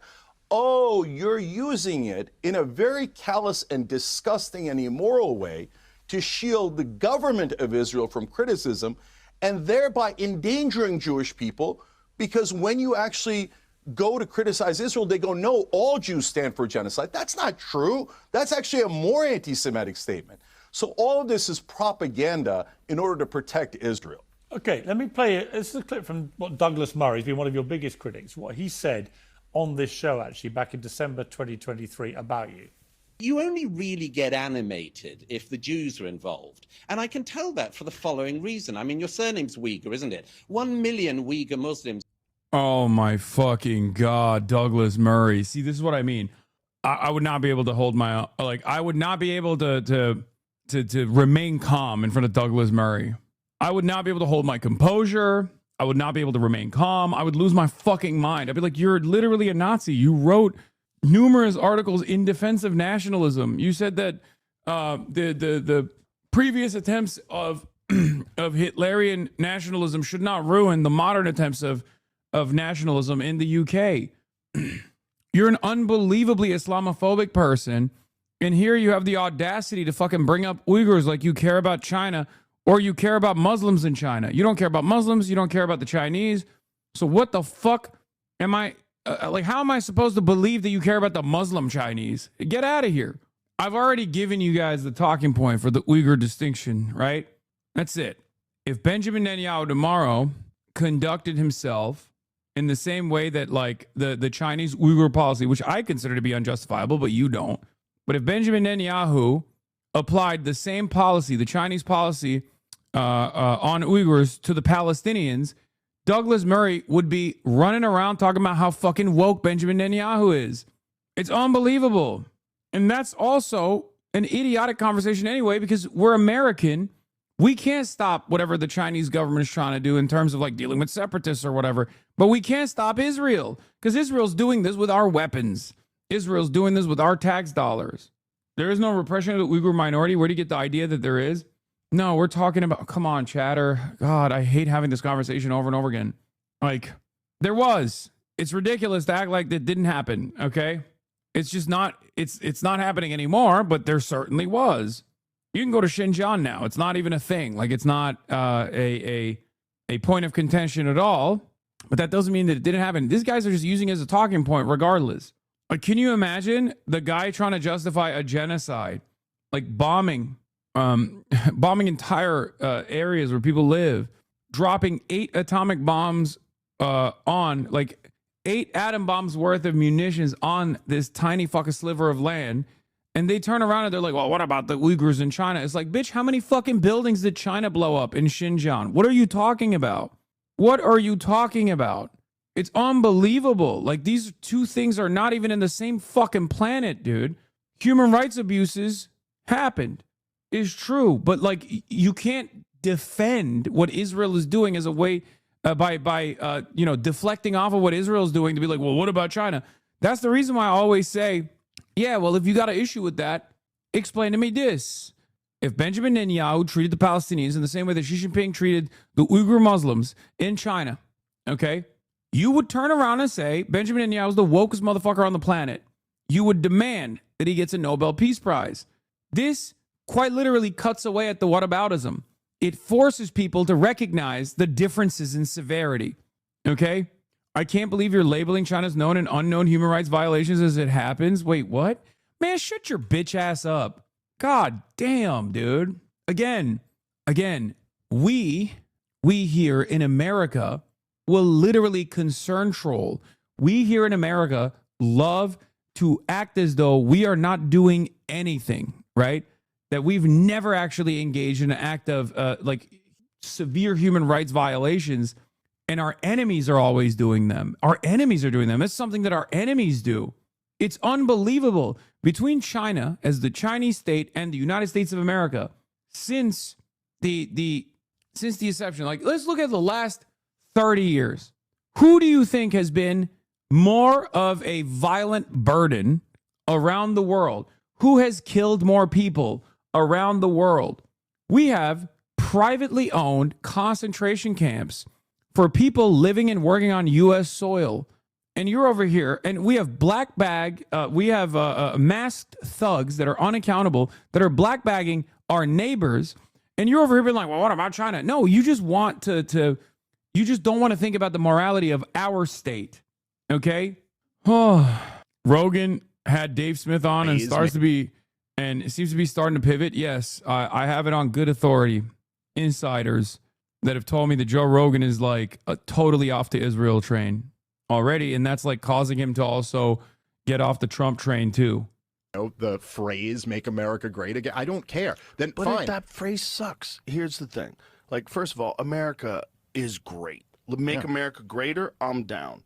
But make America great again, and then it becomes a movement of a bunch of fucking dorks, because a lot of them are dorks. A lot of them, these really weird, fucking uninteresting, unintelligent people that have got something and they Like, if China behaved in the same way that America does, why isn't it fucking militarily invading Taiwan right now? Why didn't China militarily invade Taiwan after October 7? There was plenty of opportunity to do so. America clearly, as we've seen since in the last 26 days, we found out with absolute certainty that America is incapable of holding a proxy. Okay? Incapable. They're incapable of defending their bases. They're not even capable of successfully defending Israel, which is the only country that they care about on the planet, more so than even America at times, against Iran. China is not Iran. Okay? We love to assume that like China is this like belligerent, violent country, because I think it's a good way to make ourselves feel more comfortable about America's belligerence. Okay? No country is perfect. China certainly isn't either. Okay? There's plenty of things that I disagree with China. I don't have to literally reveal it every single time I bring up China, just as I don't talk about all the things that I disagree with in America as an American citizen anytime I'm talking about some shit that's positive in the United States of America, right? What you and I can see here, you think China can't fucking observe? You don't think they got satellites? Look, with pinpoint accuracy, looking at how well the Iranian missiles are striking American assets? They see everything. They're aware of everything. What are you saying? Taiwan is full of Chinese people. Why would they do that? The U.S. do, the rest of the world, to the good people of Taiwan? I don't think you understand. That's my point. Okay? If China behaved like the United States of America in a might is right world, they'd be not only taking Taiwan, they'd be taking the fucking Philippines. Okay? They'd be taking the Philippines. They'd be forcibly invading and annexing South Korea and then forcibly unifying the Koreas in the same exact violent ways that America forcibly cut Korea in half. You understand? So you should thank your lucky stars every fucking day that China does not have the same ambitions that America does. They'd be fucking cratering Japan if they were just like America. And they have good reason to hold on to vengeance against Japan. Japan did the Holocaust to China, okay? Not that fucking long ago. People don't understand anything about how these countries operate. You use specific links and clips to direct new chatters to your stance on certain countries' topics headlines so you can save your time with these people. No, those people are not sincere. They're not good faith actors in general. Mass rapes as well. 800,000 Chinese women got raped. Same in Korea too. Japan was a rapist monster. Imperial Japan was a demonic entity. To make matters worse, there are very few. There's never been a sitting Japanese official in the highest ranks of the government that has openly recognized these atrocities. They actually consistently undermine these atrocities or outright deny them. And then on top of that, now you got Takaichi straight up talking like they're going to reinvade Taiwan. That's an unhealed open wound for the Chinese. It's one thing when America postures against Taiwan in such ways. It's an entirely different demon when it's Japan. Okay? It's like Germans straight up being like, we're going to put all the Jews in concentration camps. And not just the anti-Zionist Jews, which is what they're doing currently, all, 12 of them in Germany, but like straight up, we're going to go to Israel, we're going to put all the Jews in concentration camps. Like it's like the equivalence of that. Okay? Like think about that. Contextually, that's the equivalent. Japan saying we're going to go and fucking invade Taiwan is an insane statement. Who's Japan invading? They barely have a replacement population. Yeah, they don't. They don't even have a fucking... Their self-defense forces are marginal. There was a famous moment in the mid-90s where a sitting prime minister acknowledged the atrocities. I thought he wasn't a sitting prime minister. I thought it was after he was done. The one with the eyebrows, right? The one with the only time that there was like a Japanese PM or someone in office. I can't remember. Yeah, the eyebrow guy. Yeah. Served as prime minister from Japan from 1994 to 1996. He was the first socialist premier since Tetsu Katayama in 1948 and is best remembered for the Murayama statement on the 50th anniversary of the end of World War II in which he officially apologized for Japan's past colonial wars and aggression. Did he say this as the PM? Trump signing executive order to pay TSA employees? Oh, good. We are so far past that we're going to throw them in camps being new. America's saying that about anyone who passes Latino, Latina, anyone black without an American accent, trans people, protesters who are black. Poland is doing it to general migrants. Germany will not do it to general migrants. Israel's obviously mid-Arab Holocaust, etc. We're so past the, hey guys, they might start rounding people up. I know. But it's Western countries doing it, so we just think it's normal and good. And if a foreign adversary does even a fraction of what we are doing, right? Like not even like The example I always give is this. America will literally blow up fishing boats off the coastline of Venezuela, 30 at a fucking time. But then we'll have the audacity to turn around and be like, you see the Chinese Navy spraying Filipino boats with water? Like as though these things are equivalent. Same with fucking the Ansar Allah movement. After October 7, genocide begins. Israel starts genociding the Palestinian population. The Ansar Allah movement says, we are going to institute a blockade.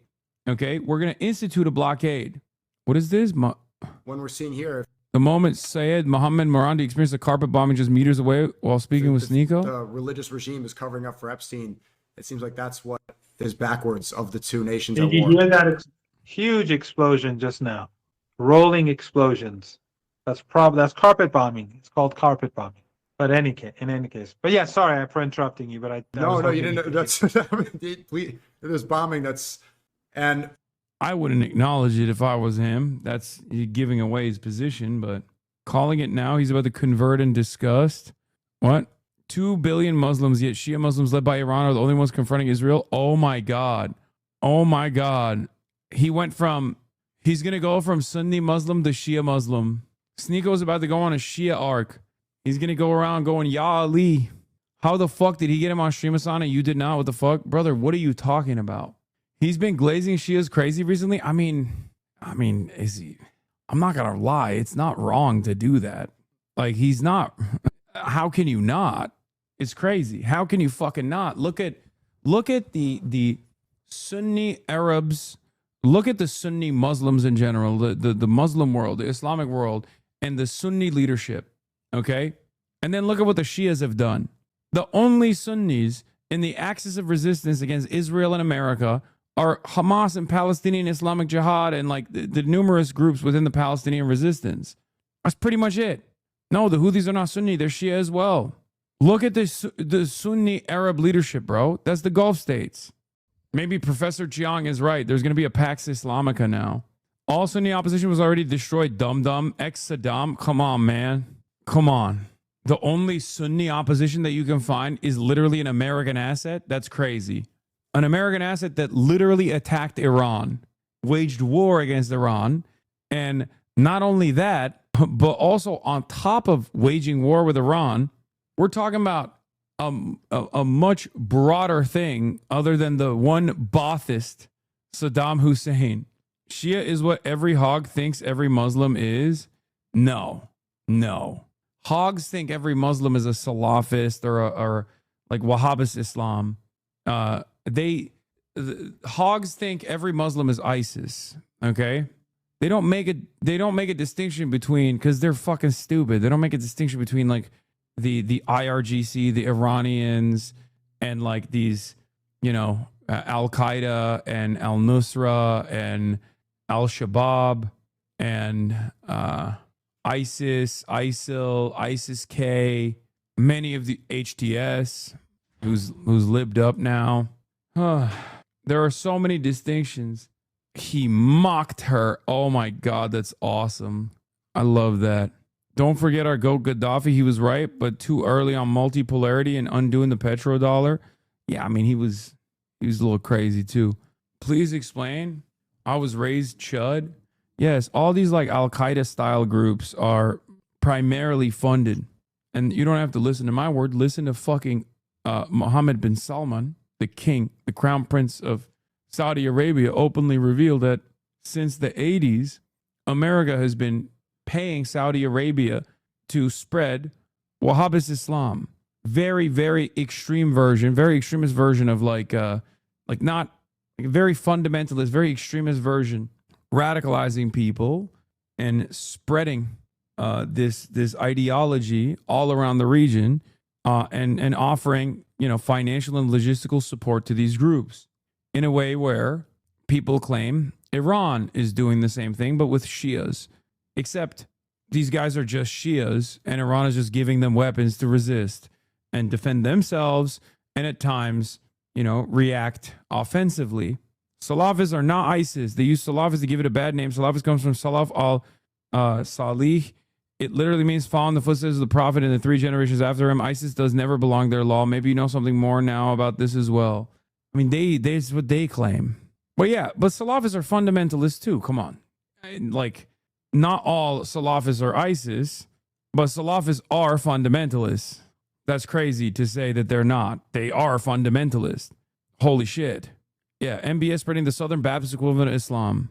My son got bullied at the park today for being autistic. I told him the coolest kids are autistic, like you, me, Hassan, made him feel better. Aw, that's dope. Iran made me want to become Muslim because I feel that they are the true left, even though they hate commies that fight against American imperialism. First of all, they're not. What the fuck? Dude, not every anti-imperialist country that is engaging in an act of anti-imperialism due to, you know, the conditions that were brought about due to their emancipatory need, due to wanting to survive and have sovereignty, are going to be fucking leftist. That's crazy. Iran is not a leftist country at all. It's not the case in any way, shape, or form. And I don't mean like they're not leftist because like they don't have, woke social liberties. Salafists are textbook fundamentalists. You're strictly following only the first 3 generations after the prophets, or you're perpetually stuck in the 7th, 8th centuries and impervious to change. Without a doubt, many Salafists are not violent, but to say ISIS does not have a basis in Salafism is just a lie. Yeah. Islam across the board has a lot of, I mean, I've jokingly said this before, Islam is the most socialist religion. It's true. The 5 pillars of Islam all have a lot of socialist components in it. That doesn't mean that they are socialist, okay? Especially because a lot of people don't actually follow all of the rules to a T. One example I always use is usury. Usury is a sin in Islam. And I believe it's a sin in Christianity as well. And yet, there are Muslim banks, all right? But the reason why I jokingly and not so jokingly say Islam is a very, not leftist necessarily, but a very socialist religion is because, I mean, one of the key pillars is zakat. Now, zakat is basically giving a percentage of your overall wealth to your immediate vicinity, to those in need, okay? Christianity has a version of charity as well, but that's tithing, and that goes to the church, and then the church does whatever the fuck it wants to with that money. Zakat is direct redistribution of resources. Even fasting during Ramadan, at least the way it was taught to me when I was younger, is about understanding the plight of those who have less than you.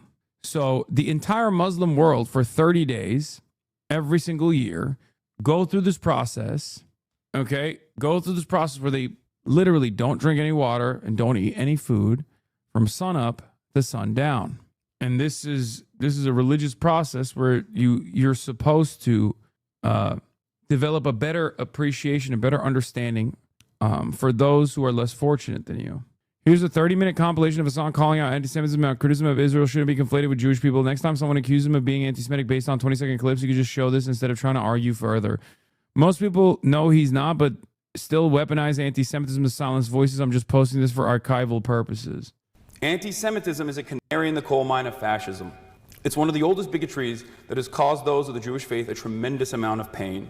From pogroms to the Holocaust, Jews have always been singled out by those in power as a scapegoat for instability and economic volatility people in power cause. A resilient, nascent anti-Semitism is a constant threat, especially as economic instability makes those in power seek out old targets. They're not very creative, usually. They just always rehash the same propaganda over and over again. This is precisely the reason why I am terrified of the conflation of anti-Zionism and anti-Semitism. The conflation is dangerous. Valid criticisms against the state, especially as all of the violence is unfolding, and everyone can see it, valid criticisms against the state committing these atrocities and tying it back to Judaism is a cynical ploy to stop all matter of conversation is truly terrifying. And I think it directly causes anti-Semitism to fester. I will always call out anti-Semitism. It's gross, it's immoral, it is a hate crime. There is no space for anti-Semitism. So when I hear from those who have never even cared about anti-Semitism coming in here to like use it, to deploy it cynically, and to say this nasty thing to someone like myself and to others who are simply calling for the emancipation of Palestinians, I lose my fucking mind. It is so gross. It's so disgusting. You are betraying the severity of anti-Semitism when you use it in such a silly way. There is real anti-Semitism. There is actually a sense of marginalization that is valid. There is actually a genuine impact of anti-Semitism that is a canary for fascist ideology. So when that gets diluted with anti-Zionism in a very nefarious cycle that tries to associate all of the actions of Israel with Judaism, you are literally, without recognizing, telling people something that is objectively false, okay? Just like Saudi Arabia and its actions have nothing to do with It's Islam. crying wolf? What do you mean? Or the rest of the Muslim world, Israel's actions have nothing to do with Judaism or, you know, how American Jews or Jews wherever they live in the world and their day-to-day experiences. It has nothing to do with that. It is a state, right? It is a state built around an ethno and religious supremacist ideology that is built on top of an area where there are millions of indigenous people and tens of millions that have been displaced already. It has nothing. It has nothing to do with Judaism across the board, no matter how hard people have packaged it as such. These people do not care about actual anti-Semitism, actual anti-Semites, and their base of support is growing every single day. Ironically enough, there is wide, popular momentum around anti-Israel sentiment, and this is a reality that anti-Semites know. That's why they take advantage of this sentiment. They use Israel constantly, pairing itself up with Judaism falsely to say, see, this is how they are. And their ranks grow every single day. Okay? That's it. That's it. Thank God I'm wearing my apolitical hat, so the people that encounter this video in its entirety will know that I'm actually coming at this issue from a totally apolitical perspective. I will say, though, wait, you've been talking about these issues for this long? Damn. Okay, come on, man. Wait, really? Dude, it's even long. Okay, joking. That's also part of the reason why it's like funny when someone goes, why do people say you're inconsistent? I don't know. People are stupid. They say a bunch of nonsense about me all the time. Who cares? Make up your own mind, you know? Real anti-Semites, the actual anti-Semites and their ranks grow every single day. This creates a dangerous predicament for Jews living in the Western world. Okay? It does. This conflation between Judaism and Israel, this false conflation, has existed in perpetuity. It plays a formative role in legitimizing anti-Semitic, nascent anti-Semitic opinions that people have. And yet, nothing changes. Just something to think about. Yeah, it's shameless and also insanely, intensely anti-Semitic, ironically enough, okay? It is intensely anti-Semitic to put the feelings of American Jews that you, by the way, have made up, okay? It doesn't even like correspond to reality. Jews are not monolithic, obviously. No group is. You're literally associating all Jews in America with Israel's Nazi project. That is unimaginably anti-Semitic. I try to stress the importance fairly regularly of, especially at a time when anti-Semitism has exploded from, you know, Kanye West's latest song all the way down to some of the most prominent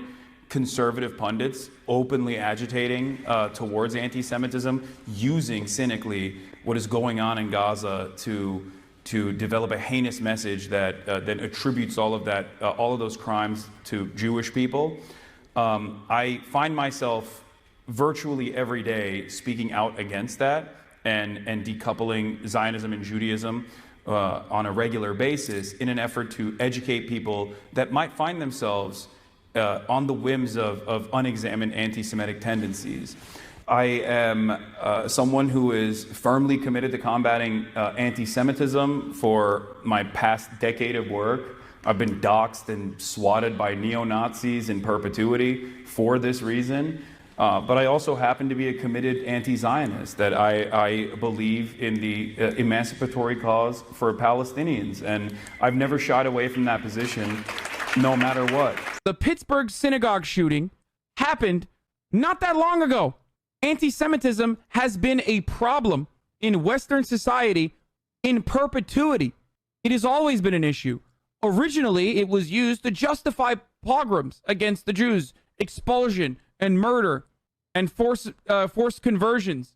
Whether you look to Spain or Portugal or Russia or any other place where Jews live, that's why there's a lot of intergenerational trauma within the shared history of Jews. Okay? That's why there's a lot of Jewish people that are just like always terrified that, you know, there is an enemy combatant. Like that at any given moment, someone could just pop off and be like super anti-Semitic. And there's also truth to that. The issue is weaponizing like legitimate claims of anti-Semitism as a deflection, like drawing it up like a shield in an instance where something that should be completely separated from being Jewish, the actions of a fucking nation state, turn around and use that as a way to be like, oh, well, you know, anti-Semitism is on the rise. Sorry, can't talk about no matter what. Like, you should not be considering like every single person in Israel to be a part of a monolith. Let's hear what he had to say about anti-Semitism. Anti-Semitism means spreading enmity towards the Jews. When the accursed Tsarist monarchy was living are the capitalist society. Anyway, I mean, come on. There are literally hundreds of videos in which you clearly stand against anti-Semitism. It's so brain broken to say you're anti-Semitic. I know. Not only is it totally fucking bullshit. I mean, it's frustrating, man. I hate being lied about. It's my least favorite thing. I mean, I guess like who would like that? You know, who would like that? Being constantly smeared. Just every single thing that I try to do and try to say, I have to walk through a mile of rusty nails crawling. Mallory McMorrow called you out. Damn, she did. Oh, hell yeah. Actually, this is the when performative activism goes wrong. Bro, this is a 15-minute video from this channel called Too Lazy to Try. Kyle Kalinske not going to be happy about this one. I need to get a job. I think the U.S. should stop fucking over Cuba. Sip of Espresso killed me. He's really going through it.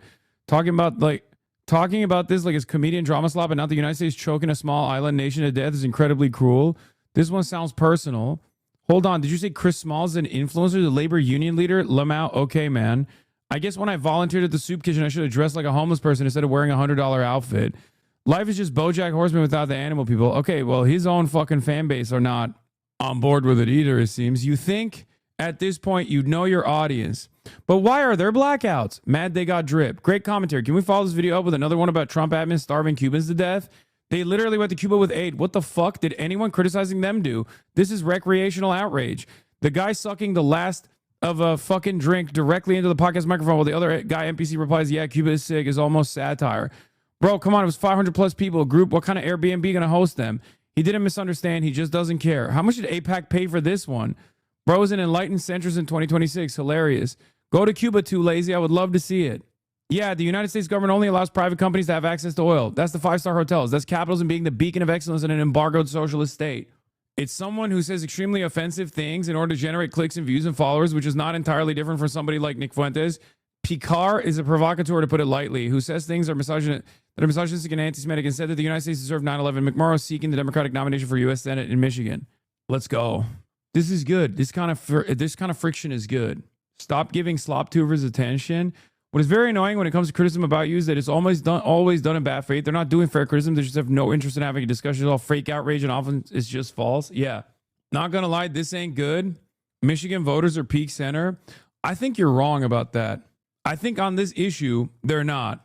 Yeah, current Cuban discourse reminds me of 2023 when Palestinian advocacy was the unpopular position. Dude, you don't understand. The reason why people are doing this is because I am unconditionally and uncompromisingly anti-Zionist. So from that perspective, I am infinitely closer to the average voter anywhere around the country than any politician that strikes back against me. Do you understand? They, by the virtue of making these sorts of, like, Mallory McMorrow is smart enough to slap anti-Semitism at the tail end of this content, okay?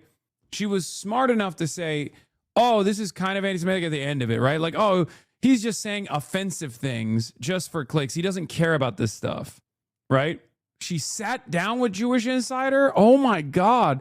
First nugget from the interview, drawing a red line. Oh, dude. Okay, so she's literally getting the AIPAC boost. Jewish Insider is a mouthpiece for the state of Israel. Mallory McMorrow is leaning into the state of Israel's aid to attack Abdul el-Sayed. This is not a bad thing. It's a good thing. Okay? Now we know why. Now we know why she was doing the whole like AIPAC meetup and giving them her position papers. Mallory McMorrow has no idea who you are. She called you fucking homophobic. That's insane. She called me homophobic. Jewish Insider is emailing everyone with Hassan Piker and anti-Semite said these things. Do you think he's bad? Give us a quote, please. Yeah. McMorrow slams el-Sayed for campaigning with Hassan Piker, compares Piker to Nick Fuentes. She is right. You are a foe. It's true. Bruh. It's true. I am an LGBTQ foe. She watches Fear Ann and knows you're a foe. It's like with Cuomo. She likely has a staffer who's against you feeding her anti-Hassan clips. Would you consider going on CNN or other establishment outlets? You're in your bubble right now. I think you need to meet these smears where they're at. Truth is on your side. Yeah. No amount of evidence to the contrary will help. Pro-Israelis will just say your anti-Semitism is more pernicious because it's hidden. There's no reasoning with insanity, mama. Yeah, but we're not. This is a fucking campaign. This is a political battle. This is a political race. This has nothing to do with like me convincing random people. How can he be homophobic? His bitch is gay. In parentheses, Austin. No, I think a lot of these people. Are getting their notes from pro-Israel groups. Okay, that's what it is. They're getting their notes from pro-Israel groups. She's backed by J Street, which I suspect is not very fond of me either. But I mean, that's fine. I don't agree with J Street, obviously, because it's a liberal Zionist operation, and I'm an anti-Zionist. You can tell it's forced and disingenuous because they're comparing you to Nick Fuentes, not the other way around. They platform Nick as, wow, look at this quirky, edgy teenager, and you as, he's just like violent extremist Nick Fuentes. Yeah, J Street endorsed her. Scoop, J Street, the liberal pro-Israel lobby group, has endorsed Mallory McMorrow for the U.S. Senate race in Michigan and is encouraging donors to give on their site. News is tucked into our brand new story on Track AIPAC. One side, there's three candidates in this race. You got Mallory McMorrow, who is backed by J Street. So they're liberal pro-Israel people. The other side is Haley Stevens. Haley Stevens is backed by AIPAC. They're ultra-Zionists, openly pro-Israel, like aggressively pro-Israel, unconditionally and uncompromisingly pro-Israel. And then there's one guy in the race, Abdul el-Sayed, that's not backed by either of these groups. Abdul el-Sayed is backed by the people. You make that decision. J Street is also uncompromisingly pro-Israel. They have different strategies. I agree. I guess like the only reason why I have a soft spot is because I understand that like there's so much social conditioning that takes place amongst especially American Jews from very early on, that like J Street at least is like an opening for some. I mean, no, it was J Street. That's why I have a soft spot for it, because I understand that like you can have incredibly reliable anti-Zionist Jewish allies that are alumnus of J Street. Soft spot means you like them. Softer on them is the term. Yeah, I guess I wouldn't say soft spot, but MSU newspaper, student newspaper, Jewish student groups deeply troubled by upcoming campus visit by Hassan Piker. Popular leftist commentator was stumped with Abdul el-Sayed's U.S. Senate campaign. A group representing Jewish students at Michigan State University. Dude, I'm sorry. Okay? I can't take this sincerely. It's just like whenever Israel feels threatened, they launch a multi-pronged approach. Okay? They launch a multi-pronged approach, and it's fucking utter nonsense.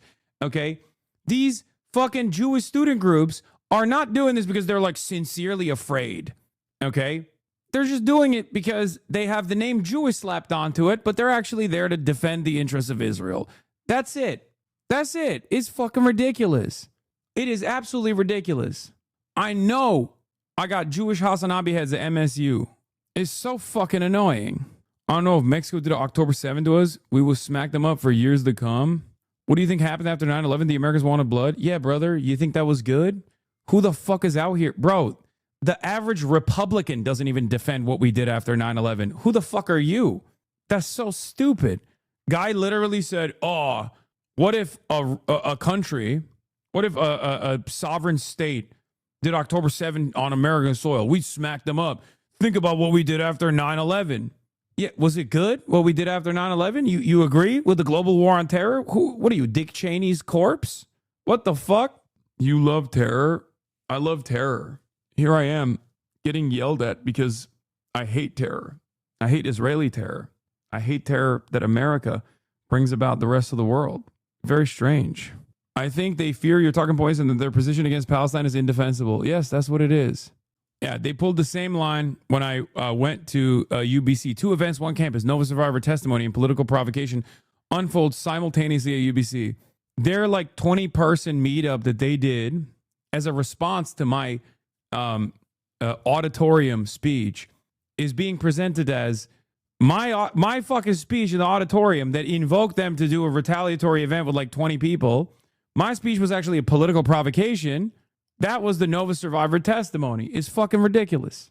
Yeah, there were 1,400 people in attendance at my speech at UBC. What's going on with your talk at Stanford? My ticket just got refunded. They said the venue's changing. I wonder why. Maybe it's a bigger area or something. I have no idea. Ay, how fucking annoying. Smaller, bro fell off, had to downsize. Are you doing Stanford off the dome? No. Easy way to shut down your truth is to lie about you and smear you. Unfortunately, it's effective because people who don't watch you will believe and adopt the rhetoric, spewed about you. It's all good. All they need to do, like, look, I believe that people are, at the end of the day, honest and kind and open-minded. Okay? They can be. They have that capability, right? All they need to do is come here and listen to what I have to say. And they will very quickly realize that they've been led astray. Now, of course, those who are deeply committed to the cause of Israel, who feel a personal connection and cannot remove that connection at all, are not ever going to listen to anything I say. They're just not going to believe me. And there are different hang-ups that will exist as well. There'll be people that say, I don't really listen to this guy. I don't want to listen to this guy. He's Muslim. Of course he hates Jews, you know? There'll be Islamophobia.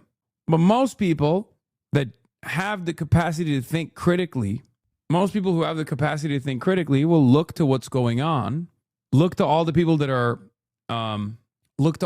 saying this stuff, and some will believe it, and others will be like, you know what? I'm going to look for myself. I want to see what this is about.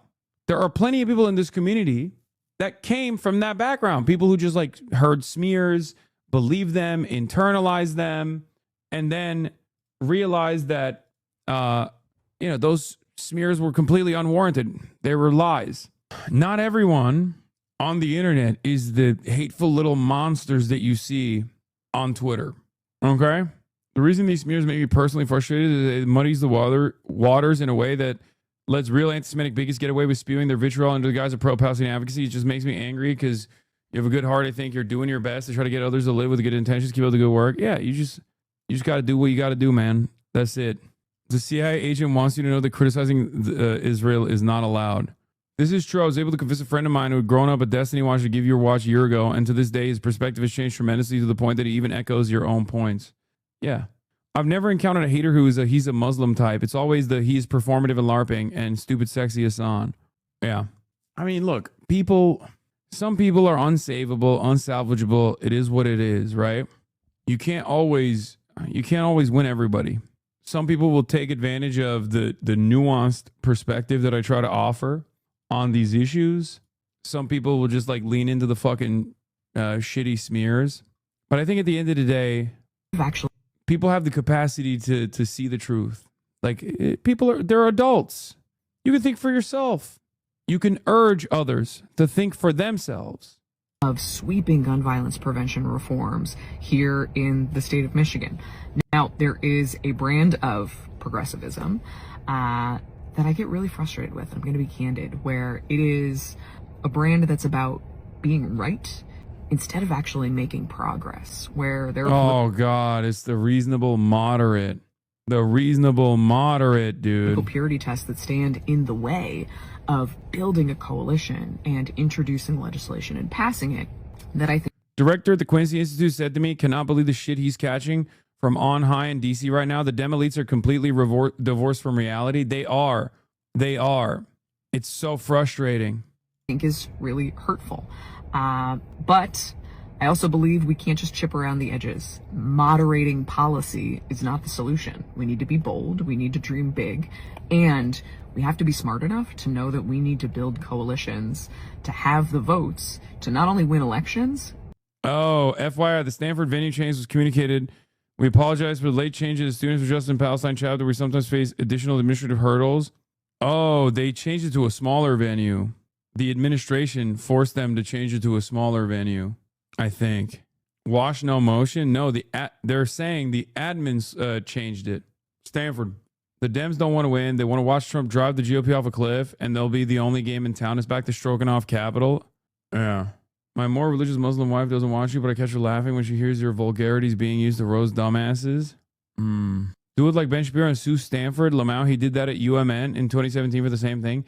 Brother, look at the organs of propaganda that are working in tandem with the centrist Democratic Party, the National Party. They are all up in arms attacking me right now. You think I have the organizational backing of one of the two major parties in the way that motherfucking Ben Shapiro had at the peak of cancel culture? Yeah, this literally was a 1,000 person venue that was fucking sold out. They swapped it to a 350 person venue instead. So now approximately 700 people that got tickets to go to this event are not going to be able to attend. Take a march, do one outside. Well, guys, shut the fuck up. I'm not going to go outside, dude. Yeah, let me get fucking Charlie Kirked, okay? Jesus Christ. Oh, that's fucking annoying. Maybe do a few more shows there, just there one to remedy the nonsense, just suggesting, guys, what the fuck are you talking about? That's not how this works. I can't just like pick up a venue on my own with 1,000 people and rent it out and like hire security and hire the fucking PA and get the proper licensing in time. What are you like? Think, please. What are you talking about? Lol, yes, you can. It's on Wednesday, dude. It's next Wednesday. What are you talking about? Did none of you, like, even if you didn't go to college, did none of you like, do many of you lack the capacity to close your eyes and think? Do you know how fucking long events planning, do you know how much effort goes into planning an event like this? Reopen the schools for America right now. Yeah. Ugh. Did they not tell you beforehand or just learning about the change through chatters? Yeah. They just refunded everyone's tickets. They refunded everyone's tickets. So chatters came in here to be like, what's going on? Maybe it wasn't sold out. I don't know. Did they give a reason why? The organizer said administrative changes. No, it was sold out. I heard it sold out in like 3 minutes. That's so annoying. I never promised to watch this fucking Dr. Witnesser clip. If you ever send this to me ever again, I'm going to permanently ban you. You always come in here after I ban you. When you get unbanned, you get banned, you get suspended for like a day, sometimes a week. And then you come back and you go, please watch this Curtis Connor video about Dr. Witnesser. You promised. Now you got a week off. In a week, if you come back and do the same thing, I'm going to permanently ban you. God, this is fucking annoying. Stanford has been in multiple lawsuits over SJP on their campus for the past 2 years. I bet this is them fucking SJP in an anti-Israel motion. Ay. It's because of the article you were on before where they wrote a letter to the school accusing you of coming to the event and making the school unsafe and worried about their belongings. Yeah, there's going to be a fucking Islamic style anti-Semitic purge. Yeah, I saw MHUD. We were just looking at that. Comedy podcast Lopty were too lazy to try to hit piece video on you today regarding Cuba, and the comments are ripping his ass apart. I love when people who have been forced to think about Cuba for the first time in their life has some shit to say. No, I'm not going to cancel. I've never been to Stanford before, no. But I'm not going to cancel on the students that want to go and see what I have to say. Why are you so upset? What happened? I said student groups ask me to do, auditoriums all the time. And I say yes. It's not like a paid event at all. Normally, a lot of these people that speak at college campuses, they get paid to do these gigs. I don't. I do it for free. I fly out on my own. I pay for my own flights. I pay for my own hotel. I do it because I think it's a good thing to do. I think it's valuable. I think it's good to get students motivated, get them organized, get them to meet people, like-minded people, right? And I said yes to this. There's a lot of different colleges that ask.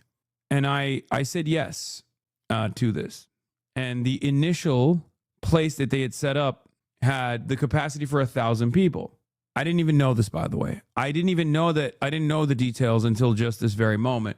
But basically, what happened is it was the capacity originally was 1,000 people. And then out of nowhere, the administration changed it to a different venue and refunded people's tickets. The tickets sold out, by the way. And the new place that they put me in is a much smaller room, 350 people.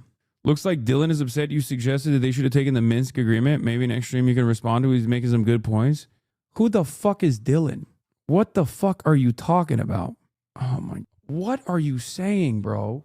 If you're not getting paid, who's it for the ticket sales? I don't think they're sold. I think they're free. Or maybe not. I guess people do pay for it. I don't know. It's not for me though. Yeah. Oh, never mind. It was. It actually holds the Memorial Auditorium where it was supposed to be holds 1,700 people.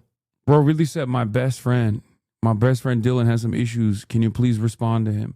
Anyway, book your own venue there for months down the road. Get Cutie to organize it and name it HasanAbi Fest. Okay. Anytime some shit like this happens in real time on stream, everyone in the chat, probably because they're very kind individuals, they're very kind-hearted people, just decide now is my time to shine. I'm an event organizer.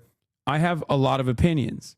I'm not going to permanently ban every single person, but I should probably just move on from this because it is going to cause me to lose my fucking mind and start screaming because some of you are bringing up shit that are so shit that's so unfucking believable. You're like backseat event organizing. We're just going to move on from this. Okay? Oh my God. Just host it in my mom's backyard, bro. I got you, King. I got you. The funniest is when people are like, bro, I got a venue for you. Anyway.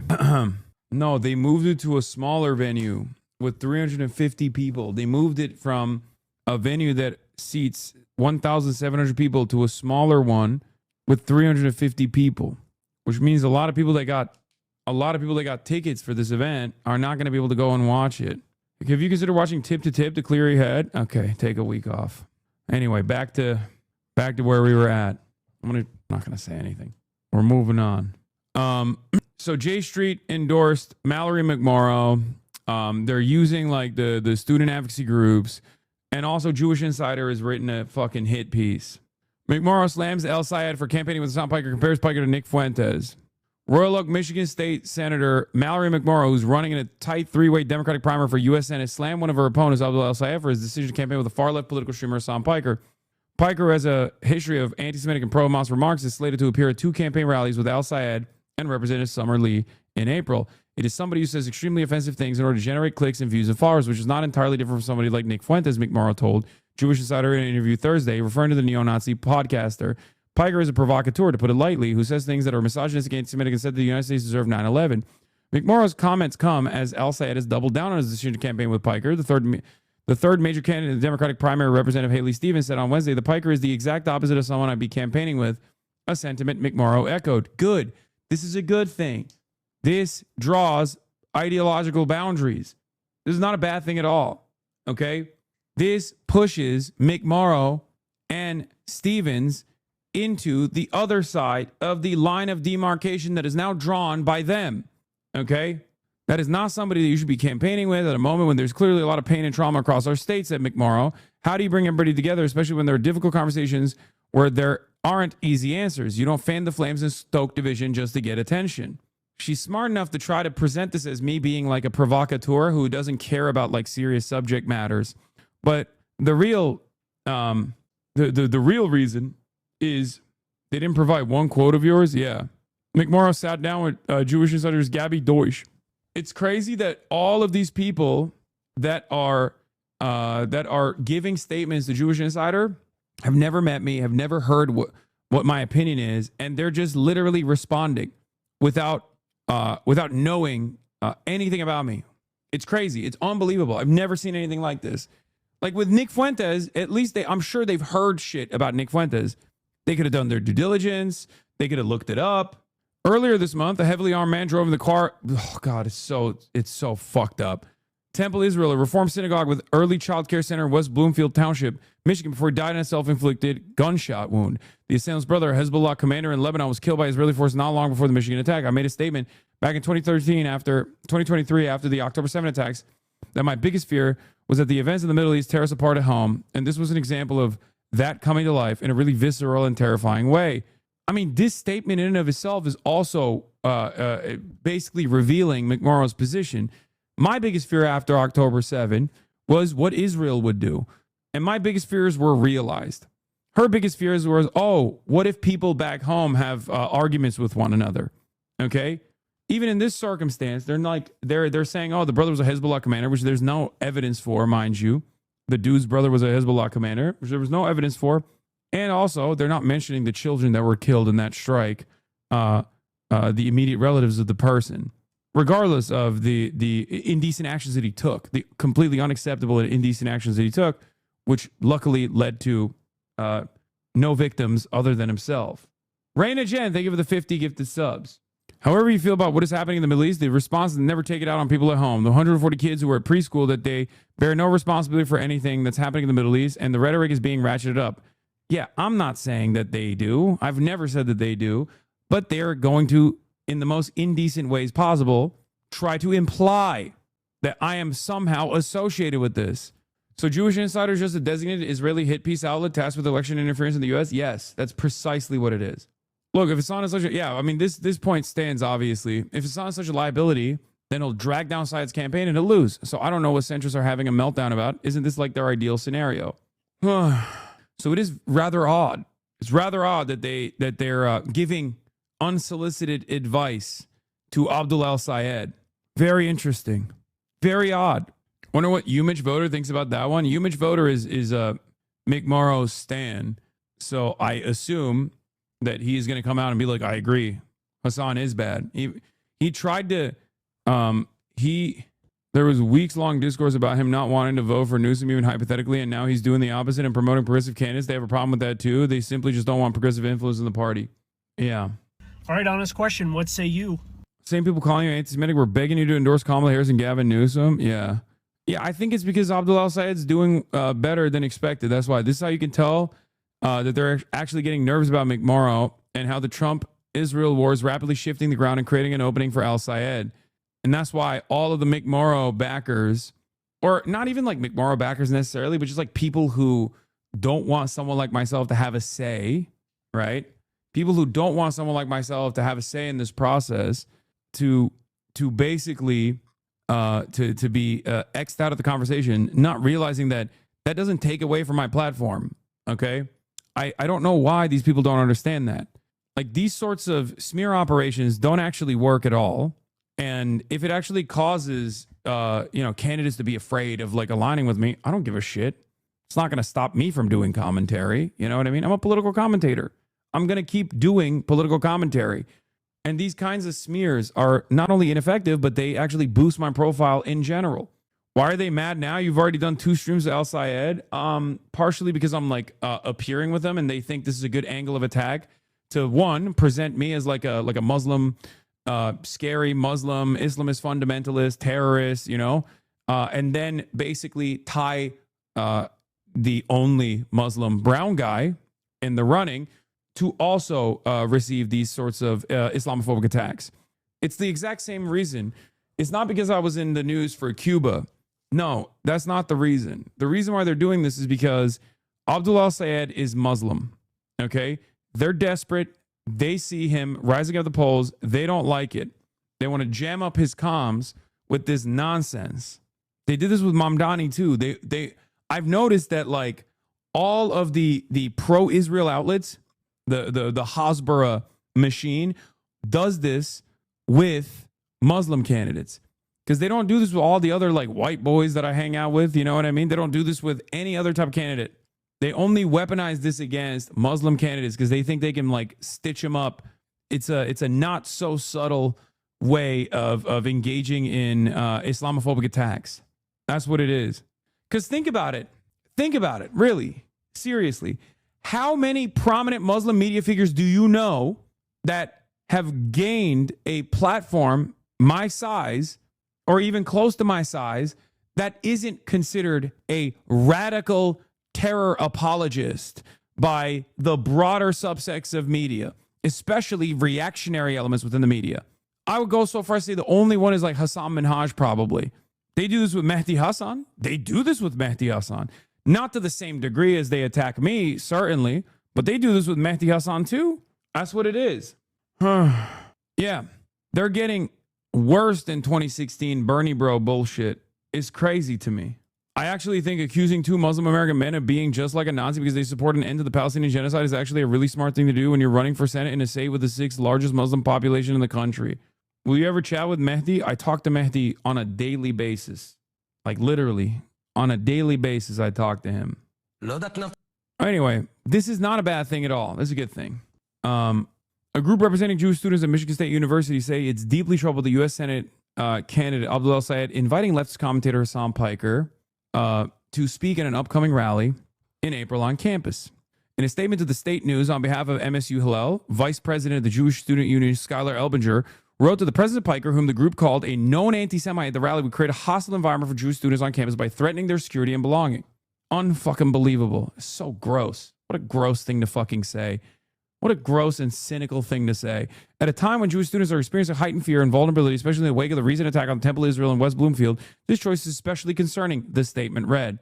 The local pushback follows a wave of scrutiny on the El-Sayed campaign by centrist Democrats after the campaign announced Tuesday that Piker would be a speaker on his college campus tour, which includes the University of Michigan. Anyone eager to join a campaign with Hassan Piker is at best comfortable overlooking his anti-Semitic and anti-American extremism and at worst endorsing it. Jonathan Cowan, the president of the centrist think tank Third Way, told Politico Tuesday. Efendim, ne var baba? Oh, what's up? Yeah, Mick Morrow said I'm an anti-Semite. Yeah. You want to come in? Yeah, I literally. Yeah, no, they're on my ass, bro. They are on my fucking ass. So they saw that Zoran Mamdani, was, your boy and accepted your support, and they said, I want to be on the other side of that. Yeah, that's what they saw. Dude, it just doesn't make any fucking sense. Like, I don't understand.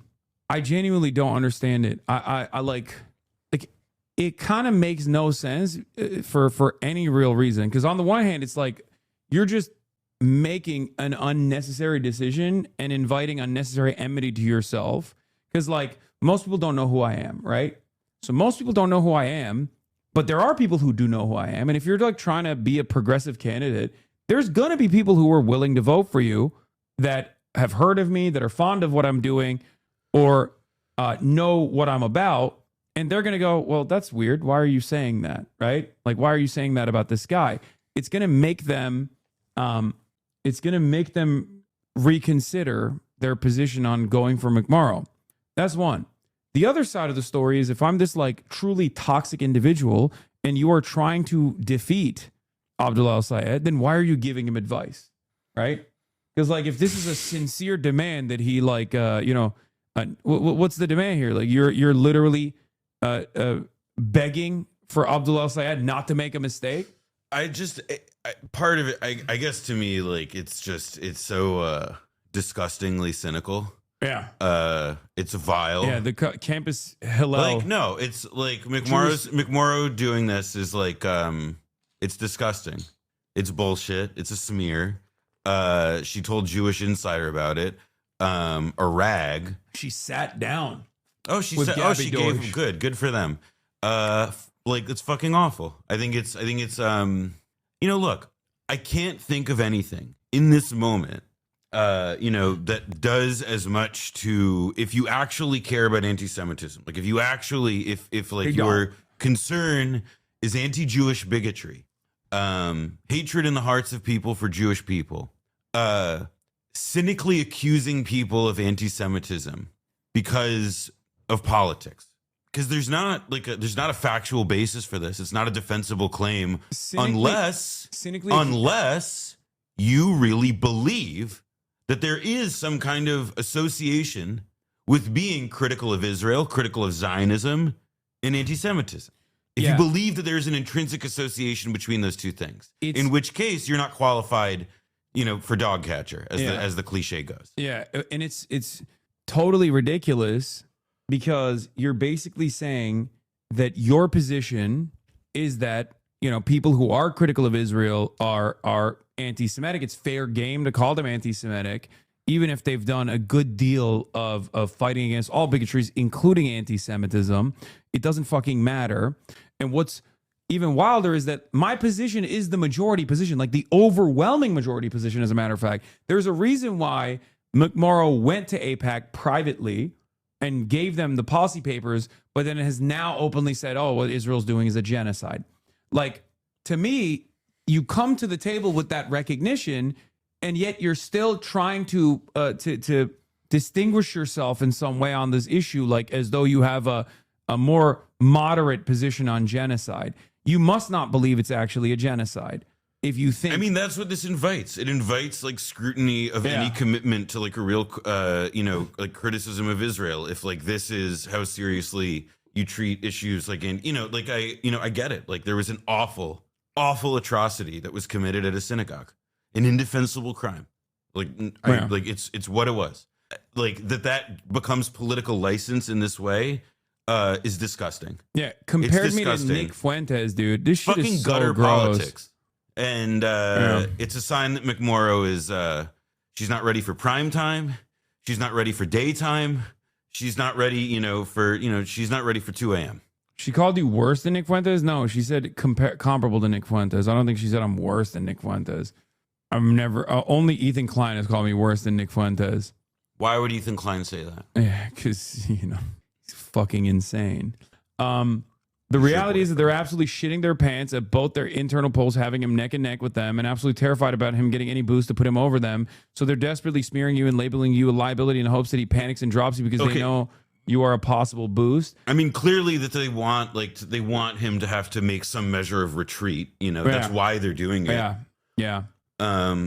Look, it almost, that doesn't matter though. Because one, I don't think it'll work for obvious reasons. Yeah, because he's not backing down. Why the fuck would he? It's ridiculous. And also, it's just bullshit. And then the second thing is, I mean, it kind of just doesn't matter because again, it speaks to like, it just shows that she lacks integrity. I gotta get a fucking jacket, man. You got a sweater. Yeah, I think it's I do think it's to subtly or not so subtly imply that I am a dangerous anti-Semitic Muslim terrorist, and that so is Abdullah Syed. He's like a sympathetic, Don't you dare make fun of our cold king. Does Noah live with you now? Yeah, just for the week. But yeah, the first suggestion when you type Mallory McMorrow into Google is Mallory McMorrow AIPAC. I mean, that might be just yours. Well, and also one, it might be just yours, and also like, I don't know if you noticed, but there's some news about that lately. And the political landscape is drastically changing. The centrist Dems just simply do not understand. No, I think they're just trying to like nip it in the bud. I mean, look, it's either they don't understand or they understand all too well. You know what I mean? Like it's again, these things just kind of don't matter. It's like the salient takeaway, right? Is just that like we now know which side she's on. Like, be grateful. Yeah. I mean, to me, that's like, before and through this, it wasn't really clear.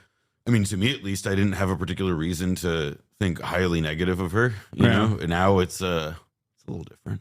Yeah, it's like definitely. I mean, Demstock Sean is right. Like Mallory McMorrow has clearly decided to pivot to attacking the left. I've never seen Hassan Piker, but I know a bunch of 20-something kids who are big fans, and I'm not sure that kicking him out of the tent is going to make them feel great about the Democratic Party. But I was called a white supremacist today because I support Grant Plattner, so yeah. I'm good with that. She and Stevens can have a steel cage death match over who wants to send more American tax dollars to Israel. I mean, look, there's another world in which this is also like she does this and like it's a way to, try and get Stevens out of the race too, because it's a signal to AIPAC like, hey, I'm the strong horse. I'm willing to go at your ops. Like, why are you running this unpopular person who also like, like people resent for because the DNC's got its thumb on the scale for her. Yeah. Jewish Insider, by the way, did not even waste a breath and immediately. Well, what I like just immediately tied it back to the fucking. Did they reach out to you for comment? No, of course not. Oh well, that's great journalism. Yeah. Yeah. No, they. Well, no, the reason they didn't reach out for you for comment is because they probably. I mean, aside from being awesome journalists, is that they probably didn't want. They thought that you would snitch. It's a hit piece. Yeah. I wish the Democratic Party showed this much outrage at Israel for committing a genocide for the last 2.5 years. It would be nice if they came together to condemn the mass murder of Palestinians with American tax dollars, so they're wasting all their energy on this. Yeah. No, they're doing it again, and they're doing it in Michigan. That's what's so crazy, because this is what lost Michigan the last time. Okay. Yeah, literally they sent who was it that went to give a lecture? Bill Clinton. Yeah, thank you. I forgot Richie Torres. That was it. It was both of them. Bro, it was okay. Again, I said this yesterday, but I got to bring this point up again. It is March. In November, the story was Joe Rogan of the left, podcasters. No more purity. And then what the fuck now? Yeah, where Joe Rogan of the left, you know, that's another thing. Like, fuck off, man. Yeah. This is so exhausting. 90-10 issue, especially in Michigan, where they lost the vote last time for doing just this exact same. Got the before last. Where they lost last time for doing this exact same thing. Yeah. They want a Joe Rogan of the left that votes right wing. That's what they want. Yeah. Well, you go to battle with the Joe Rogan you got. Yeah. Unbelievable that the Democrats are trying to marginalize anti-genocide voices when it's a 90-10 issue, especially in Michigan where they lost last time for doing this exact same thing. I'm proud to stand with a true anti-fascist, anti-genocide voice. Like, all right, I'll put Abdul in there. We got to give him more prestige, you know? When they said Joe Rogan to the left, they meant corrupt you like Joe and buy you as an uncritical mouthpiece. Yeah, that shit was never going to happen. Do you guys remember when DNC did that autopsy and then we all read it and learned the lessons from it and implemented new strategies to bring new voters into the party? Anyway, I love Haley Stevens. Yeah. It's going to, I mean, look, at least it's like I said, it's in the open now. Yeah, no, that's not a bad. I don't think it's a bad thing. I don't think it's a bad thing at all. I think this is. I like this too because it's now it's a really unpopular issue to like be on the unpopular side on. So it just like doesn't make fucking sense. No. What are your thoughts about Cuban American claims that Castro's family, the Cuban military, live a life of luxury? Raul Guillermo Rodrigo Castro El Cangrejo is a notable example. He's the son of a high military official and the nephew of Raul Castro. He's been seen on yachts, eating lobsters, and living a life of luxury as Cuban people have been living under far worse conditions. I'll tell you this much. I interviewed the foreign vice minister, okay, Cosio, and his son is an electrician who fucking bikes to work because there's an oil blockade and an oil shortage on the island. And let me tell you, I was out dripping his ass by a wide margin, okay? So, I don't know.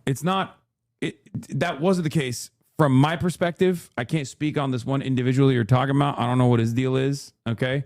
But the political figures that I saw, they did not have drip. I mean, I'll back it up in a broader way where it's there are people in Cuba who have like access to certain privileges. Like it's not a thing to be denied. However, like in the thrust of it, and like when you're talking descriptively about like the Cuban political class and much of the leadership, like Hasan is right. And there's not like I think that the kind of like favor hoarding and status hoarding and the kind of like assumptions about like a Cuban nomenclatura are like pretty misplaced, you know, like the privileges of like their diplomatic corps, for example, from what I've seen firsthand are very, very few. You know, these are not people who go around Washington, D.C. or foreign embassies in Mercedes. You know, they're driving beat up Subarus. I think it's a worthy, it's actually like a thing about like the Cuban political class that I find like pretty exceptional. Yeah. Unlike me, my fake ass, my fucking caviar commie ass, those were some broke boys. Okay. The political class in America is infinitely more wealthy than normal Americans. What the fuck are we talking about? I mean, yeah, there's that too, but like, I mean, yeah, even setting aside like a more philosophical critique about like the distribution of privilege and wealth and access in a society, it's like, all right, take it on its terms, and it's like it's just not like on absolute terms. You know, I can't like it's just not a defensible critique. To also, me. Like, what's the argument here? The principled stance is that like, wow, there's nepotism in Cuba. We should kill Cuban children by denying them, the hospital treatments that they need to also, save I want to lives. say there was some stuff that guy said where he's like, he's even eating lobster, and it's like they have restaurants with lobster in Havana. Okay, yeah, I've eaten at them with Cubans who, trust me, like their family fucking burns wood to like cook. You know, like this isn't like stop it. Yeah, how expensive was his shirt? Okay, I bet you it wasn't as expensive as mine. Here's what the recent polls tells me about what Michigan voters are seeing. Let's see what Abdul is saying. I give a damn about polls, but sometimes when they're released by people who are running against you in your race, you got to pay attention. Because those polls released yesterday, they showed two things. Number one, people really like the movement we're building. And number two, they like it even more when they've heard about it. Why? Because I'm not a politician. I don't do politician things. I'm not trying to tell you what you can't have and shouldn't fight for. So if you believe like me that we deserve Medicare for all, that we deserve union rights, that we deserve an economy that is built for people instead of corporations, if we deserve to know that our tax dollars are being used to invest in us and our kids here rather than drop bombs. Okay, that's anti-Semitic. They were right about him. He said the taxes should not. Bro, I got called. A lady called me Nick Fuentes for saying that. Like because remember when there was I'll never forget this. And okay, if they're calling you Nick Fuentes, then I was like shocked, and it wasn't a Jewish person, which like also made me even more. I love that. That's the classic. I was like, bro. No, it's like classic silence Jew. A Gentile is speaking about anti-Semitism. And it was because I called, and it was because I said that in the aftermath. Like I was not speaking in like the literal the accounts for disaster relief are being used to send money to. Like stop it. That wasn't what I was saying. I was clearly making like a plowshares and swords point about like disaster relief after like the hurricane in North Carolina, and how FEMA was like nowhere to be seen or whatever. And she's like, quote, and I said, yeah, because instead we're just letting fucking like Jewish Hitler rampage around the Middle East. And she called me Nick Fuentes for saying that. And I'll awesome. Never, that one to me was like, that's like, that one really like it got to me, like clearly, because I remember it like almost 2 years later.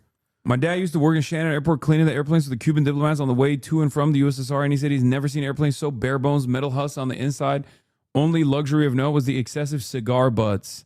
Oh, they were chiefing. They were chiefing in those bad boys.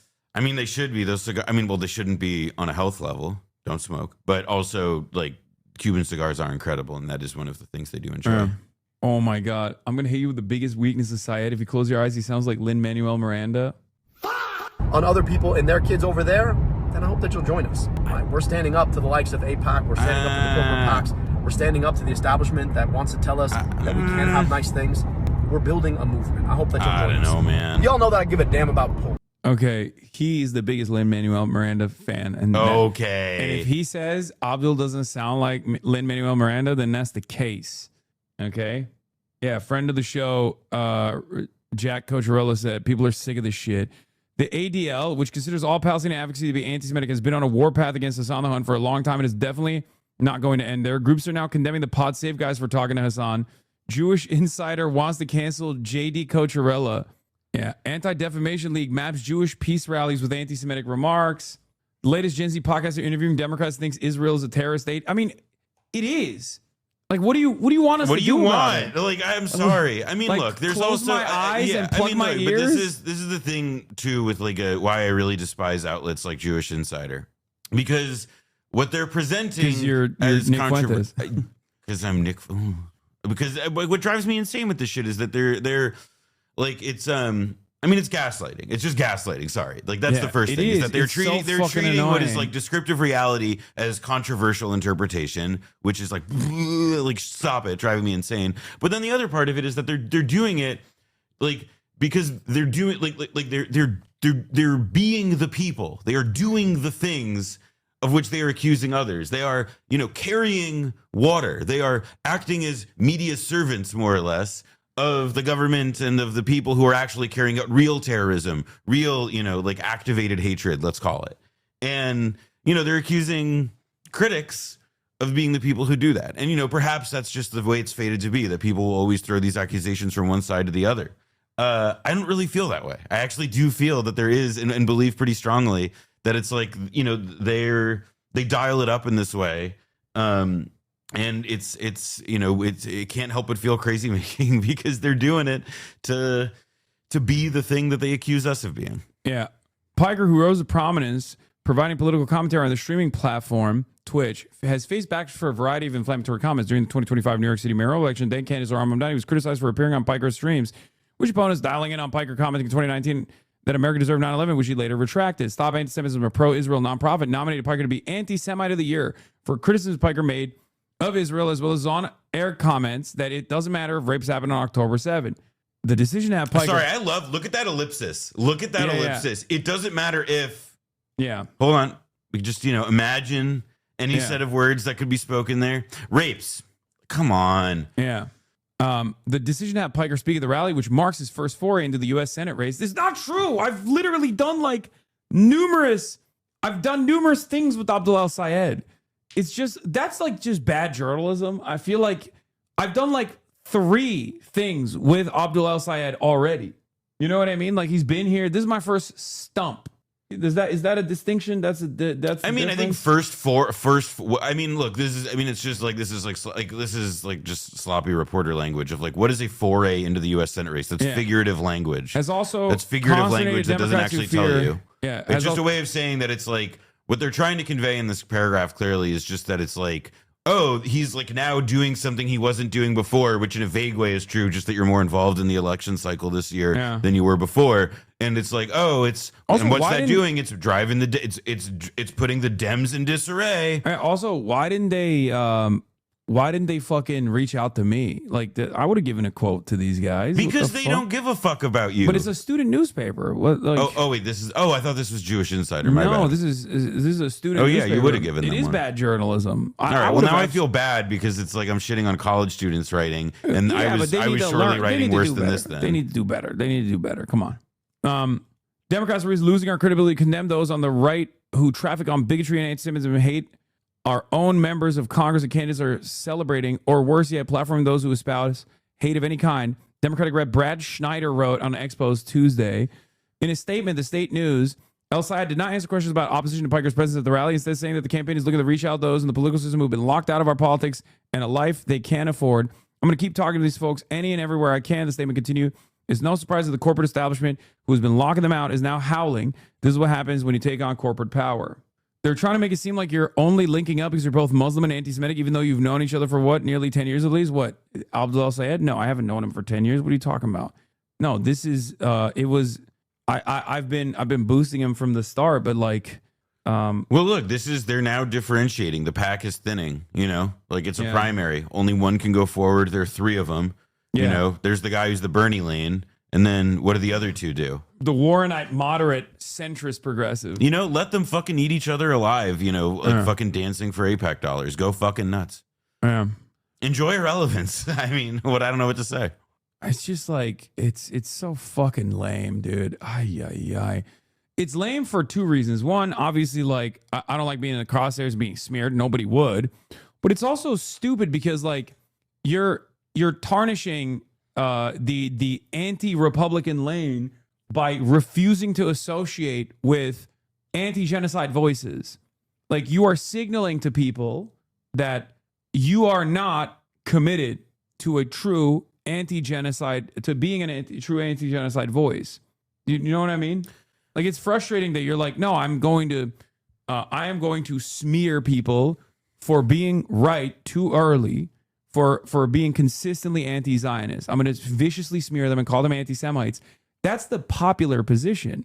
I don't give a shit about them doing this in the primaries. I like that, right? Because I think that benefits Abdul. But I don't like that this is at the heart of my criticisms of the Democrats in general. This is an issue that the Democrats have to lead on. If they don't, people like Tucker Carlson and Thomas Massie are going to fucking fill that lane. It's unbelievable that the Democrats are, once again, allowing the Republicans to have louder fucking voices. It's crazy.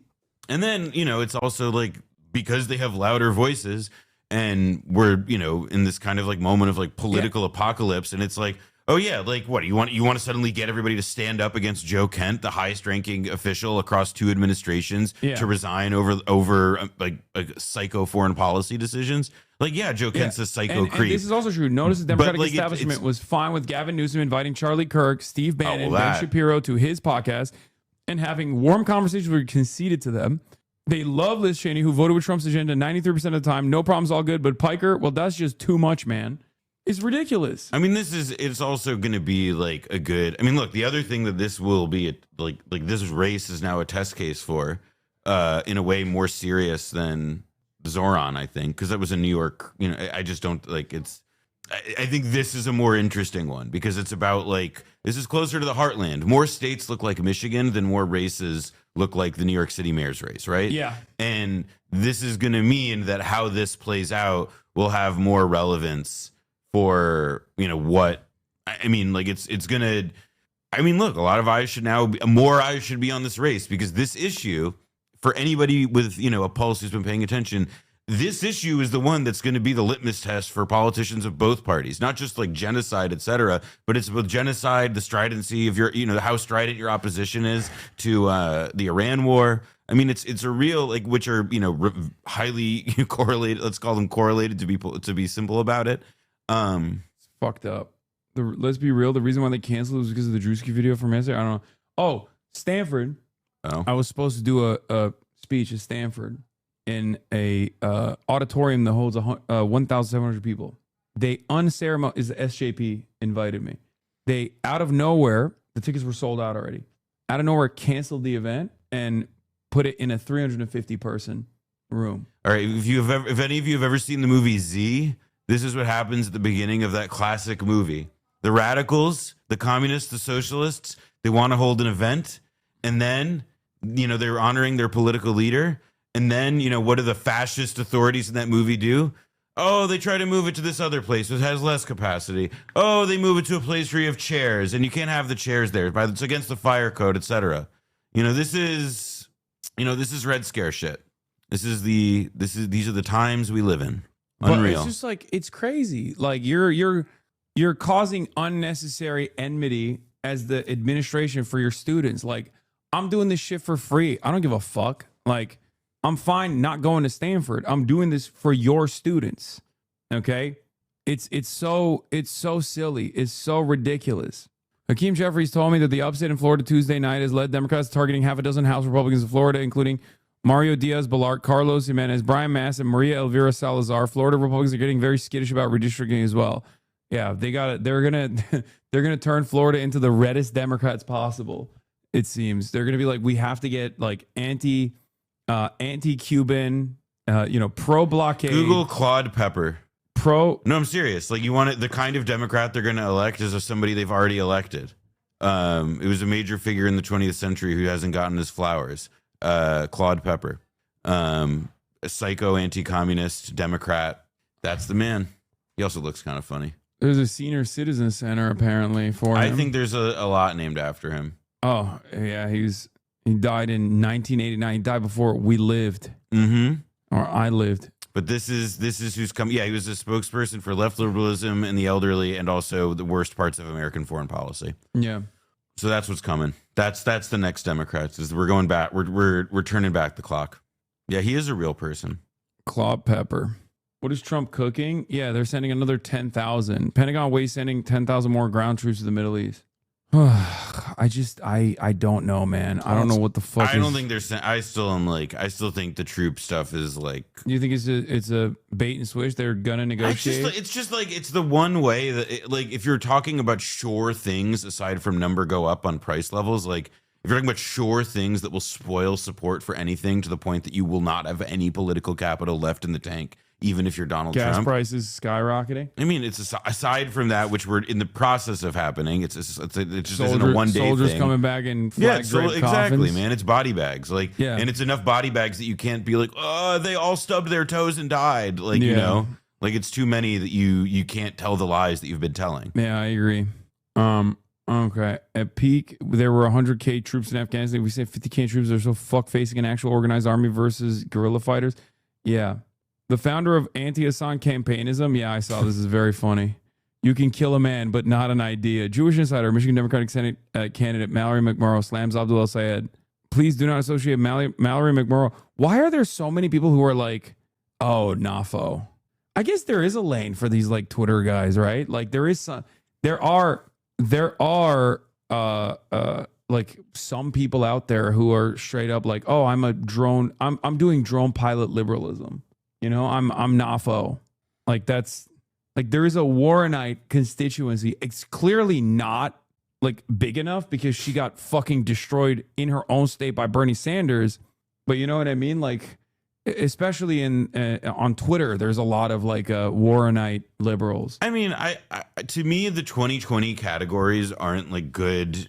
Like, I think in a lot of ways, like 2016 categories in some respects are still like more relevant because like 2020 had lanes that I don't feel like exist anymore. And it's just not like, I'm not familiar enough with the crosstabs and stuff about like how support breaks other ways. But to me, when I think of the people who were part of like Team Hillary as opposed to Team Bernie on a generational level, and how so many of those people I know who were just like so dyed in the wool for Hillary, you know, they were with her in 2016, have become very different people in their political consciousness, you know, like and that to me remains the kind of like it is like a consciousness shift on that level, as sort of like a ex candidate voter or whatever. Like that to me has remained like the salient one, and the one that's like being disrupted, because I think we're in this clearly transitory period, right, where, you know, we don't know. I mean, like, who is the next tribune of the left? There's no, you know, Bernie's not doing the next cycle, etc. Like what? So everything's in flux right now. Your favorite homunculus has resorted to watching Fear and clips to try to get owns off. Oh, let's go! Wow! While sitting in front of the trans flag, Hassan the Hun proudly declared his favorite flag was the Hezbollah flag. It's wow. While sitting in front of the trans flag, Hassan the Hun proudly declared his favorite flag was the Hezbollah flag. Talk about Islamic furry terrorism. It's remarkable that Summerlee reviewed this to disavow Hassan Piker and is excited to share the stage with him and Abdul Al-Sayed. Why would anyone vote Democrat in November? And then like he leans into the camera to turn it off and forgets to edit it out. Yeah. Speaking of crosstabs, yeah, Grant Plattner versus Susan Collins has a fucking 7-point differential now. Holy fuck. Susan Collins only secures the 50 to 59. Wait, the age 50 to 59 bracket is the only one that's favorable to Collins. What the fuck happened in that age bracket?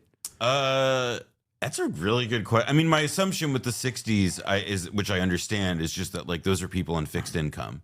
And like it's not been the case recently, but historically, people on fixed income, retirees, etc., people dependent on Social Security were like considered like a historic Democratic constituents. Everyone's saying lead poisoning. Lead generation. It's the lead generation. I was gonna get to like I think that's Gen X, but I wasn't sure about the math in my head. That's By the hilarious. way, male Collins, female Plattner. Oh yeah, no, this has been noted. This phenomenon has been identified, I believe. What like is it? I think it's just that, like, I think it remains that it's like ladies woke, men chud. Like, yeah. But he's so chud coded. He's the king of think like a woke, look like a chud, act like a chud, think like a woke. No, it's real. Like the guy from How to Blow Up a Pipeline. Yeah, exactly. Full poll.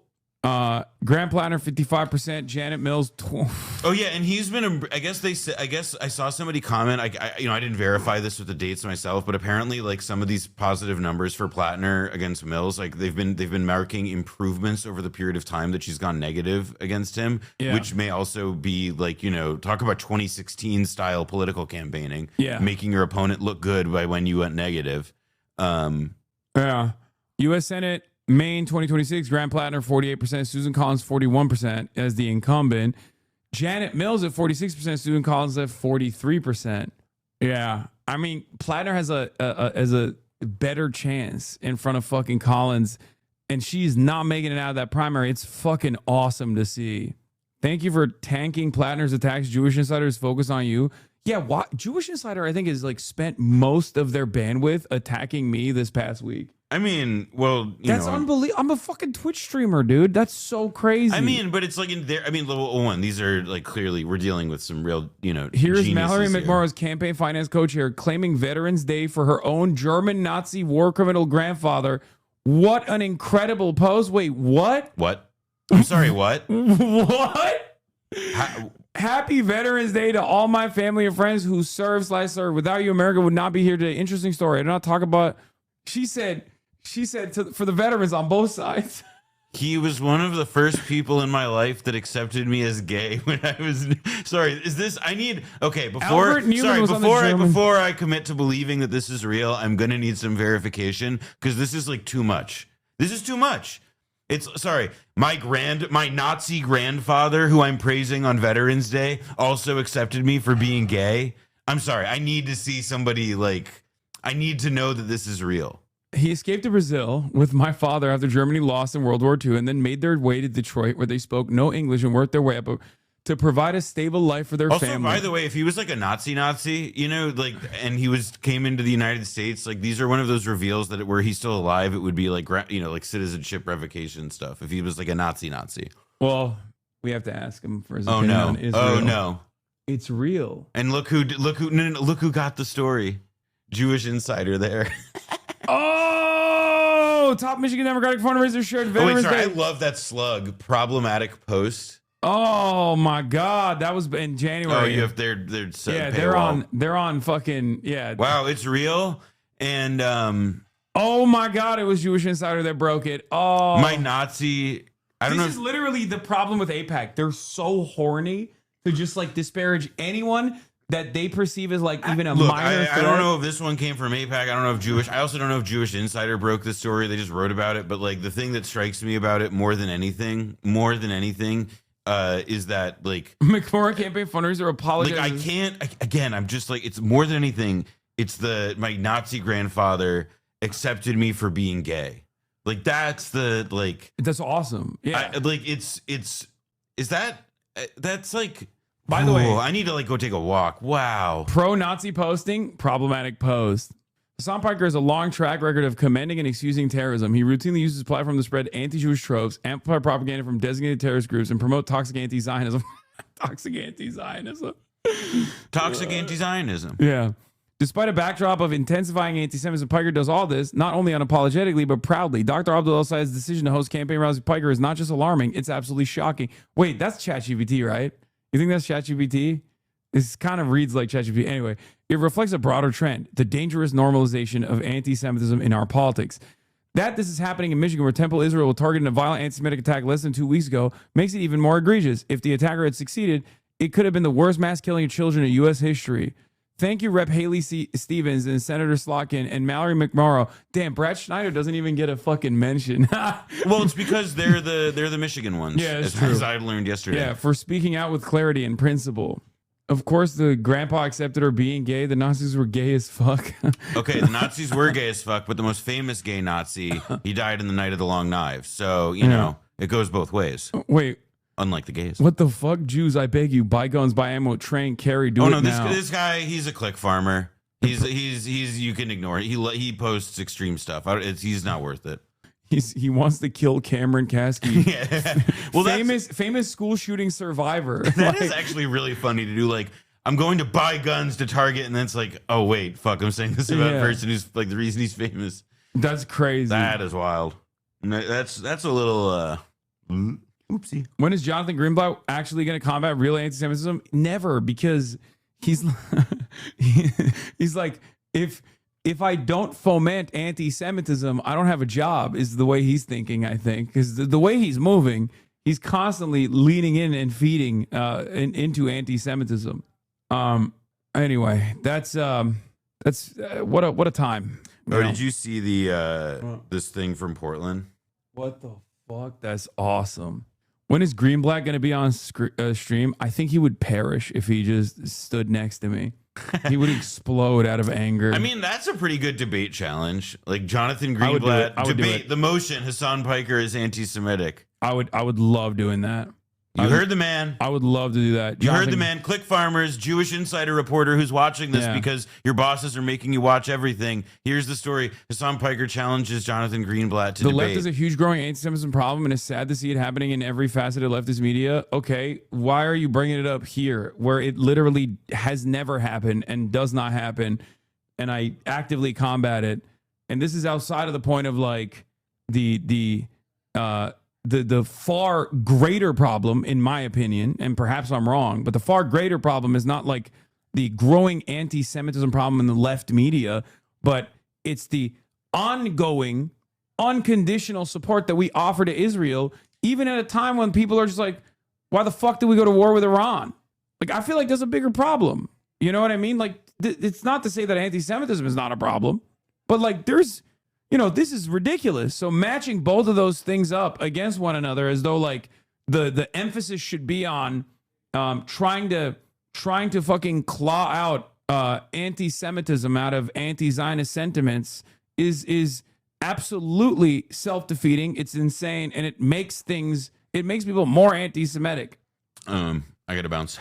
See, right after I said that, he's like, I'm out of here. Well, it's because I'm tired of defending you, dude. Your anti-Semitism, it's been getting to me since I sat down. Wait, what? This guy's in Netanyahu is such a clown. He said that in Asmongold's chat. World's most organized liberal Zionist. I'll see you tomorrow with the thing. Candidates that post more about Tushim or Hassan Piker than they do about genocide, war crimes, and ICE don't deserve your vote. If you want lawmakers to focus on saving lives and protecting families, I could use your help to get to Congress. Damn. Now they're...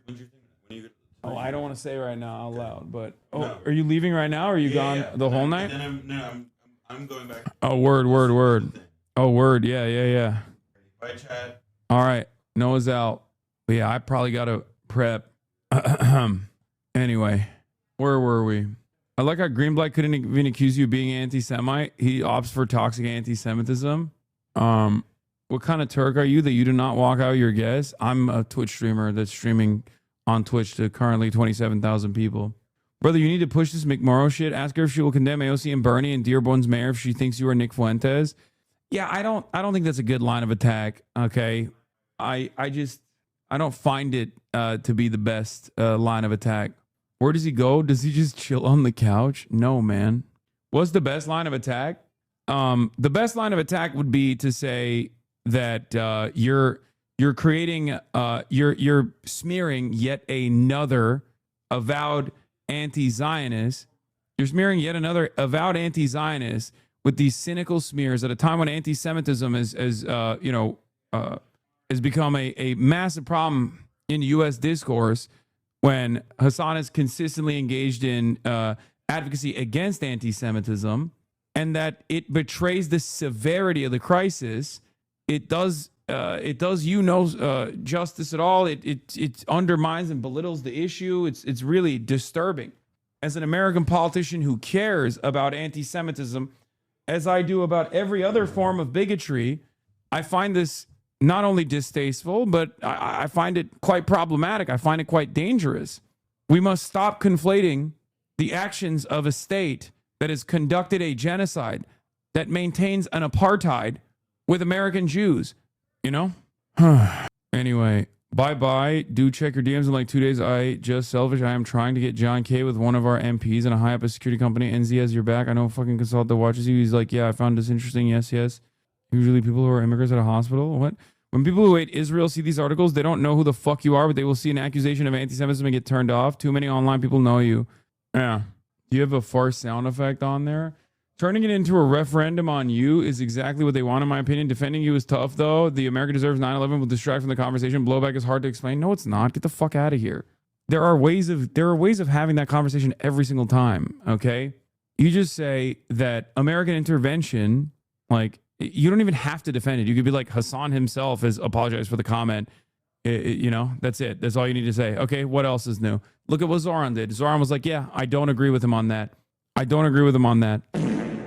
You know, not only do most Americans understand the concept of blowback, but also this constant quote mining is totally fucking insincere, and it rubs people the wrong way. Yeah, I saw this. I don't follow Hassan closely, but the fact that he enrages the worst third way APAC transparently Islamophobic racist definitely makes me want to retweet him more. The way he induced the rage actually made me curious to listen to him in the last few weeks, so I popped into his stream, and while painting my kitchen and doing chores, I generally find myself in alignment with most of what he says, and I'm just a normal middle-aged punk rocker. Yeah. It's not hard to defend you at all. That chat is just green, I think. I fuck up no-siddle blue MAGAs every time they try getting away with saying some sideways shit about you. Yeah, I don't think it's that hard. You just say the truth, man. Just say the truth. You can always lean into the truth. That's it. Look at him getting cooked. I cooked his ass too. It's also extra easy to defend me, especially now, because most people's positions are now much closer to mine. Okay. Anyway, I don't want to miss my flight, but I gotta go. But yeah, there is this 30-minute compilation of me calling out anti-Semitism. And wait, did I retweet it? I'm flying out to New York tomorrow. I'm warned of the dangers. Conflation in the state. Oh, visiting the Cuomo Tang. Are you going to New York for the Zoran stream that was promised to me 3,000 years ago? I'm gonna be linking up with Zoran, but not on. I don't know if we're gonna be doing it on stream. But I'm going to be on Majority Report as well tomorrow. Get excited for that. Yeah. I warned of the dangers of the false conflation between the state of Israel and Judaism for years. Always fight against anti-Semitism. Sneaky link with Zoran at your old age. Are you going to hit up a Wawa with Anna Lilia? Maybe. All right. What time for Majority Report? What do you mean? Whenever fucking Majority Report is happening. Stop with that shit. Kyle K was right. You always got to clear your throat. Shut the fuck up. Kyle Kalinske is a white man. Okay, with blonde hair and earrings. Shut the fuck up. Jesus Christ. There's obviously a fucking different degree. He doesn't have to combat the automatic lock that, oh, this guy's name is Hassan. He's obviously a fucking dangerous Islamic fundamentalist terrorist accusations with regular fucking frequency. Okay? Shut your bitch ass up. That's why I was so fucking courteous to Zoran too. He has it even worse than I do. God damn. Triggered. Yeah, it's fucking annoying. White boys from Iowa being like, why aren't you more critical about the connection between Judaism and Zionism? Like, what the fuck are you talking about, man? Shut up. Have you ever seen anything like this? No, you've never seen anything like this because no one else has to deal with this shit. Thank you, Planty Andy, for the 50 gifted subs. God damn. All right. Love you guys. I will see you tomorrow. From New York City. Bye-bye. Stunning lo-fi introduction, starting off the day. All the chatter's trickling in, hustle people hate. Sunny Los Angeles, California, says Hassan. Stun luck to the stun luck to the topics just begun. 'Cause there he is again. Hassan is streaming, Hassan is streaming. There it is again. Hassan is streaming, Hassan is streaming. Reviewing a Chinese train, telling Kyle place. Sun and Asmin chatter loves, giving Greening's grace. Zoran winning NYC, woke two back with the force. The Rogan of the left, to me a dumb himbo still of course. The Charlie Kirk assassination, the Fear and Online show. 8 full fucking years of this, and plenty more to go. Doing fun stuff tomorrow, throw PBS up on the screen. A man-made horror reaction brought to you by this live stream. 'Cause there he is again. Hassan is streaming, Hassan is streaming. There he is again. Hassan is streaming, Hassan is streaming. Kicked out of the DNC, IRL we march the goat. Combating the propaganda that shoved down people's throats. CBS Israeli news, a coup, a regime falls. A full-blown fascist takeover, and still the duty calls. Total radicalization coming out to see. The system will always fail, it's up to you and me. All these daily streams, whether short or whether long, have helped millions of people keep it moving right along. 'Cause there he is again. Hassan is streaming, Hassan is streaming. There he is again. Hassan is streaming, Hassan is streaming. But hey, what can you say? That's PBS for you. But he'll play games real soon. Just Just you wait. Say, hey, what can you say? That's BBS for you. But he'll move on real soon. Just you wait. Ba-da-da, ba-da-da, ba-da-da-da-da-da. Hey, what can you say? That's BBS for you. But he'll pull your lungs real soon. Just you wait. Sha-da-da, sha-da-da, sha-da-da-da-da-da. Hey, what can you say? That's BBS for you. But he'll do jet advice real soon. Just you wait. But hey, what can you say? That's PBS for you. Brought on by viewers like you. Just you wait. Just you wait.